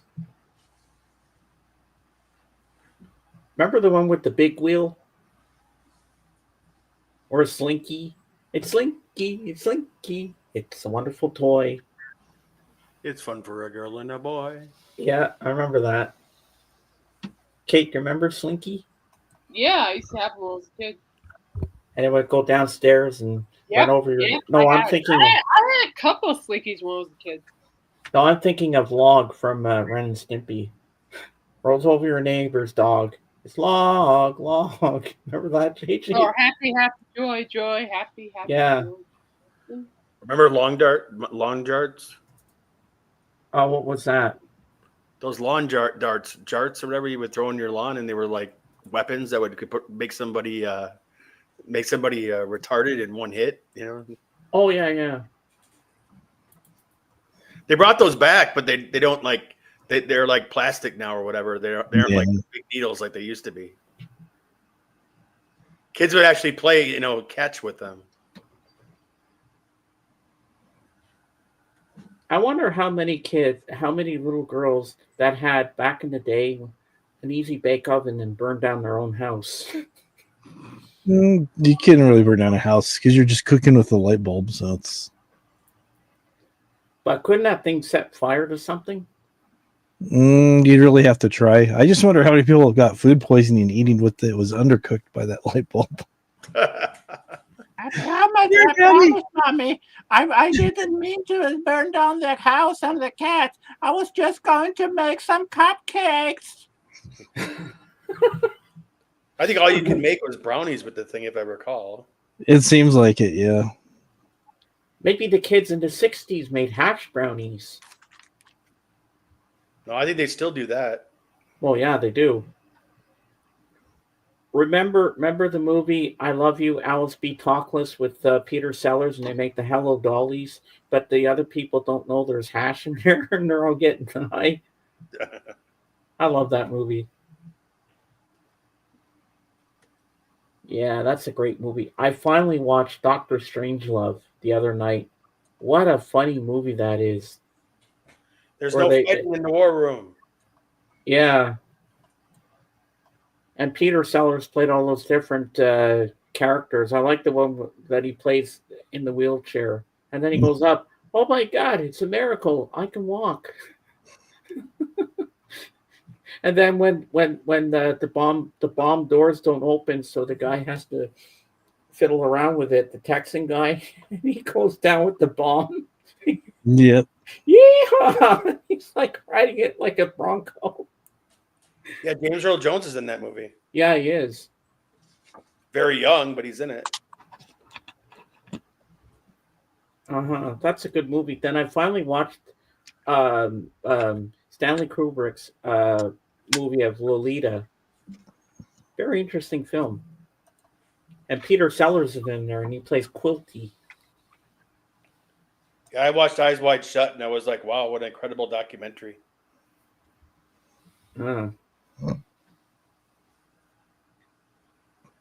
Remember when Peter Sellers was with that other guy with the machine gun? He says, "Get over here and help me. I need you to hold this." He says, "I can't walk. I can't move." It's a crazy film. George C. Scott's hilarious too. Isn't it about war propaganda, that movie? Like they're spoofing that? They're spoofing the movie Failsafe, really. I've never seen Failsafe. With Walter Matthau and Henry Fonda about where two guys are on orders to drop a nuclear bomb, but they can't contact them to tell them not to do it. Ah. Yeah, drop the bomb on me, baby. Yeah. Alice just sent me something on Discord about Santa's a superhero. I'll have to read that later on, Alice. Yeah, I just got it. Yeah, I'm gonna read that later. You dropped. Remember that song? You dropped the bomb on me, baby. Yep, and I think that's on probably like 10K tells that I own. Oh yeah. Oh yeah, How far back does that song go? 82, I think. Wow, I thought it was in the late '80s. No, it's an early 80s song. And I remember another one from the '80s. Get up, get busy. I want to see you party. Remember that one? Late Yeah. 80s. Late 80s. 1989. Mm-hmm. Sorry, the Broncos are going to try to beat the Chiefs here. Oh, Lord. Ooh. Yeah, Chiefs are the only undefeated team in the NFL right now. The Chiefs. The Packers have a bye week. Much needed bye week. Uh-huh. Yeah, no, we're going to get a field goal. I think we're going to try to tie this thing. We get, at least we're playing better than we did with the Ravens. We got our butts kicked. Hey, Kate, isn't a box set or something coming out this Friday, the 16th or something? That's how I know of. Yeah, we were talking about that on Friday's stream. Hmm. Something Really? was coming out. Oh, that was Alice Cooper box set, I think. Oh yeah, the Alice Cooper box set. Are you aware of that, JJ? No, I wasn't. What's it called again, Kate? Muscle of Love. Muscle of Love. Reissue. So what's something? And it's on green vinyl and pink vinyl. So are there a lot of Foot Locker employees running along the field there? Yeah. Probably for the Chiefs, yes. Oh, the Chiefs blocked the field goal. Oh, game over. Oh. I like that in Police We're Academy. just supposed to beat the Chiefs and they blocked the field goal. Remember that, JJ, in Police Academy? When they got the sound effects guys going, game over, asshole. Yeah. Definitely. We almost And he's beat the also Chiefs. in Cheech and Chong's next movie when they go to the unemployment office and he does the baby crying. Right. How many movies was that guy in? I don't know off 10. I mean, I know at least 7 because he was in all the police academies. Was it And I remember Booger. Booger was Oh. also in Moonlighting with Bruce Willis. Yeah, he was in Risky Business also. Oh yeah, that's right. Man. Well, guys, I gotta get going and take care of a few errands and stuff. All right, have a nice rest of your day, JJ. Thanks again, Dave. I really appreciate it. By the way. Oh, you're welcome. You're quite welcome. Have a good day. Have a good day, guys. Enjoy the rest of your weekend and Sunday and whatnot. Yep. See you later, man. Have Bye. a good one. Bye.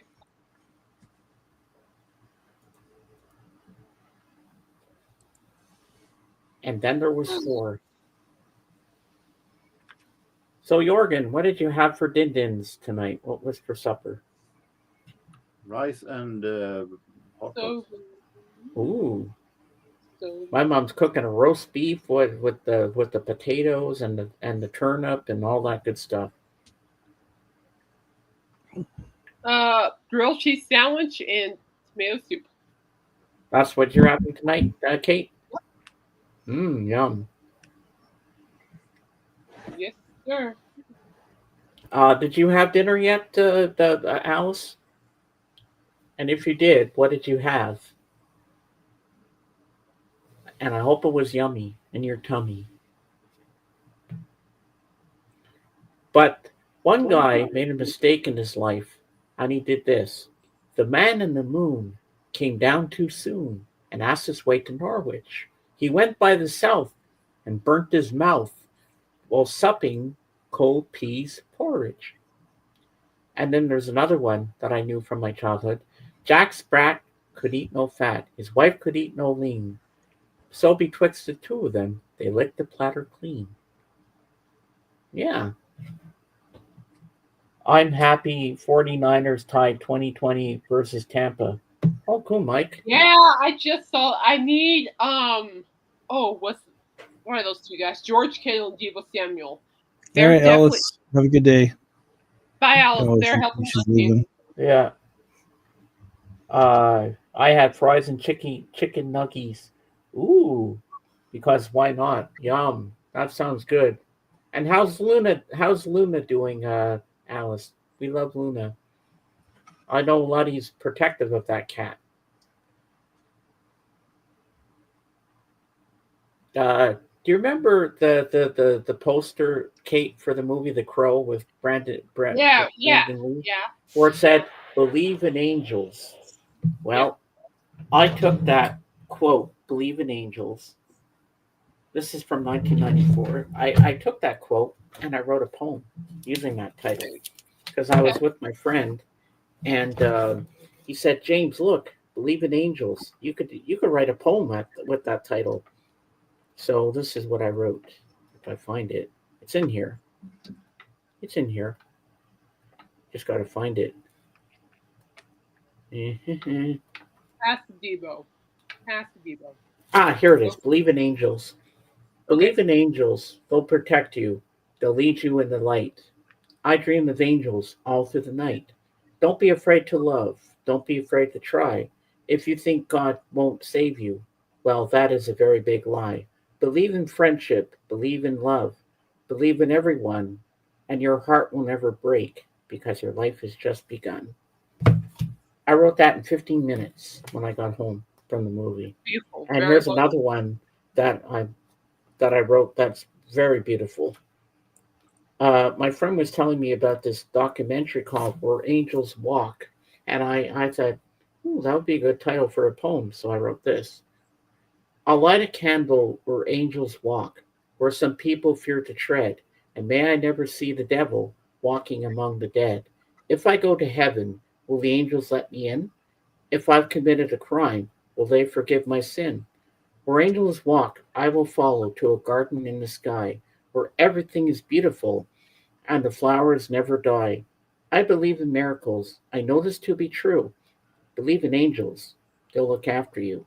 I'm a man who wants to be in a world of peace and love, and I'm very happy to believe in the world above.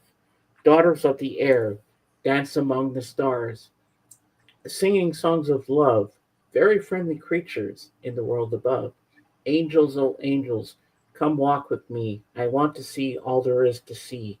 Take me away to God's holy land, for I hear that it is to be very grand. Then God and I will have a talk, and I'll always roam where angels walk. There you go. Beautiful.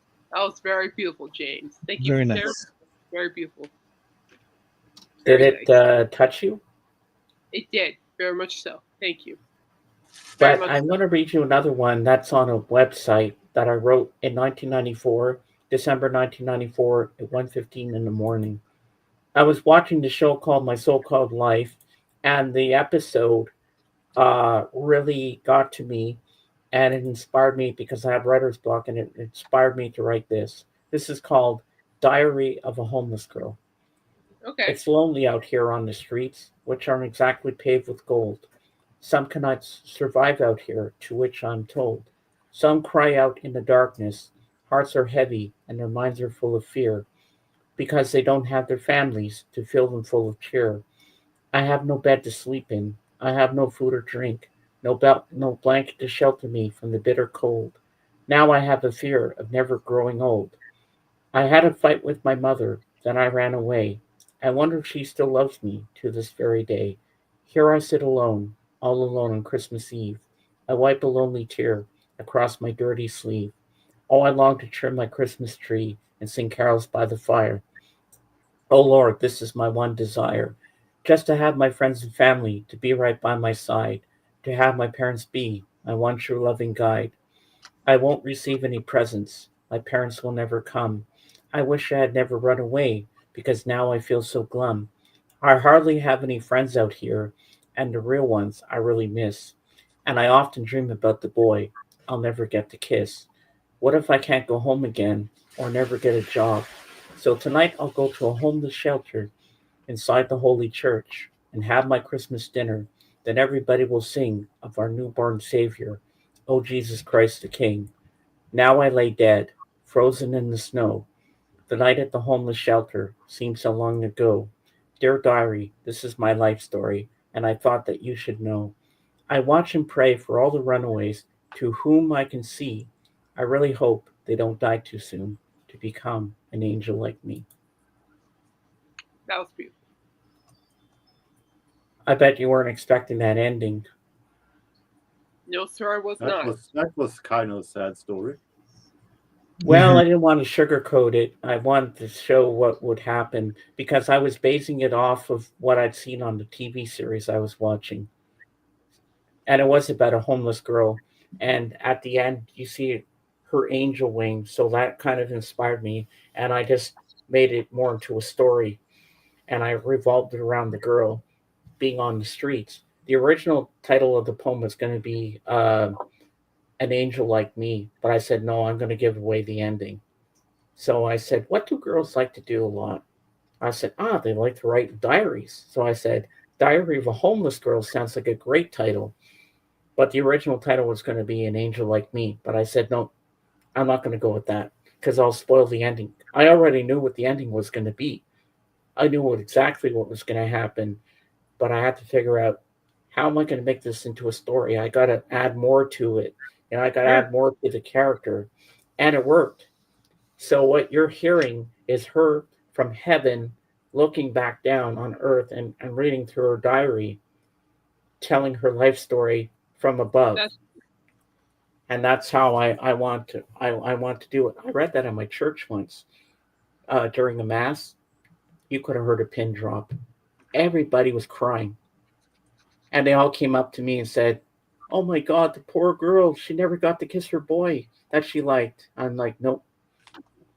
And they thought they said, you wrote that? I'm like, yes, I did. And they said, I don't want to sugarcoat it. I want to show it could actually happen on the streets that not everybody survives. But I just wanted to show it from that point of view. But see, I got in touch with my feminine side. My mom thought I was gay and I wanted to kiss a boy at the time. But that wasn't so. I said, Mom, you didn't listen to the verses. I said, let me read it again. I'm going to read it a little slower. Listen to the verses and you'll understand what I mean. I said, Mom, the title, Diary of a Homeless Girl, do you get it? And then the second time I read it, she understood what I meant. And then she said, that is the most beautiful poem I've ever heard you write. Okay, I'm going to read you one more poem. This one came to me. All right, this one came to me. I was having a fight I had a dream, and this angel was talking to me in the dream, and she said to me, you're going to write a poem about this place one day. I said, how will I know? I will give you a sign. And all that time, there was little baby angels dancing around my feet. There was a gazebo, and there was this beautiful angel with big wings, and she had long, dark, flowing hair. She was in this beautiful white gown, and then one night I went to see the movie Rudy with Sean Astin, where he wants to go to the football thingy there, where there's touchdown deep Jesus in there. I forget what it's called. The football place. Do you know what I'm talking about, Dave? I don't remember the name of it though. I know what you're talking about. Yeah. So I forget. My dad and I got into an argument in the car on the way home, and I got angry. I closed my eyes. I was like this. All of a sudden, I just said, "Dark angel." I'm like, "What?" And then I started it was almost like I was possessed, and I started saying the verses I was starting to write. I said, Dad, I got to run the house. I got to get a piece of paper. I got a poem running through my head right now, and all the verses are coming out. If I don't get this on paper now, I'm going to forget the whole thing. And he's like, but we got to talk about our argument. I'm like, Dad, not now. I got to write this. So this is what came out of me. A rose lies dying on the vine, the petals spilling over like bitter wine. A little girl sheds a tear for someone to be so near. Snow is falling all around. In a Victorian garden she is found. The heavens open high above. There's a kind of magic and some love. Look, look, high above, and you will see the angels looking down on thee. Baby angels dance around her feet. The angels strike their harps of gold. A song of hope starts to unfold. In the shadows there seems to be a dark-haired angel smiling down on she. She sings a song about hope and love, that beautiful messenger from above. Dark angel, why do you hide? Little girl, she replied, I have a fear of being denied.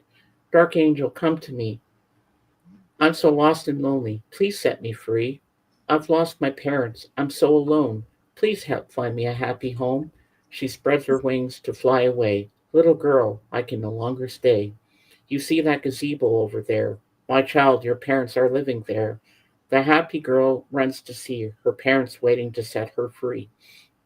Her mother says, child, you are a daughter of the air, a child princess, beautiful and fair.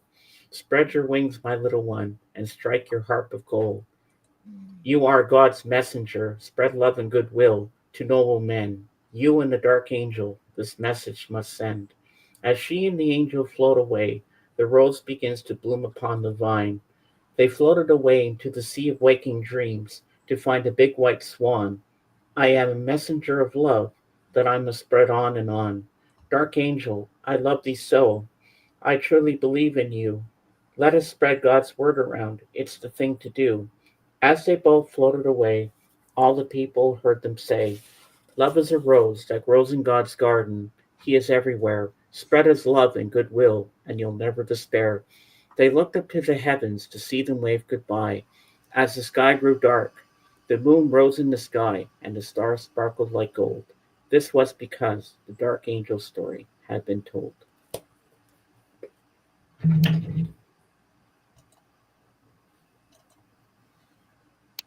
Oh my God, I left you guys dumbfounded. Are you crying, Kate?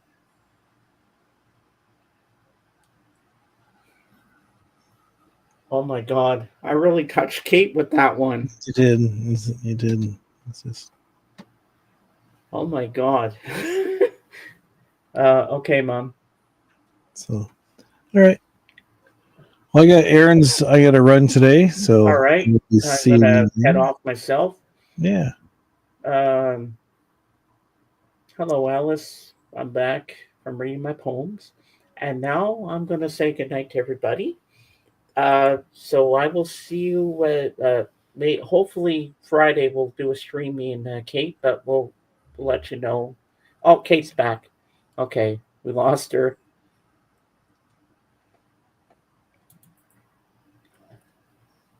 Now we can do a proper goodbye. Thank you, Alice. You're right, Kate. Yeah, my screen froze. What did you think of the poem? I thought it was beautiful. Very deep. Did you picture it all in your head? Yeah, I did. So everybody thought that Dark Angel was satanic because of the title, but it's a metaphor. Because she's hiding in the shadows because she's afraid that no one will listen to her messages of love from God. That's why it's called Dark Angel, and it's because she's dark. She's got dark hair. That's why it works. That's why I called it Dark Angel. So I want to thank everybody for being here today. I want to thank Jorgen. I want to thank Kate, my amazing co-host Dave, and I want to thank Lavelle for being here. JJ, my peanut gallery, Lisa, Dusty, who else did I forget? Alice, my new head mod. Thank you for being here, Fred, and everybody else that was here today. So hopefully, and Mike, hopefully next Friday, Kate and I will have a stream for you, because Wednesday there won't be one. But Kate's going to keep me in the loop what's going on. If not this week, then probably the next. We'll find out soon enough. So, Yeah. as I say in my channel, Beatles forever. See you on the next one. Bye for now. Good night, everybody. Good night, everybody. And we are